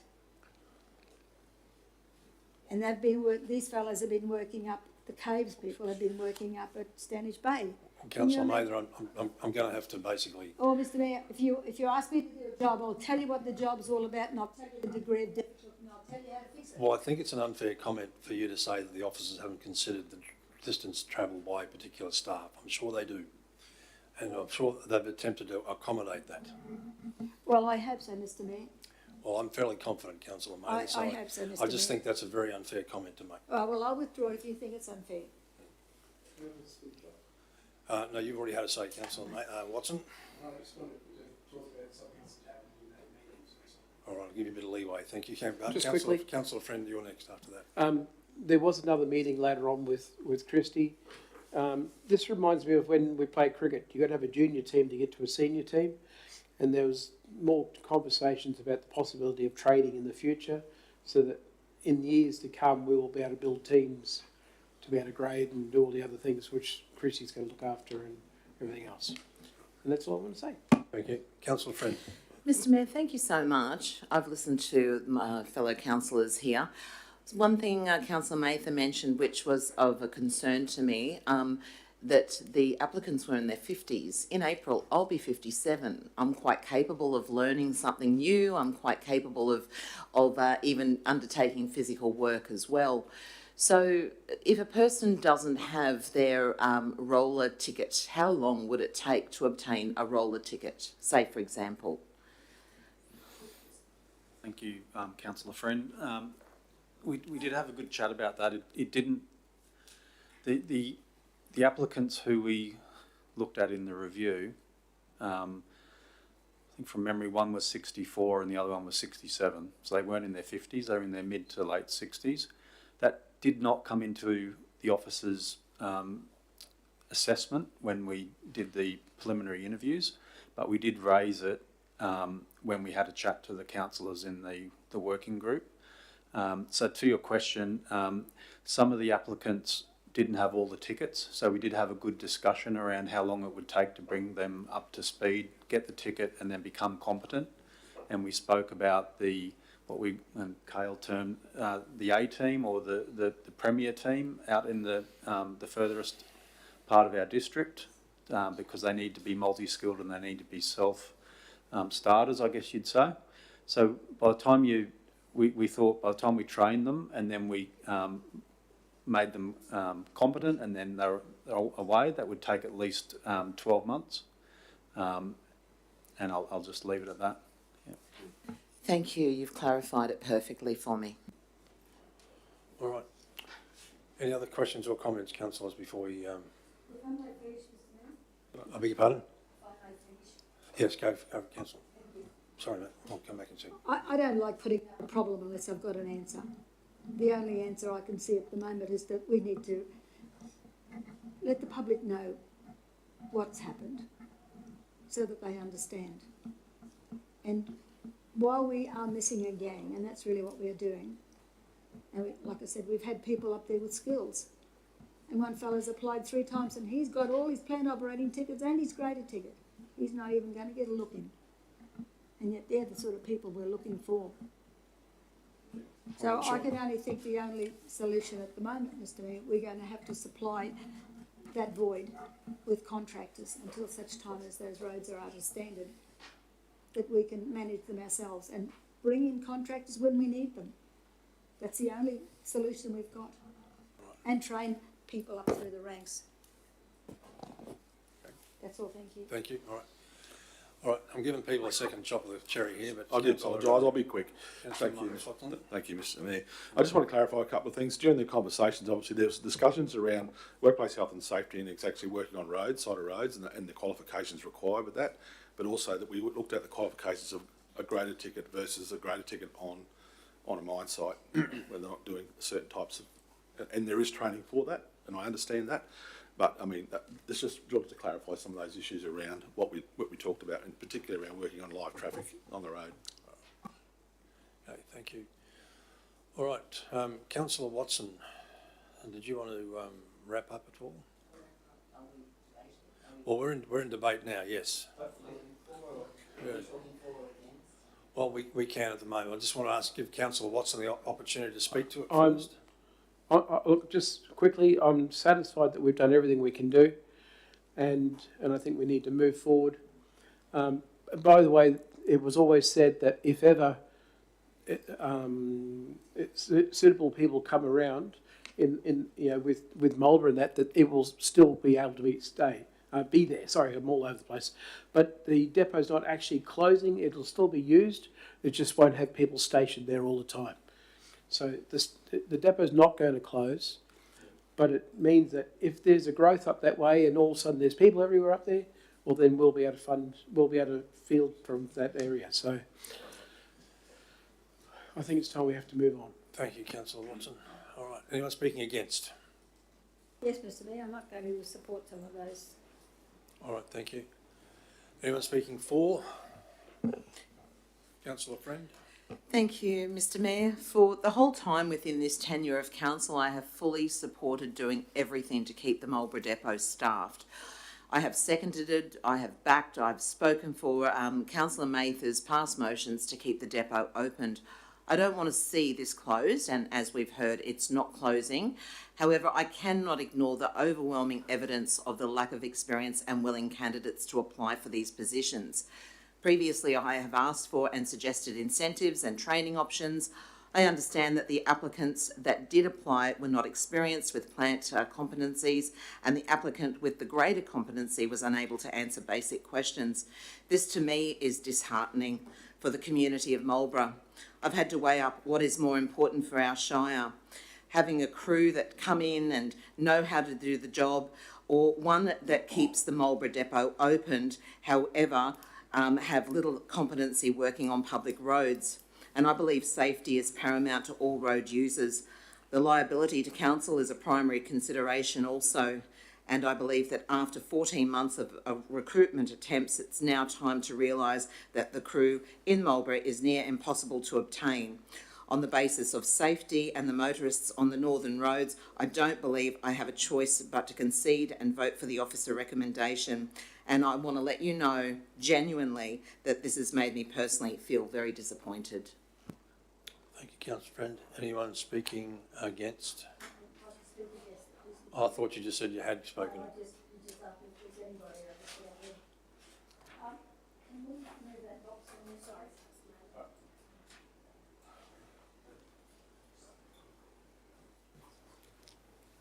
B, the situation is not likely to improve in the future.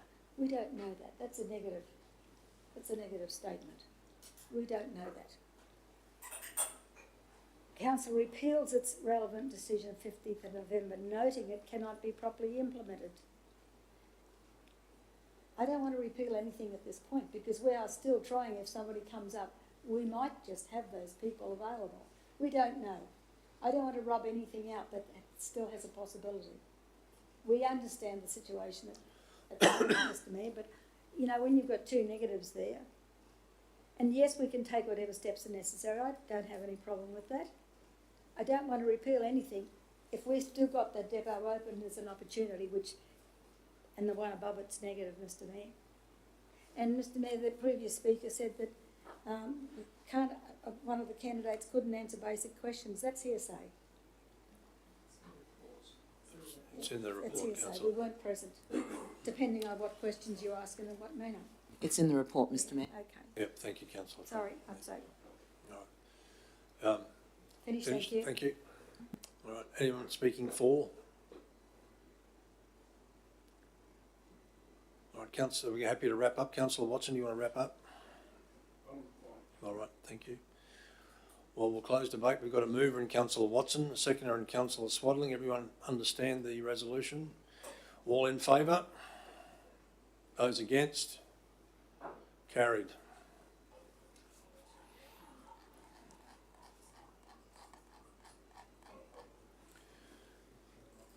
(11.18), the Capricorn Coast Outriggers Canoe Club and surrounding area. Michael, Mr General Manager, this one is yours. Thank you, Mr Mayor. So where am I up to?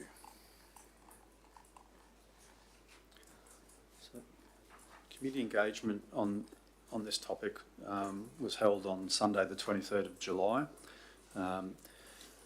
and we had all the councillors were there, and a number of staff were there to talk about the outriggers proposals, and also quite a few residents that spoke around a number of issues in that vicinity.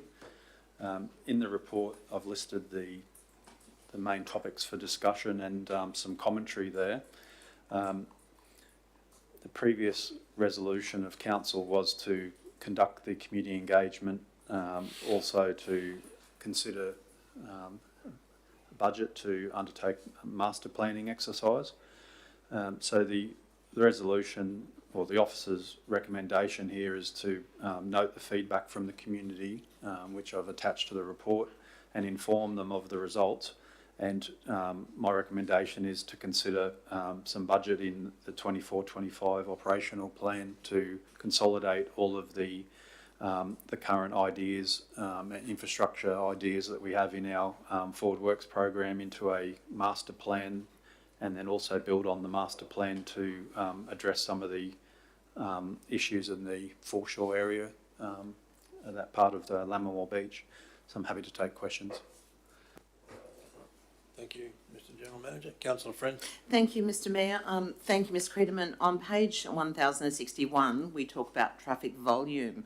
At a previous briefing in relation to this, I suggested perhaps we could try to undertake a traffic count in order to see if we can reduce the speed in this area. Was that traffic count undertaken?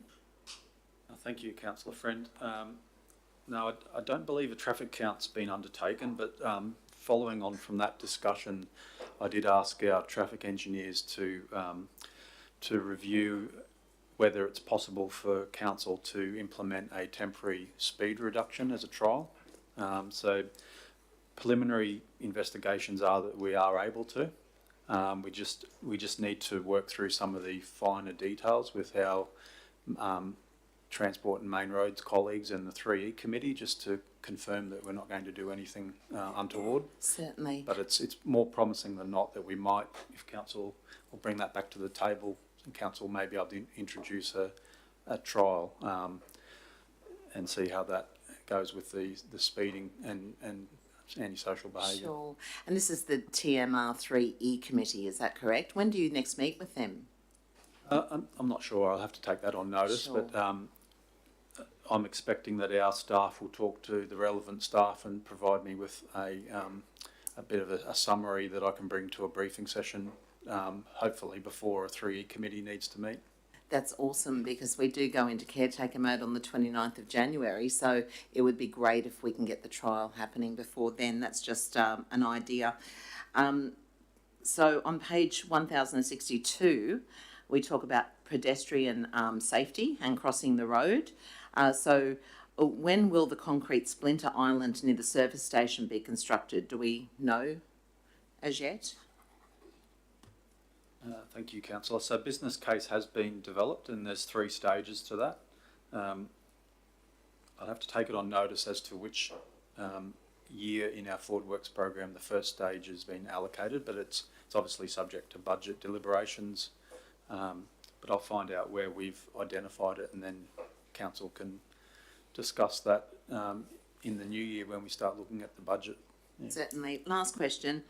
At the actual meeting at Lammermoor, and thanks to Councillor Bello for arranging that, there was talk about council working with the outriggers to reduce and remove weeds in the area of their area of Lammermoor Beach, and then to replant perhaps native plants. Has this occurred yet? Again, I'll have to take that on notice. I'm not sure exactly what has happened since that meeting, but our Natural Resource Management officers will be able to give an update on that. Thank you. Happy to move that, Mr Chair, if, Thank you. or if and when it's needed. Thank you. I'm going to move it Councillor Bello, seconded Councillor Eastwood. Debate is live, all right. Just Any other questions or sorry, comments? Mr Chair. Questions first of the officers? All right, Councillor Bello, going to speak to the report? Yeah, thank you to Mr Crediman for bringing this for our consideration. I believe it's a positive step towards what was a very positive meeting, which saw significant member of the community turn out in an area where we're seeing significant growth. And no one knows better the local issues than the people that live there, and they've certainly able to bring them to our attention, and I think there's great opportunity there. And if into the future the master plan can be funded, who knows what possibilities could eventuate there. And it's quite timely, councillors.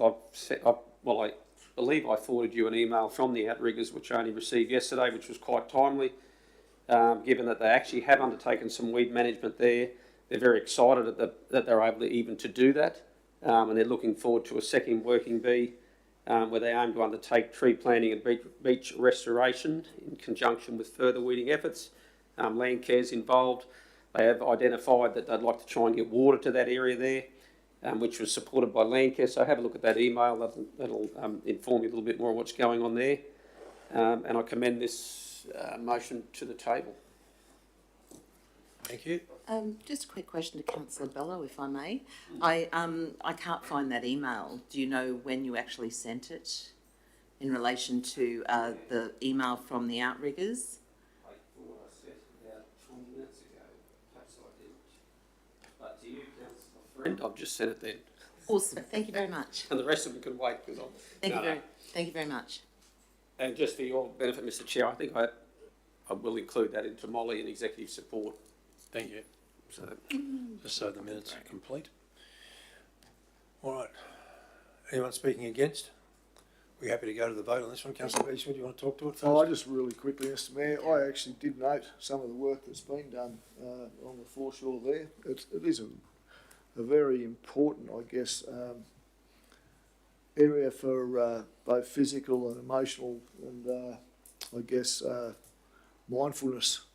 That area, it's a beautiful little spot, and the outriggers have just wanted the opportunity to be, I guess, be able to maintain it and look after it to their best potential. So this is just a step in the right direction, and again, I also thank Councillor Bello for making the meeting happen. So thank you. Thank you. All right. We've got a move of Councillor Bello, second to Councillor Eastwood. All in favour? Carried unanimously. Thank you, councillors. 11:19 is a road closure application for Manns Road at Emu Park. Thank you, Mr Mayor. So, officers received a request from the property owner in October this year for us to consider, for council to consider permanently closing a section of Manns Road. It's currently under licence to this property owner for grazing of cattle. If I just quickly move to page 1079, there's just a sketch plan showing the area in question, so that just sets the context for councillors. And officers have reviewed the request, and the officer's recommendation is that we object to the proposed permanent closure due to this section of road reserve providing connectivity back to the Emu Park Road for future use, may provide an alternative access for emergency services and disaster management, and it's an important native vegetation linkage for wildlife movement. So I'm happy to take questions. Councillor Friend first. Thank you. Councillor Watson. Oh. No. Okay. Councillor Watson. Through the chair, Mr. Creedon, I'm just wondering how long this person's had the access to this road. Is it like been a long-term thing or just recently? Sorry, councillor, I don't know the answer to that. I'll have to take it on notice. I'm just wondering if it's been an historic thing that it's been done for many, many years. Yeah. Usually a road licence is an application to the state, and then it's assessed, and it's got a time limit, and then it's renewed or it's not renewed. So I'd have to check with our planning officer to understand how many times it's been renewed. Thank you. Councillor Bello, you got a question? Oh, sorry, Mr. Chair. All right. Can I get a mover and a seconder for this, please? Move Councillor Mather, seconded, please. Councillor Swadling. Councillor Mather, do you want to speak to the report? All right, thank you. Anyone speaking against? Councillor Swadling, you want to speak to it at all? All right, happy to go to the vote, councillors? Moved Councillor Mather, seconded Councillor Swaddling. All in favour? Carried unanimously. Thank you. 11:20 is Community Group Tenure for Yeppoon Tennis Club. Thank you.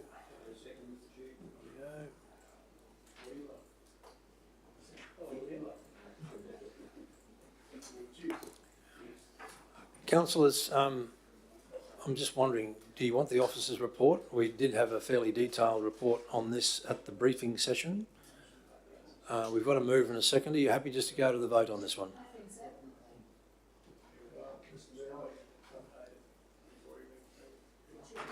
You're welcome to speak to it, Councillor Eastwood, if you want. No, look, I actually, this, I guess, it's Cooey Bay. It's. Oh, I see what you're saying. This is the problem. I'm going to leave the room, but I just, because I think I have to, after what you guys voted yesterday, I don't think I've got a choice. So you have to take away your voting, Mr. Mayor.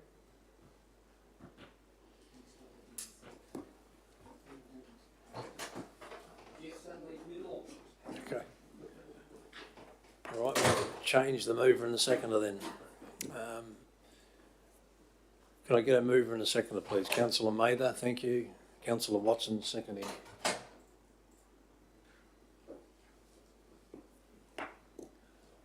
All right, so we're happy just to go to the vote on this one, councillors? All right, all in favour? Carried unanimously. That was easy, Molly. Mr. Mayor, I'd like to move the Emu Park one, thank you. Okay.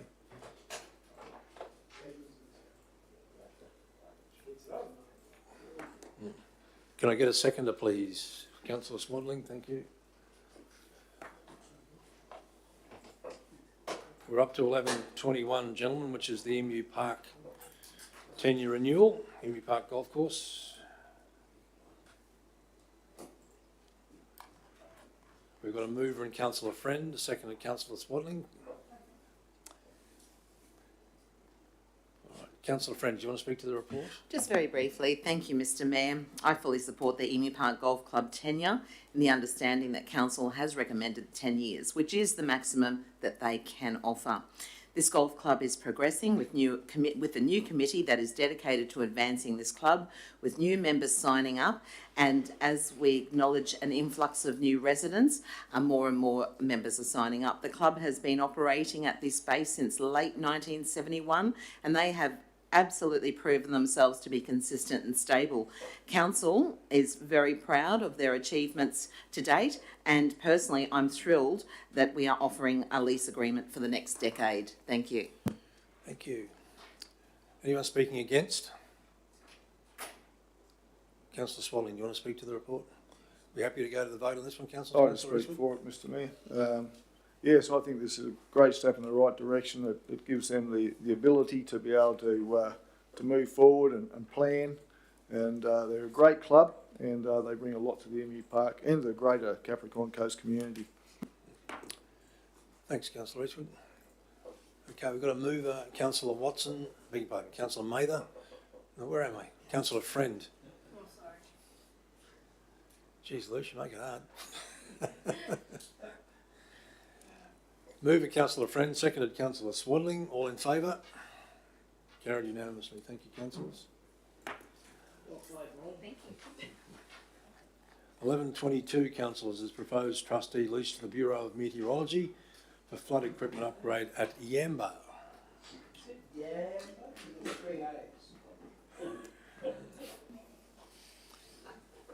Okay, got a mover and Councillor Swaddling. Can I get a second? Councillor Mather, thank you. Just a bit further north from here. Councillor, we were given this information at the briefing session as well. Are there any further questions in relation to this? We happy to go to the vote on it? All right. All in favour? Carried unanimously. Thank you, Christine. And Amplitel for the telecommunication facility at Hawke Street, Emu Park. Can I get a move and a seconder for this one? Move Councillor Swaddling, seconded Councillor Mather. We were briefed on this one as well. Councillors, any questions on this one? Happy to go to the vote? Moved Councillor Swadling, seconded Councillor Mather. All in favour? Carried unanimously. Well done, Christine. Thank you. 1124 is the preliminary scope of investigation for the Flinders Park matter. Mr. CEO. Thanks, Mr Mayor. Councillors will recall a couple of meetings back resolving to commission an independent investigation into the Flinders Park transaction, but in so doing was to instruct the investigator to undertake preliminary inquiries and assemble a scope of work such that council could determine whether it wanted to proceed with detailed investigation. Those scopes and quotes are attached to this report. My assessment of those things, as detailed in the recommendations, is that further investigation is not necessary. There are 4 matters identified by the investigator, each of which can be investigated independently of the Ashdale organisation who've done the preliminary investigations, and I recommend accordingly. All right, thank you. Any questions, councillors? The only question I have, Mr Chair, is just in relation to number 4. In the event that the Crime and Corruption Commission refers matter number 1 back to council, nominated person being yourself, then put the allegation form to the CEO. I guess I'm just questioning whether it would be appropriate for the Mayor to be the nominated person in ultimately allegations that relate to staff or CEO and others that are identified within that would be potentially implicated in those actions. Well, I'm confused, sorry. Well, I don't like to go over old ground, but there were other officers involved in the application of Flinders Park, i.e. the General Manager, which is obviously a closely related part of yourself. Are they subject to the investigation beyond the CEO, or is it just purely the CEO on behalf of the staff, or? Yep, sure. Equally not wanting to go over old ground, but the investigator has identified that the failure to place the application on the agenda is the allegation, and there was a suggestion that that was inappropriate.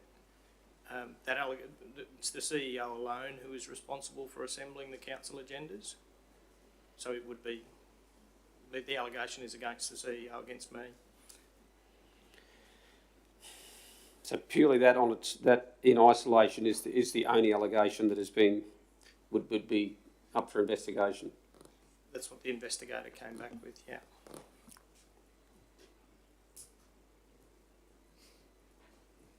Any more questions, Councillor Bella? No, Mr Chair, thank you. Councillor Friend? No? Thought you were to go. Any other questions, Councillor? I need a mover and a seconder on this one, please. I just have one question. Yeah, I'll just come back in a second, Councillor Mather. Moved Councillor Friend, seconded Councillor Watson. Councillor Mather? Just the way the CEO said that the only alleged crime, There's no crime, Councillor. whatever, matter that was levelled against the CEO was that he didn't put it in the agenda. Is that? No.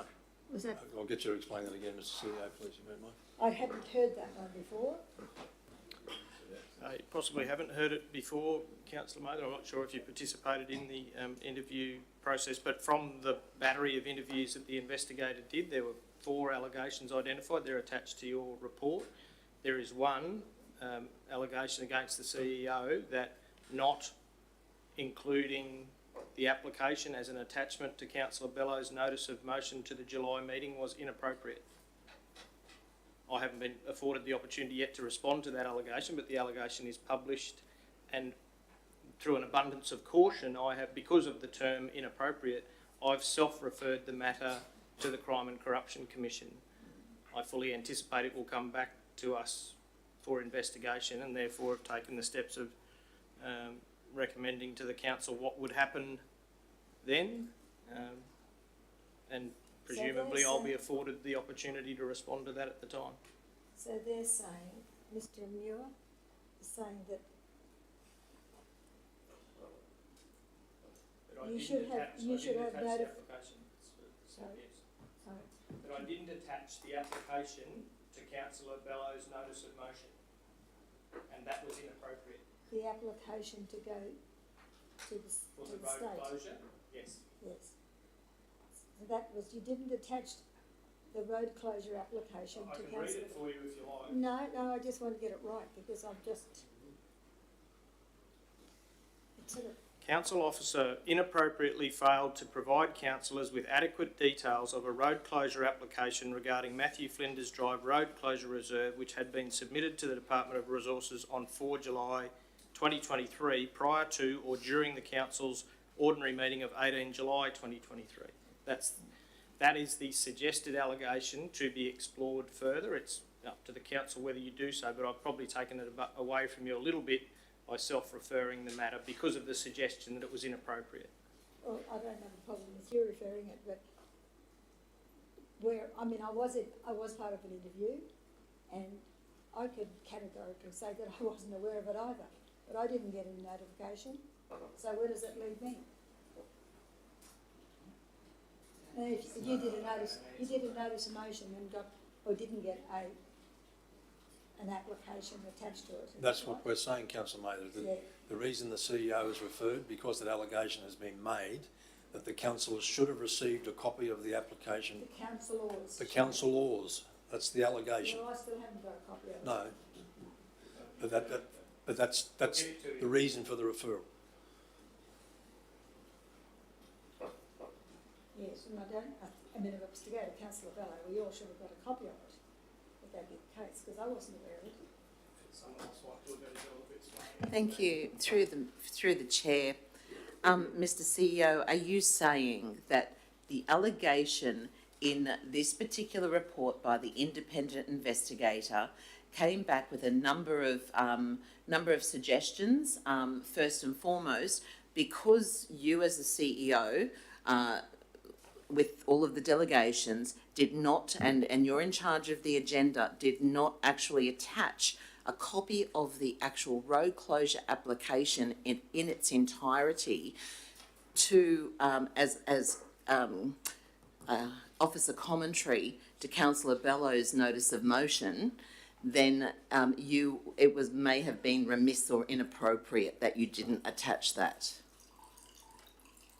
That's correct. The investigator has said that it was raised with him that it is inappropriate and that could be explored further.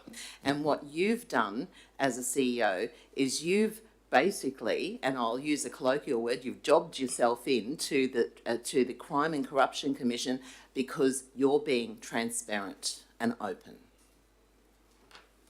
I'm doing it because I've got a statutory obligation to do it. The suggestion was it was inappropriate. Mm-hmm. I'm the public official as defined in the Crime and Corruption Act. It's a very low threshold for referral. I've referred it on. As I say, I expect a result and reflected in recommendation 4, but we shouldn't prejudge those things necessarily. Yeah. All right, thank you. So where does that leave us now? Well, we've got to consider the recommendation from 1 to 5, Councillor Mather. So, Councillor Friend, did you want to speak to the recommendation, seeing you're moving it? Thank you, Mr. Mayor. I really don't have a lot to say. I think the recommendation itself is quite easy to understand and transparent. The actual report from the private investigator that has come back to council is very easy to understand, and I would urge and encourage all to read it, as we want to be open and transparent. Thank you. And I do commend the CEO, even though it's a statutory obligation to send that to the CCC. I do commend him for doing so. Thank you. All right, thank you. Anyone speaking against? Mr Mayor, I'll speak against it. I actually think the whole report was a waste of money. I think it didn't tell us anything that we didn't really know. I think there's one little mistake in there when it actually says I elected not to participate. It's not entirely true. So, I disagree with the whole report. I'm glad it wasn't really too much of a part of it, and I definitely don't recommend it to the table. Sorry, Councillor, I didn't. I definitely don't recommend it to the table or whatever. Thank you. All right. Anyone speaking in favour? Councillor Watson, you're seconding. Do you want to speak to the report? All right. Anyone else speaking against? Yeah, look, there's parts of it that I do support, matters should be investigated, but on the basis, I think it's been limited to perhaps the CEO's, the allegation against the CEO as the sole concern from the officer's actions within the process, whereby there was an application that stated categorically that council made a decision that they wanted to basically do a housing development to Flinders Park, which was clearly, there was no resolution at the table to do that. I think it was inappropriate for that to be said, but as I said, I don't want to go over old ground, and I'll let the statutory bodies deal with these investigations. And I'm not comfortable with number 4, that the mayor would be the nominated person. I'd be more comfortable if it was to be the CFO, who is the other person in our complaints against the CEO. So on those grounds, I'm not prepared to support it. All right. Anyone else speaking in support?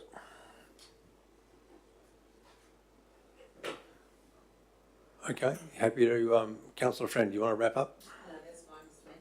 All right. Well, Can I just say I'm just glad that we did it externally instead of internally for transparency. good day. All right. So we've got a mover, Councillor Friend, seconded Councillor Watson. All in favour? Those against? Motion's carried. 11.25, Livingstone Shire Council Priority Projects 23-24. Welcome to the table, Sonia.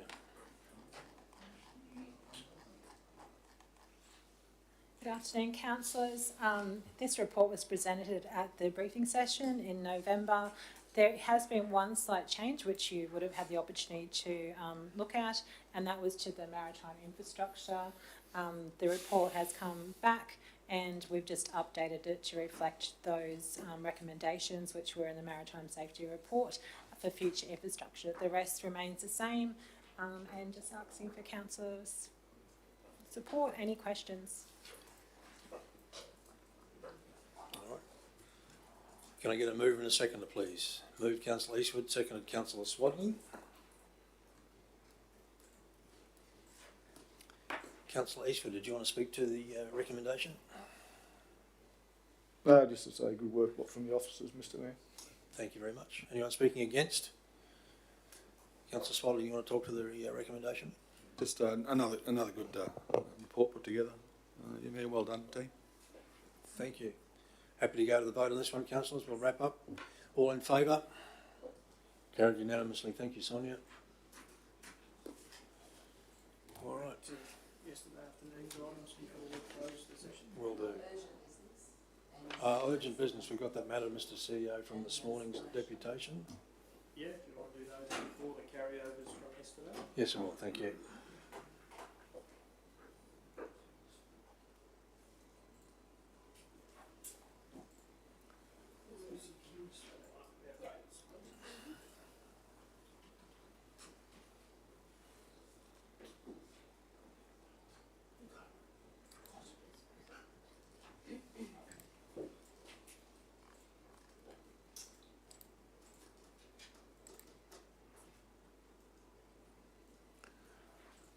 Okay, so under urgent business, following on from this morning's deputation, councillors.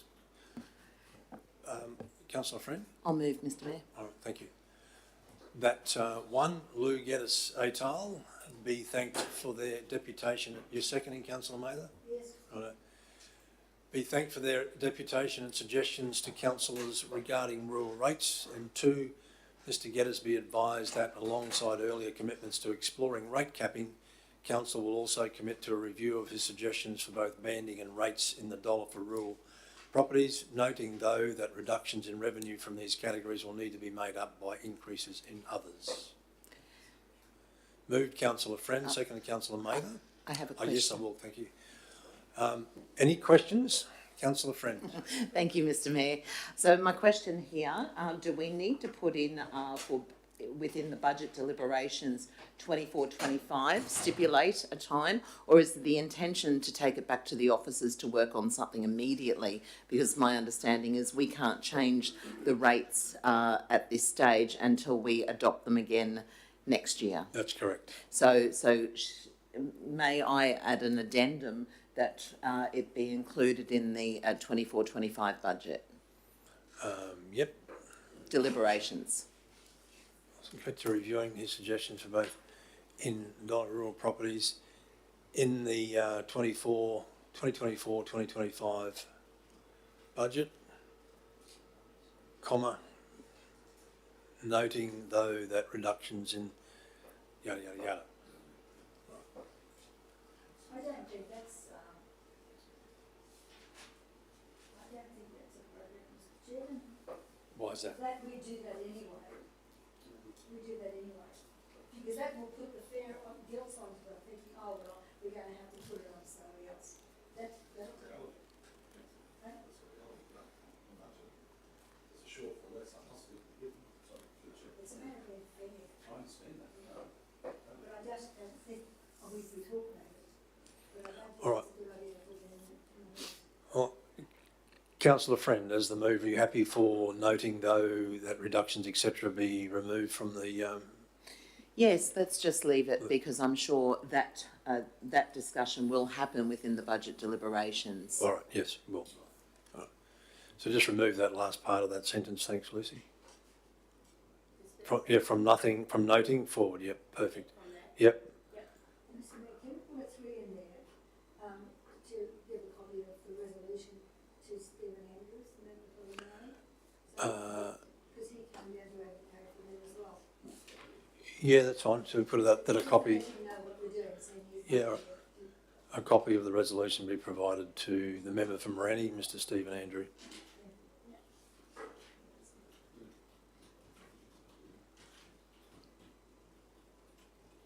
It's V, S-T-E-V-E-N. Yeah. All right.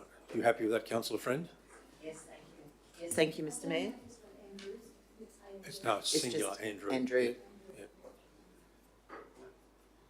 He has the privilege of 2 first names. All right, so the move and the second are comfortable now? All right. Everyone understand the recommendation? All right. So moved Councillor Friend, seconded Councillor Mather, all in favour? Carried unanimously. Thank you very much. All right. Mr Chair, just under urgent business, I did send out an email. I thought I sent it to everybody, but maybe it just went to the CEO about an hour ago, just in relation to a matter that I wanted to raise under urgent business, and I'm sorry for the extra late notice, but I thought the email may have gone through, just in relation to the Bangalee beach access with the closure of the Byfield National Park that may extend through to February. I guess the concern I have is that we may see a significant amount of four-wheel drive activity that won't be able to access Five Rocks because of that closure, and the next likely place that they'll go will be quite possibly Bangalee. The Bangalee ramp at the moment is probably as bad as I've seen it for quite some time in terms of its steepness and the amount of bogging that's occurring at the bottom of the ramp, and because of the same conditions that are causing the closure of Five Rocks, my concern is that we're going to see an enormous amount of drama at that ramp if we don't see some interventions in there to improve the quality of the ramp. I'm not an engineer, but I would think the gradient is got to an extent where it is really quite challenging for people, and if we can give the if this motion was successful, which I'm moving, basically that we mitigate and intervene on the ramp and do some urgent works there to improve it. My fear is that we may be in for a really contentious, dangerous, difficult period at Bangalee over the holiday period. Lucy, can you just move that up again, please, so I can read it? Thank you. That in order to mitigate the potential traffic risks due to increasing four-wheel drive activity onto Farnborough Beach as a result of Queensland National Parks closing access to the Five Rocks beaches, I guess that's a supposition, Councillor Belly, but probably a well-founded one, except for local traffic, up till February 2024, Council undertake urgent safety improvements to the Bangalee Beach access ramp, that is gradient reduction. Is that all that's required? Look, as I say, it's not for me really to stipulate, but... Can I just go to the officer on this one? Yeah. Unlike the tractor stockyard point, which is not subject to tidal influences, and the problem is when it's really dry for a long time with stockyard point, Bangalee Beach access is subject to tidal influences. So, you know, quite often by the end of a low tide, you can have very soft sand with the amount of vehicles coming off and on the beach. It typically gets wiped out when the tide comes in. I've got no problems with having a good look at it over the next couple of weeks and maybe making some slight adjustments to try and improve the inclination of the ramp and that. I don't think it requires any major capital work. We should be able to just peel it back, add some sand in, and just get it to a better state for what possibly could be an increase in traffic. Can I just have a word to Mr Mayor?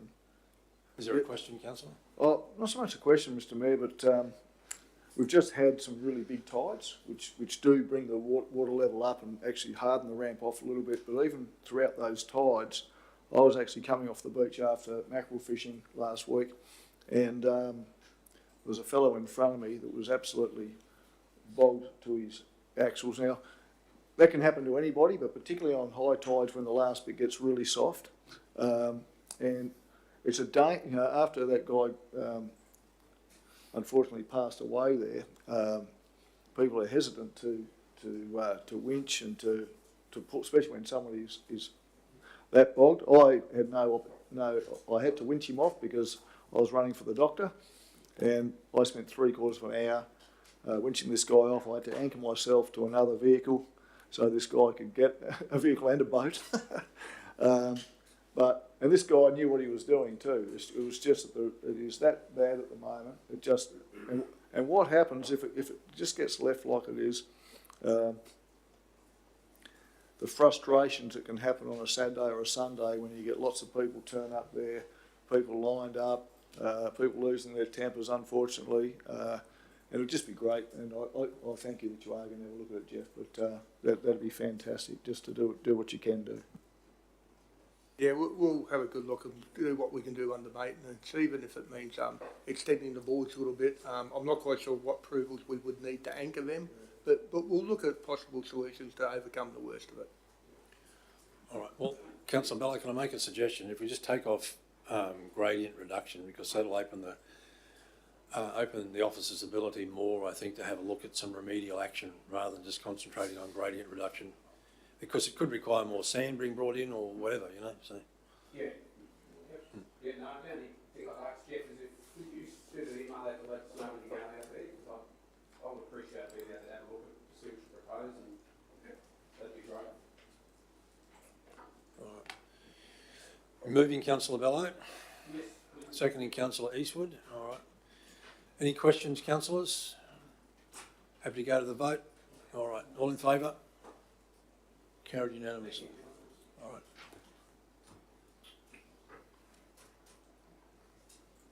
All right, Mr.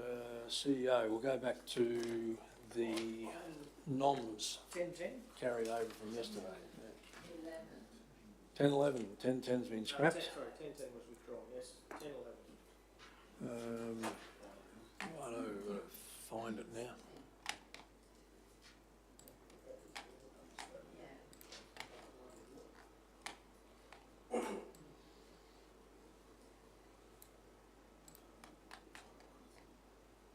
Yes, sir, yeah. part one on file, easy. And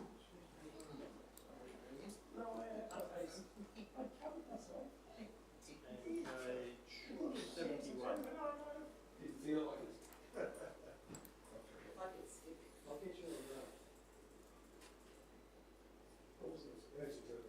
Thanks for turning me out this way.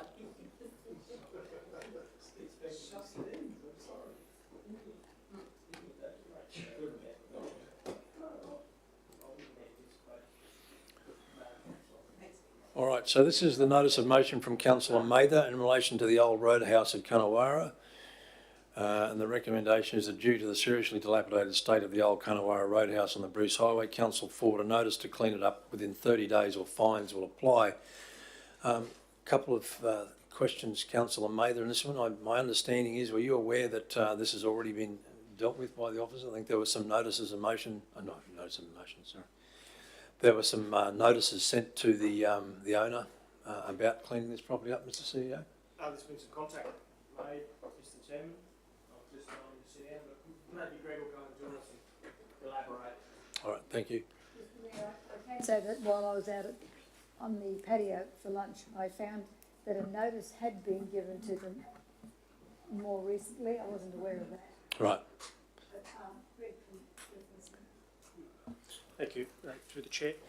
We actually made contact with the property owner last Wednesday after this notice of motion came through. He's asked me to send him an email and sort it out early this week to have a discussion. I haven't been able to raise him since, because obviously we want to engage in that dialogue before we take any more formal action. I agree the site is dilapidated and it appears it has become worse, yes. So the notice, the contact was made after the notice of motion came in, and thank you for that. Can I ask a second question, please? In terms of if this motion is successful, is 30 days, is there a statutory period around it? Is 30 days the appropriate period of time? So what will happen is we will obviously reach out and have a further conversation with the property owner. The first step in the process, if we do move to compliance action, would be an enforcement notice, obviously seeing where that goes, and then after that it would be a show cause. All right. Can I ask a question? Cool. Can I switch to the chair? In May I contacted the office about that, and I was advised there was a show cause notice to be sent out to him. Had that been done? I'll take that question on notice and I'll go and have a look. Because in May I've got an email that sends it back to the office here. Okay. Right, thank you. Councillor Mather, you're going to move this one? Yes, please. All right. Is there a seconder? Councillor Swaddling, thank you. Did you want to speak to the motion, Councillor? Just very briefly, Mr Mayor, and thanks to Councillor Swaddling for his notice too. I have done this over the years, Mr Mayor, and we're not going anywhere. I've sent photos in over the years, and progressively the photos are reflecting a very dangerous situation. It's a health issue as well, and a fire hazard. And I think we've been very patient. It was 2.5 years ago when a DA was approved, but there's been no further action on that. There may not be, who knows, we're not pushing them to do that, but at the same time we do have an obligation to the public and to the environment to make sure that we do our bit and reflect what our standards are in this Shire and not allow somebody else to dictate those terms. Thank you, Councillor Mather. All right. All right. Any discussion around this, councillors? Happy to go to the vote? All right. Moved Councillor Mather, seconded Councillor Swaddling. All in favour? Carried unanimously. Thank you. Councillors, I'm going to move a procedural motion for a break. All in favour? Carried unanimously. Thank you.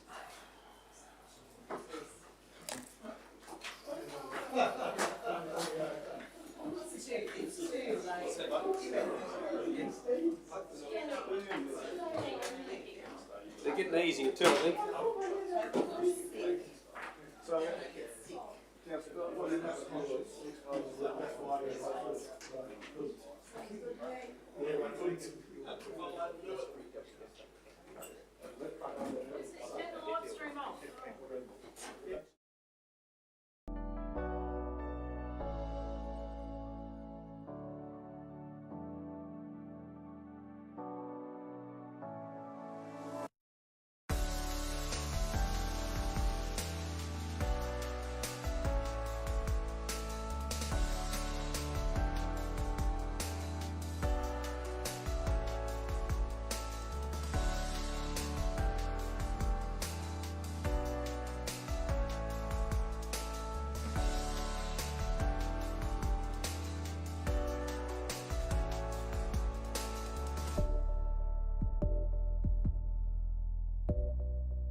I'm looking for some direction. Councillors, how do you want to deal with it? Mr CEO? So, Mr Mayor, Councillor Bello will be restricted from formally proposing the motion, but in the conditioning around having people leave the meeting, you can invite those councillors to remain and respond to questions or present as you propose. That is permitted. And you can even permit them to stay in the room while the vote is taken, except they are prevented from voting naturally. All right. I'd probably prefer to not hear the votes taken, but I'm happy to answer any questions. No, it will also be the case that given that Councillor Bello won't be able to formally propose the motion, be the proposer. He's just basically here to answer questions. There will need to be someone who sponsors or proxies the motion for it to be considered. Okay, all right. Are there any questions of Councillor Bello in relation to his notice of motion, councillors? We have a tricky situation, isn't it? The issue is, Councillor Bello was going to give a verbal background, so we don't really know anything at this stage. Which he's entitled to do, if the remaining councillors are happy for that to happen. I have a question, and I think Councillor Bello, more so to the CEO or the Mayor, in relation to and not 4-storey units, I believe that didn't our council already dealt with this at the time by taking this off the table? It was only a suggestion at a workshop, and no more than a suggestion. Yeah, there was a resolution, I think, from council that that matter not be proceeded with, Mr CEO. No?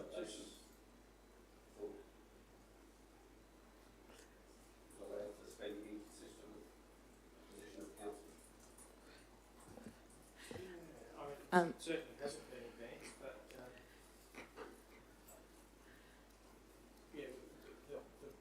there's certainly a whole variety of recommendations around the Flinders Park map in relation to this.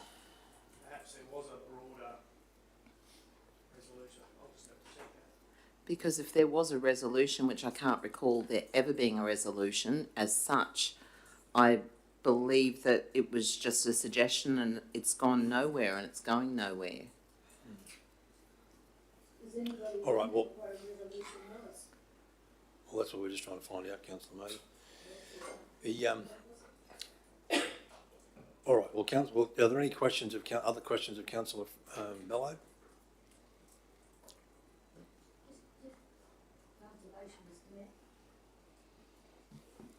If this recommendation is supposed to be the motion, is that correct? It's intended to be the motion?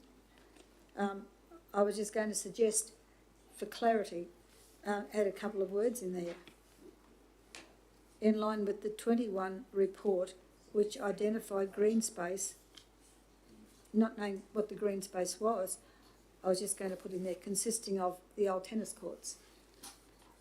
That just identifies the green space we're talking about. It doesn't negate the motion in any way, it doesn't expand it in any way, just clarifies what the green space was. Well, that's up to Councillor Bello, because it's his proposal. I won't be here to debate it, so. Do you have any objection to those words being in? The identified green space, I think she's saying formally the Kirry Bay consisting, tennis yeah, courts. consisting of the old tennis courts. That just identifies the green space we were talking about. Yeah, Yeah. I don't need a detraction from it, so. No, we just know which green space, we're talking about different places all the time.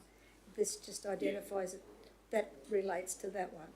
Yeah, sure. Yeah, is that okay? Yeah. Yeah, okay. Mr Mayor, I have another question, but once again, I'm perplexed because I don't know where we stand now. After the resolution yesterday, Councillor Bello will leave the room until that's sorted and we know where the boundaries are, etc. However, I want to ask a question about the Kirry Bay Master Plan planning process itself. And I don't know if I can do that while Councillor Bello is in the room. Oh, look, I'd suggest wait till Councillor Bello leaves the room, All right, Councillor. well, I don't have any further questions for Councillor remove Bello. any potential conflict and any adverse effects on Councillor Bello. Let's ask a question. It says Daniel Park Master Plan, and we're looking at the Cooey Bay Master Plan. Is there a Daniel Park Master Plan?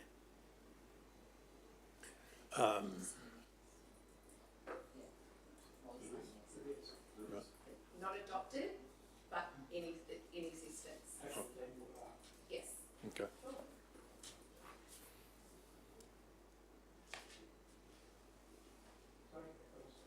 Any other questions of Councillor Bello? All right, thank you, Councillor Bello. Thank you. Carly, you find that other resolution? Planning consultancy, September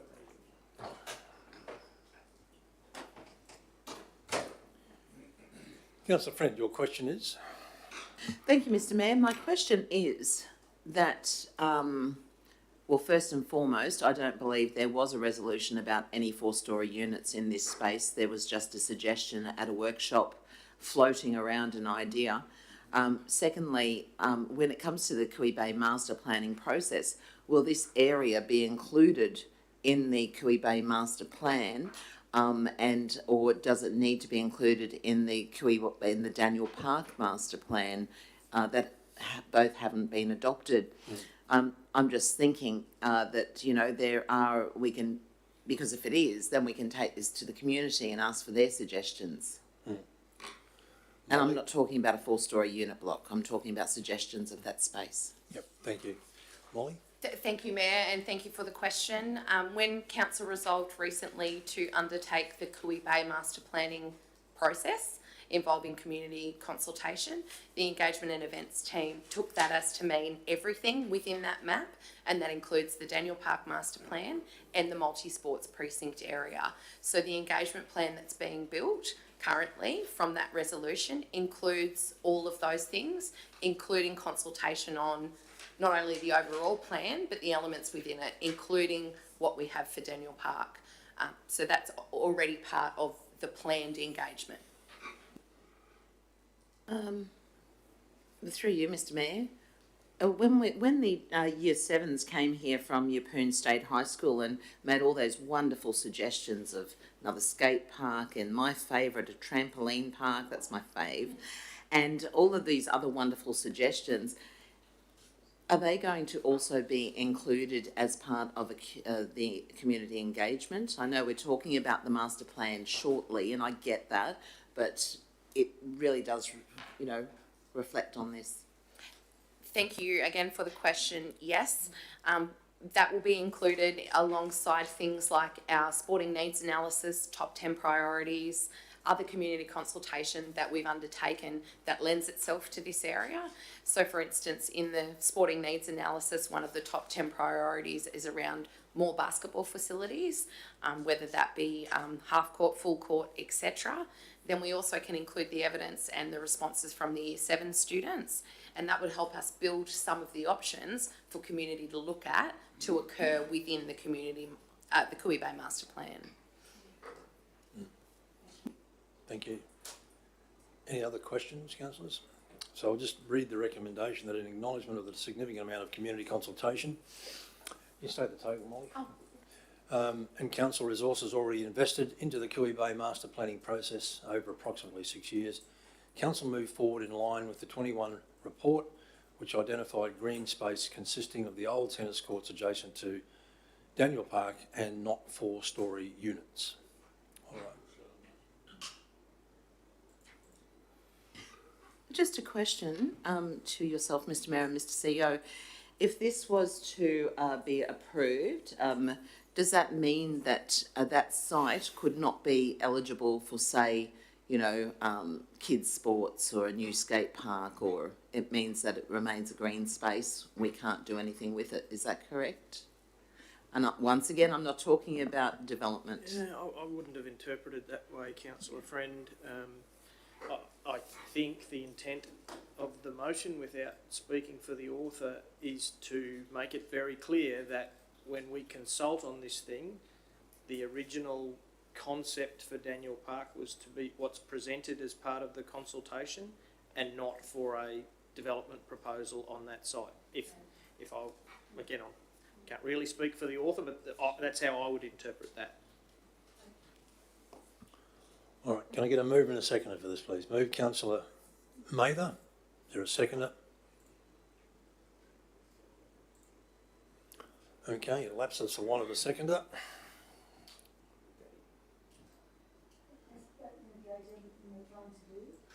Well, I'm going to put forward a recommended motion, councillor Mather. Is over here somewhere.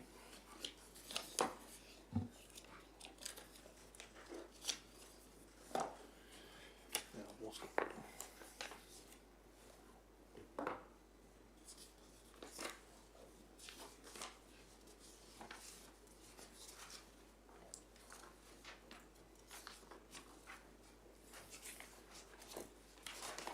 Here we go.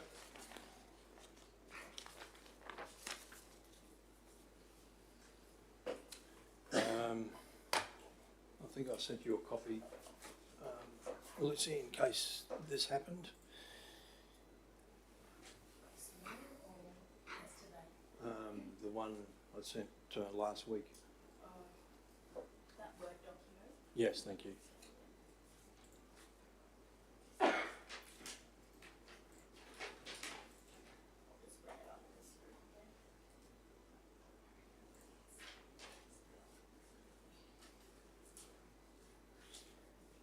That's it. Can you enlarge that a little bit, please, Liz? Yeah.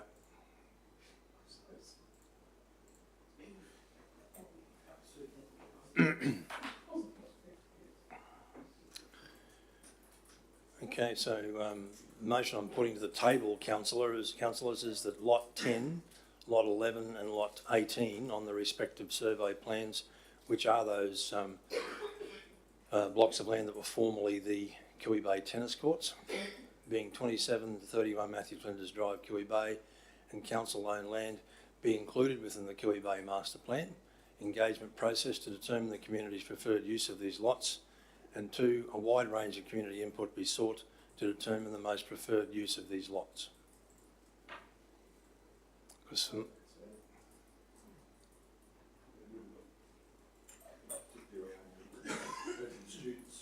Well, that would cater for, point 2 would basically allow, without any shadow of a doubt, the options the students put to us, your sporting options, Molly, all of that stuff.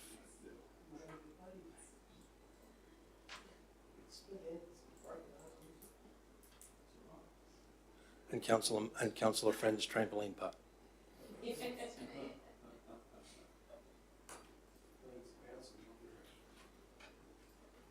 All right. So I was going to move that one. Seconded Councillor, well, I think Councillor Swadley might have beat you, mate, but we'll put down Councillor Watson. Righto.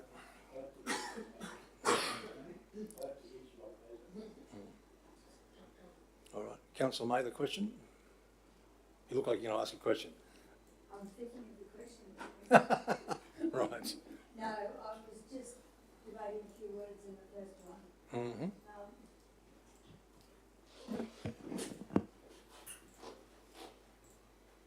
I don't think we should decide today whether we should include it or exclude it, Mr. Mayor. I think we should have that as part of the negotiations or discussions with the people. Because I know when the tennis courts were removed, and we walked all over those old courts and all the things we could have done with it. And there were a number of suggestions, variations, notwithstanding real estate, because we know it's a very valuable block. And even though we had kids from the high school, or the school, have all these wonderful dreams, I think it's just a little bit early to decide whether to exclude it at this point in time. They're already in the, as I'm aware, it's already in the Kiwi Bay Master Plan anyway, Molly, isn't it? Yeah. Those sites are already included. I'm just confirming that. Has it been formally included, or just as a suggestion? Because we've got a lot of these things that have gone on for years, as you know, and we find out at the end of the line when sort of things lapse for a while, we get on to other projects and then we think, oh no, we finished that. We haven't really finished it at all. And I think everybody was under the impression that it was all adopted, and it wasn't. Councillor Watson, would you mind just holding up that large piece there? So when the resolution was passed to do the Cooey Bay Master Plan, that was the map that was attached, and inbuilt in that map are two sub-plans. The Daniel Park Master Plan that we're discussing now and the Sports Precinct Plan. So when officers received the resolution to conduct the Cooey Bay Master Plan engagement, they included everything they can see in that map, including those two sub-plans. We've all got one of these. Yes. So those two coloured pieces represent the sub-plans that are already in existence. They were not adopted, but they are in existence. So the aim of the engagement thus far will be to engage on that whole master plan, including those two sub-plans. None of those sub-plans have been adopted, and we don't have an adopted Cooey Bay Master Plan That's either. why it's important to review the whole thing. Correct. I don't have a problem with that.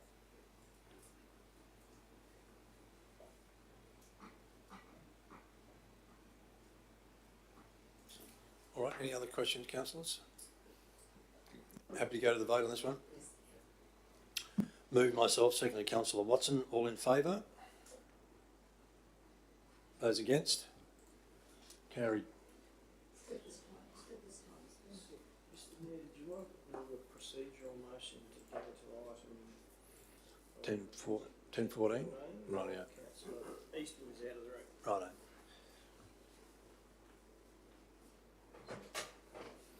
So move a procedural motion that we go to 10-14, councillors, which is the item lifted from the table in relation to the Cooey Bay Gardens complex fence. Can I get a vote on that one, please? All in favour? Thank you. Carried. Procedural motion to move to 10-14.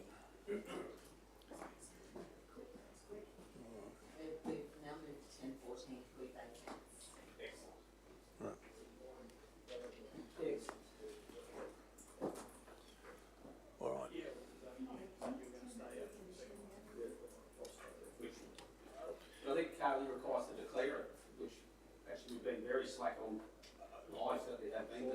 The 3 years I've been here, yes. Thank you for that. We can carry this declaration over. Okay. Thank you. Well, I guess it's the declaration on the basis of yesterday's decision, which would have us declare based on localities virtually a conflict or a perceived conflict. Yes, that's how I interpreted what he said on the way out. Yep. In this occasion, I don't see that. The other one was going past his driveway. This one. Councillor Watson, I'm going to seek a bit of guidance from the councillors when the meeting's finished or some time other, because you've asked for various pieces of advice in relation to all of this, and I need to properly understand what it is that you want, because there's lots of advice that's around, but for one reason or another, those bits don't seem to be joining up. So we'll find out what those gaps are and make sure we can fill them. All right.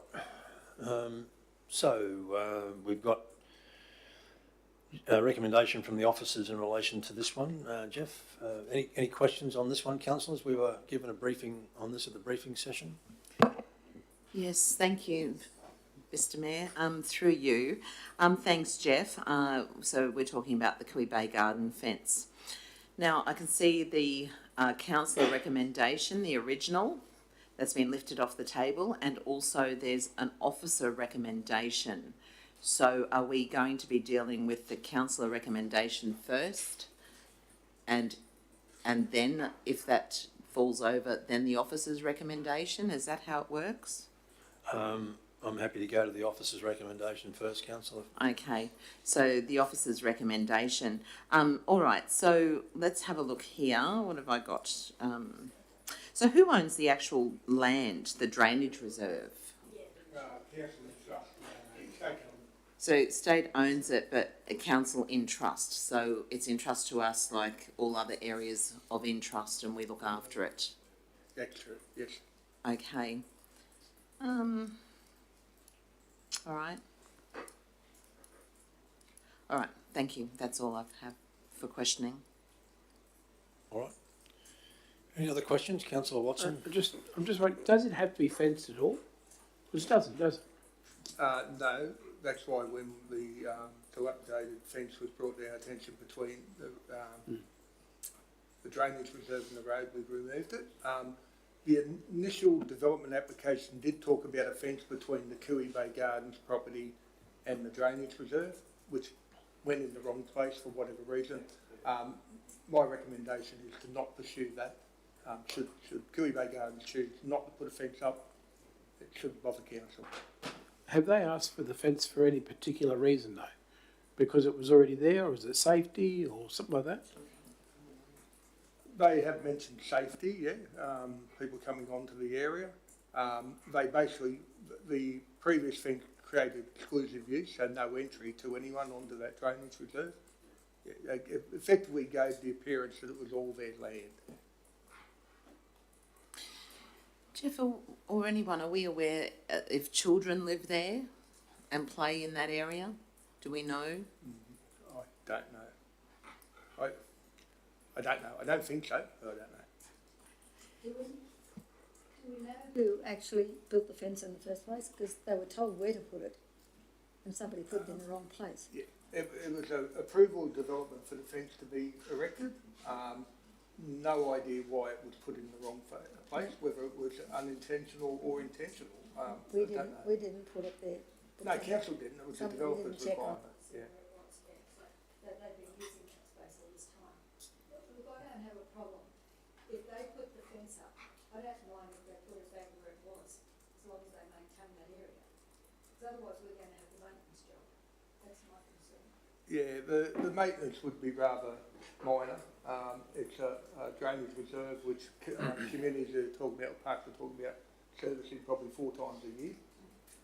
And so you're looking at under $1,000 a year. By allowing them to fence between the drainage reserve and the road, you're giving them exclusive use of, which I think we wouldn't have the authority to give exclusive use because it's not our land, it's state land, it's just in our trusteeship. If it were identified on the file that it's because they're maintenance, because of its location, there were mitigating circumstances that we would allow them to have access to that as long as they maintain it and that they have responsibility of erecting the fence. I suppose the third part of the recommendation allows that, suggesting that they should apply to buy the land off the state, and we would support them by helping them with the application. What it does acknowledge that the state might want too much for it, and they want to pull out. I just want to let Cooey Bay Gardens know that they have the right just to pull. Yeah, give them the option, but if they do go through the process, which is about a $315 application fee to the state, which we'll help them with. If the state came back at the end of that process and said they wanted $300,000 for it, Cooey Bay Gardens can go. Back to us. No, they can just go no. Yeah, they can just say no. They can pull out, no obligations by applying to buy the land. There's no obligations to follow through with it. It would just end with the state, assuming that council doesn't object to it, which I can't really see it happening. I know my area wouldn't object to it. Then assuming the state makes an offer, Cooey Bay Gardens can say yes or no to that offer. Then they have the expense of the fence over the top. Yes, yeah. I'm going to try that. We'll try that free. Well, that's what we're suggesting that we say to Cooey Bay Gardens. Councillor Friend. Thank you, Mr. Mayor. Thanks, Jeff. My concern, first and foremost, is that we lifted the councillor recommendation from the table. And I believe, Mr. Mayor, we have to deal with that one first before we go to officer's recommendation. Didn't we lift it off yesterday? We lifted the matter from the table. Yeah. Yeah. But in considering it, we can take the officer's recommendation Right, okay. So if there was a fence, just hypothetically, jointly funded, it would have to be on their actual boundary, not where it was. Yeah, it could be Yep. wherever. I mean, I'm not talking about them applying to the Council's state. under no obligation to jointly fund the No, fence on either boundary. No, I know that. And from a practical point of view, council would choose not to put any fence on the boundary between road reserve and drainage reserve. There's really no need for one. Sure. Yeah. So the onus of liability if a child does live there, and there could be children there that go into the drainage reserve in, monsoonal weather, wet weather, and is injured or killed, whose liability would that be? Would that be their liability for not putting up a fence, or would that be our liability because it's in our trust? No, it would be, I don't know if there'd be a liability actually. It would be on the onus on the parents or the people.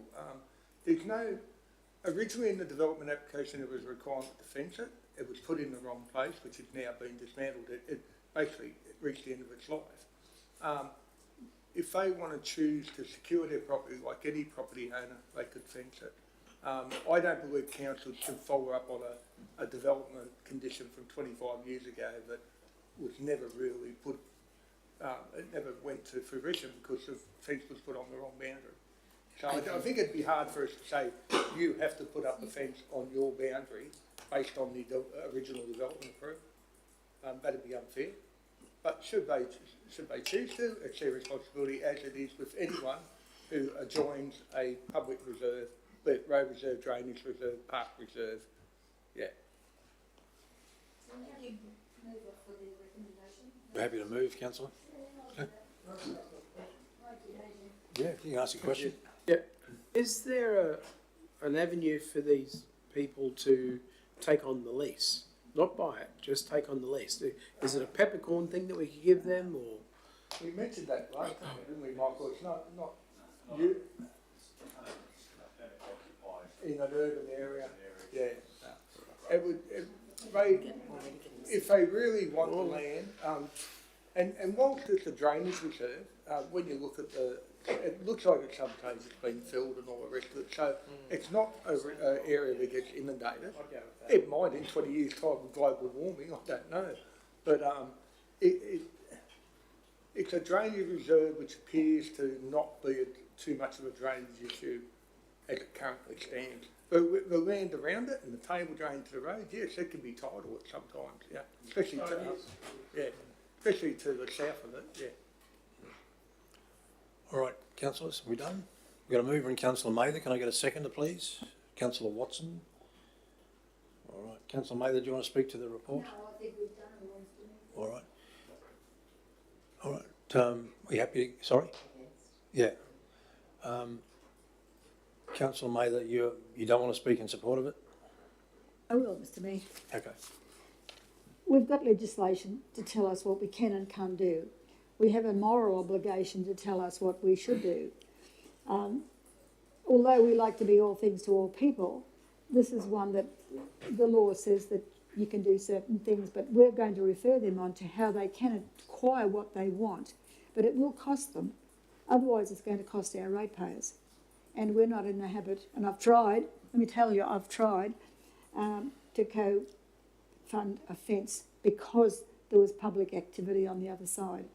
But it doesn't work that way, and I think we've got to really be very careful what precedents we set.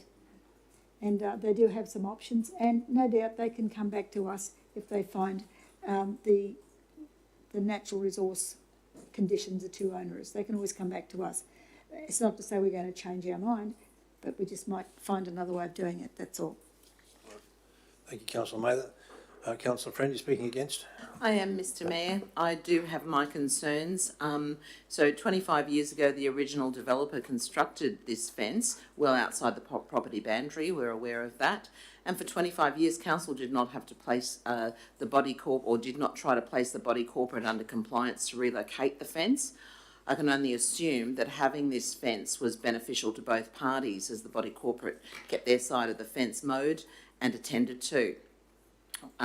We know now that most of that land on the body corporate side belong to the Queensland State Government, held in trust by council. I am concerned that this is a drainage area. I would have no concerns if it wasn't, if it was just a green space. But it is on a drainage reserve, and I am concerned about children living in that particular area, and especially through a wet season where there's tremendous amount of water that enters our drains. So on that basis, I believe that we may not have been able to go halves with this body corporate, but certainly I couldn't see why we couldn't contribute. I certainly understand precedents. However, I am concerned about safety, and I suppose the future will let us all know. So I have to vote against it today. Thank you, Mr. Mayor. Thank you, Councillor Brent. And you're speaking in support? Yes. Councillor Swadley? Yes, I mean, as was discussed, certainly, I mean, we've got to draw a line somewhere. And I take on board the comments the good councillor have made in relation to safety, but we've got a lot of drainages around our area. A lot of regions have got waterways, and I mean, we don't fence those. So I fear that could be a dangerous precedent if we do that. We start looking at that sort of things. I am aware of the safety issues in relation to drainage, and particularly with the methods around. We live in a tidal area. There's also another issue there that could be cause a dangerous and a severe safety issue. But in this instance, I don't think ratepayers need to replace a fence, so I'll be voting for it. Thank you. All right, thank you. Anyone voting against? All right. Okay. Yep. So I look at it as it was a mistake made 25 odd years ago, and the fence has reached its life, and I think it needs to be rectified, and unfortunately it's just the way it is sometimes, and we can't set a precedent for other areas. If we put a fence in here, we can't help everyone like that. But at the same time, I'm happy that we're also suggesting that we'll help them to get access to it if they do choose. So that's why I'm voting what I am today. You're voting what, sorry? Probably okay. All right, councillors. We've got a mover in Councillor Mather, seconded Councillor Watson. Those in favour? Those against? Carried. Thank you, councillors. We might find Councillor Eastwood and Councillor Bellow, please. Yeah.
Okay, councillors, we're back to 10:13. Welcome back to Councillors Bellow and Eastwood. This is the notice of motion from Councillor Bellow in relation to the Farnborough Beach Draft Master Plan. Councillor Bellow, do you want to present your notice of motion? I would like to move this motion, Mr. Chair, both 1 and 2 there, which I'm sure you've all read. So if there's a seconder there. Yep, Councillor Eastwood. Yep. Well, I really am glad to see this lifted from the table for your consideration. I believe the community is really looking forward to engaging with council over this proposed master plan. I recognise that it does pick up an adjacent landholder who would be instrumental or would be significant in potentially the success of this master plan going forward. And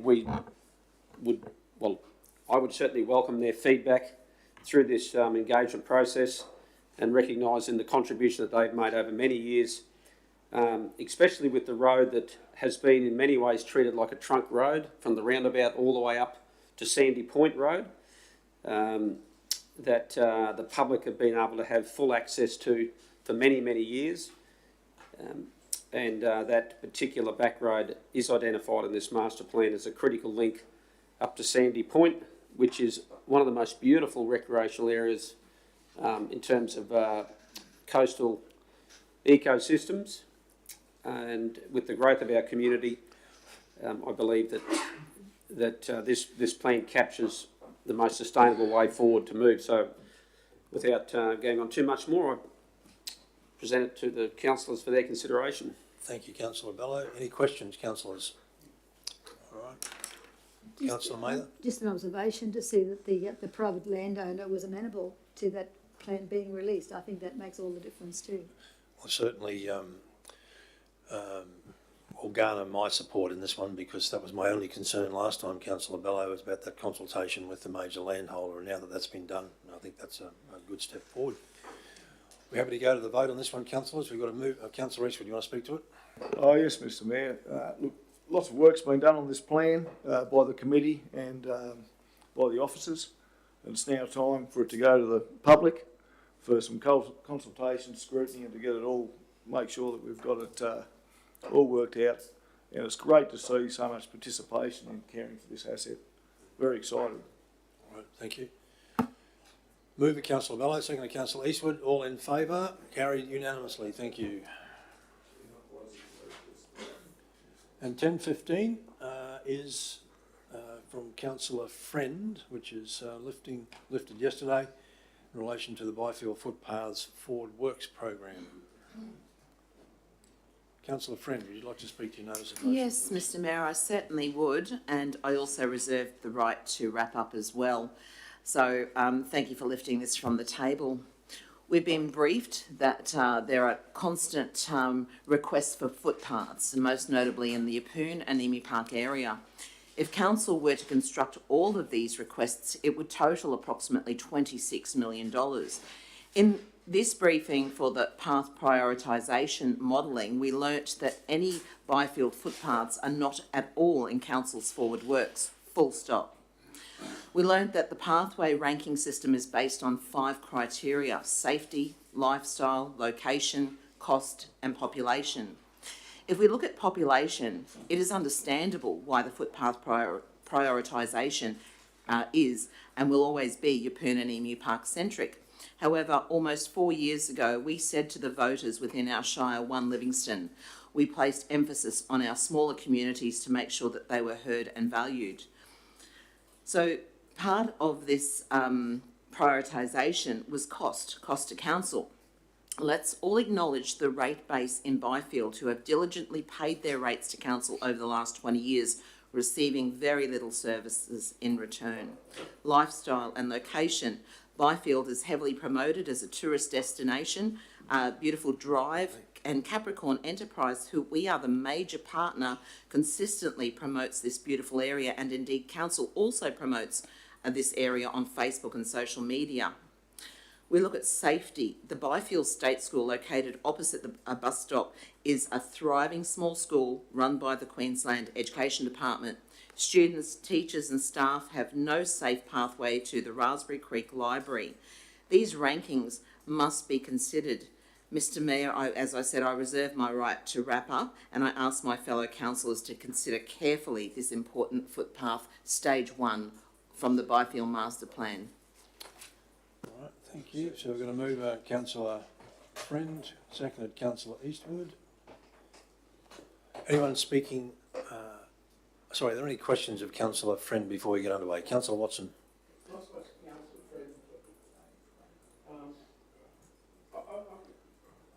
I've got a problem with the costings. We're saying it's going to cost, just for stage 1 and 2, we're looking at 600,000. Sorry, I've forgotten. Hang on a minute. Give me a second. No, stage 1 and 2.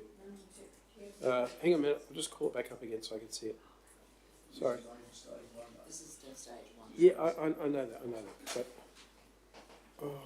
where's it gone? Sorry, everyone. Give me a sec. Oh, wrong page. That's why. It's effectively 600,000 to do stage 1 and 2, and what I don't understand is we were building a kilometre of road at Standish Bay for 600,000, and we're doing a similar distance here, but that road was 8 metres wide. This is only 2.5 metres wide. I'm trying to work out why it's costing the same amount to do the same distance. Sorry, twice as much to do the same distance. And that's, I'd just like to know why we have a figure of $600,000 to do 700 metres. Oh, sorry, a kilometre, but we're only doing 2.5 metres wide, not 8 metres wide. That's where I don't understand our costings. Do you know what I mean? Yeah, well, I guess it's a fair enough question. If we have a response from the officers, Mr. CEO. I mean, at the same time, it's also, we're looking at a walking track. There's no semi-trailers running up and down it. None of those things. This is just a walking track. And that's why I'm trying to understand. Yeah, and when you include Standish Bay, it's been raised and everything for floods, the lot. And this hasn't got any of those things.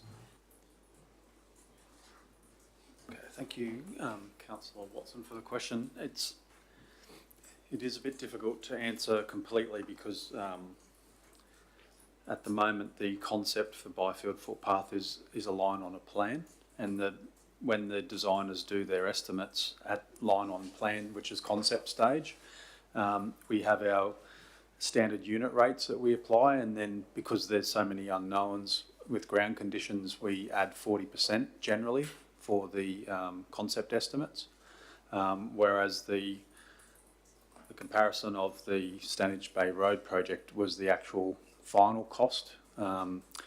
If we went back in time on that project, we would have a unit rate per kilometre for road, and we would add 40% onto that as well. So that's one thing that would increase the price on the concept estimate. The footpath is 2.5 metres wide, and that's considered, so I call it a brownfield site. So whereas Standish Bay Road is more of a greenfield site, in that it is an existing road, but there's not that much traffic, and then they can do big sections of it with big machinery. Whereas the footpath here would have to be done with smaller machinery, bobcats and the like. The path, from my understanding, is planned to be an asphalt path surfacing. So that would be 40 millimetres thick asphalt on a 150 mil thick gravel pavement. So there's similarities between the construction methods for a footpath and the road. As you mentioned, the cost is, the width is different, so you'd expect the cost to be different. Yeah. So there's a few unknowns, I guess you'd say, and sort of to quantify it on a desktop analysis, it is quite difficult. It just seems way out of, in comparison to the other works that we're doing, that's all. So is there a way that we can get an actual costing to find out what it could be? Because we could be thinking that it's going to cost a fortune when it may not be as much as what it is. And I just think stage 1 and 2 is very important to this whole project. I think the only way you'll get that, Councillor Watson, is if you actually go to tender. And in order to do that, you'll have to have an approved project. Okay, so we wouldn't be doing the work. Well, you potentially get the officers, I suppose, to do a quote, if you weren't going to tender or getting contractors to do it, Michael. Yeah, thank you, Mr. Mayor. So at the moment, this is it's a concept plan and estimate, so it's at that 40% level. If it was a project in, say, the next 3 years for construction, then in the Capital Works program, we would put detailed design and documentation in 1 year and then construction in the next year. So in that first year for detailed design and documentation, we would get our design team to do a full survey of the corridor. We would model that in our design software, and we would have exact levels, long sections, cross sections, all of the areas for quantity takeoff, and then we would do a detailed for construction plan and estimate, which would give us an accuracy of contingency of 10%.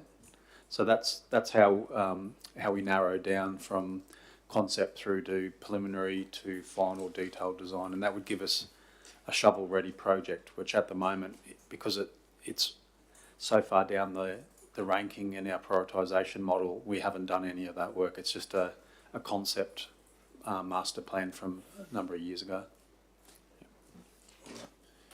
Just question two is, as Councillor Friend said earlier, we said at the beginning of this term that we'd be looking after the areas that were further out than the CBD, and this is the whole great southeast problem, where everything gets spent in the southeast and things aren't being spent. And I agree with your systems with safety and all those things, but I think there needs to be a variation for when there's areas that are outside the CBD that need these things, and they've got a growing population and more traffic because of tourism and everything else. I just think it's time we looked at it differently, and sometimes we have to look at how we grade these jobs. How you prioritise them, you mean? Yeah. Thank you. All right. Any other questions, councillors? Big question, Mr. Chair, is there any response from officers in terms of what will come out in order to pay for this? Or are we, if this is accepted, well, it's just, if this is endorsed, well, it doesn't matter because it'll have to be done no matter what. So it's not subject to something else coming out, it is just subject to this decision of the council. It doesn't get included in the 24-25 budget, then we don't know what will be more out of the 24-25 budget. It's been asked to be included. It may or may not make the cut. It may or may not make the cut. Notwithstanding the resolution, Right. the council,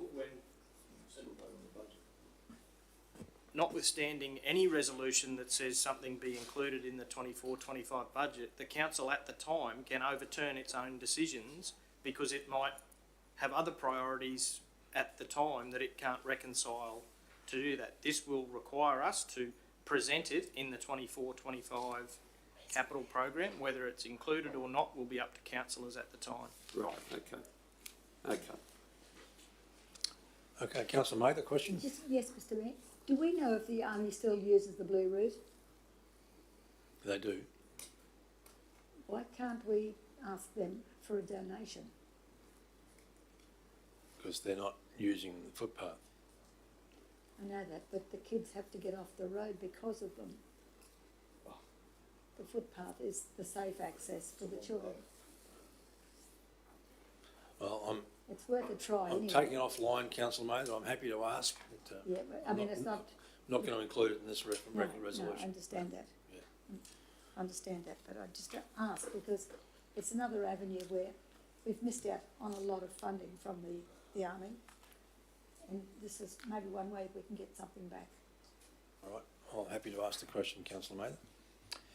All right, any other questions? Councillor Friend, do you want to speak to the report? Yes, thank you. I'll wrap up. Thank you. Mr. Mayor. Oh, sorry, does anyone else want to speak against? Okay, Councillor Mather, yeah. We're looking at here, for stages 1 and 2. Stage 1, Councillor. 330,000, Yeah. And I think you mentioned stage 2 before. No, Councillor. Yeah. Okay. When you're looking at the whole stage 5 overall, if it's done in 5 years, Because by 5 years are up, it's going to be a lot more expensive than that 5 years from now, let's face it. I think we know that. But just even say for 1 and 2, that's over $500,000. And my budget for the rural maintenance, just the rural maintenance, is just under 4 million. And as Councillor Watson has alluded, it doesn't stack up when you look at the size of the project and the amount of money that they're proposing for that. It just doesn't stack up. I don't think we could, in all conscience, as much as we'd love to, put it, and that's what this one resolution is, putting it in the budget for the next year, not knowing what's still to come after that. because we've got to sort it out now as to what it's going to cost and what width we're going to get for our money, because we don't have that sort of money. $1.6 million, we don't have that sort of money when we're looking at the big projects that we don't have money for. And we really need to have some safe access for these kids, because that can be a busy road when it gets busy. But I think we can't in all conscience put this amount of money for a short strip that's, when we don't know what the end of the line is going to cost us, because it's going to be quite substantial 5 years from now. Thank you, Councillor Mayor. Councillor Rishi speaking for? I'll speak for Mr Mayor. Yes, look, we're not talking about the whole thing at the moment. We're talking about just the first part, 330. We've just been told that they usually whack about a 40% contingency on that, so it could be 200. And it's going to make a huge difference to that small community. And we're putting it in there. That doesn't mean that the next council might knock it out. But at least we're putting it in there so that it's actually in the plan. And then it's up to the next council what they do. Anyone speaking against? Yeah, so for four, I think this is something we need to be looking at doing. And you're right, Councillor Eastwood. You know, once this goes through the process of being put into the budget process, and those costings are actually drilled down, you probably find it won't be that much at all, and it might be something that's amenable for allow us to make a difference out there, because certainly living in remote areas, you do feel like you get a little bit lost, and in the mix of everything, and certainly it's well and truly overdue to some decent walkways up there for those students and make it safe for them. So I'm certainly going to be supporting it.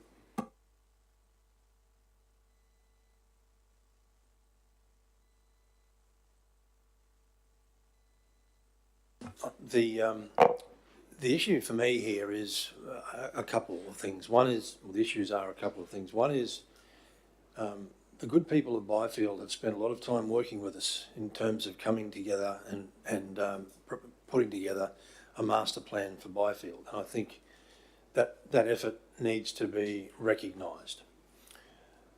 The other issue I have with this is that given the criteria we use to prioritise some of these projects, and it tacks on to what Councillor Watson was saying and Councillor Mather, Councillor Swadling and Councillor Eastwood, given the criteria we use to prioritise a lot of these projects, something like this is unlikely to come towards the top because we base it on population, or one of the criteria is on population. And a small community like Byfield is probably going to suffer because of that. If it's a larger community like Tarangambar, like Kiwi Bay, like Lammermoor Beach, Emu Park, that would come to the top fairly quickly, I would suspect, because of the population there. Because Byfield is a small population, I tend to think that they're going to be disadvantaged into the future when it comes to a lot of capital works programs, unless we actually take the initiative and insist that some of these projects be put into the budget. And as Councillor Eastwood has already said, it can well and truly be knocked out next year by the next council if they see this as a priority that's not worthy. So on this one, councillors, I'm going to be supporting this motion. Councillor Bello, before I go back to Councillor Friend, did you want to make any comments?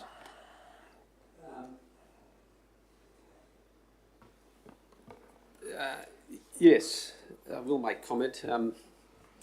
This morning we listened to another rural community, a collective of community whose rates they've identified are virtually making them potentially unsustainable. It was a fairly sobering deputation that I sat here and listened to that, because I know that I was part of the decisions to pass those two budgets that saw those significant rate increases. And I don't know whether I'll be here next term or not. But to support this at this stage, even though it's only stage one of a 5-stage project totalling $1.6 million, I think if you support the first stage, you're effectively endorsing the rest of it. That's my opinion.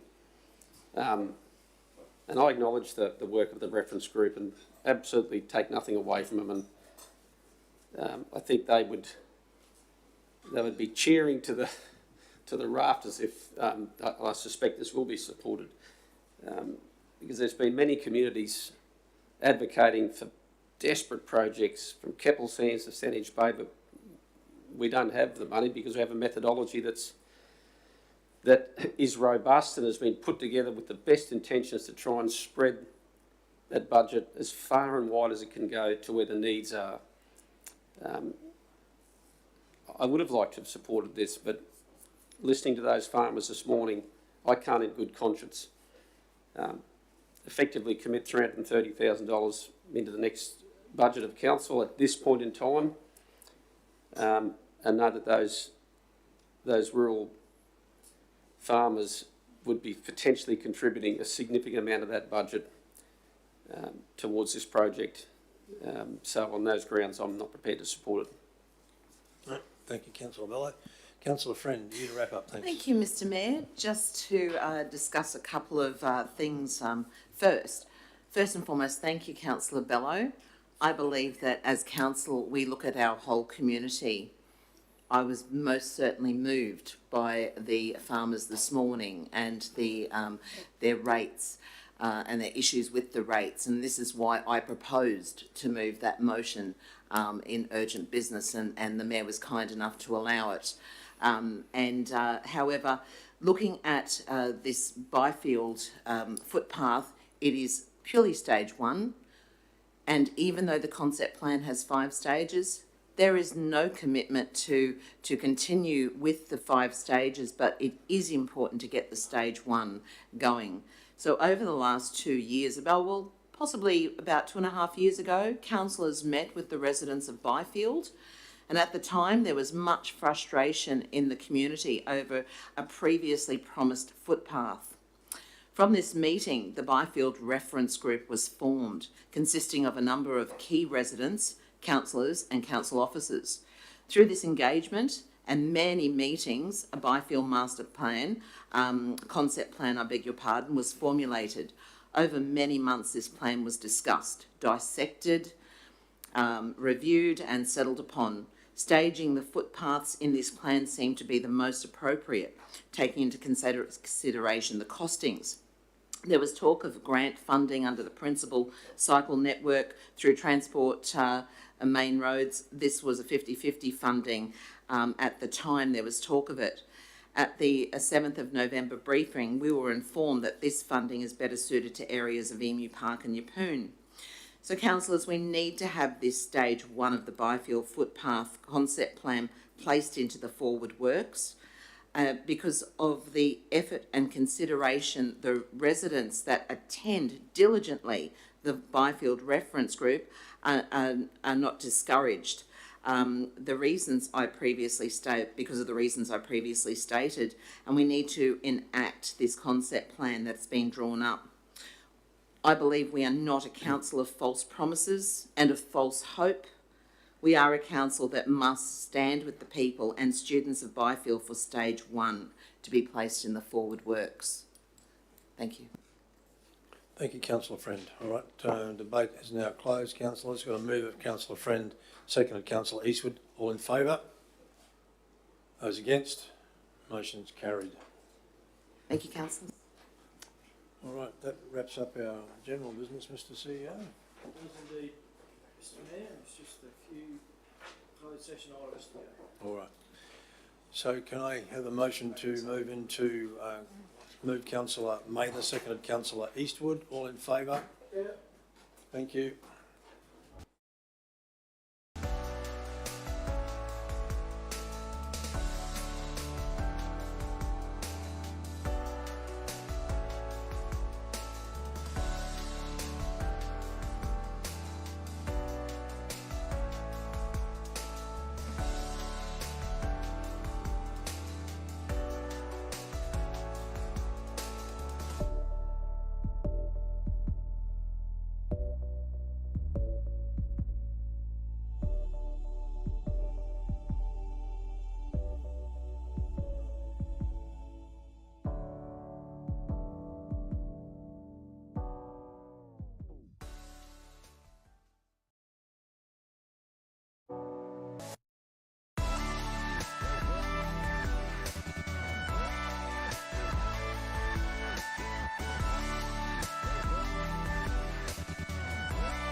big items going on, we have no idea what the distance is supposed to be able to determine whether there is a conflict.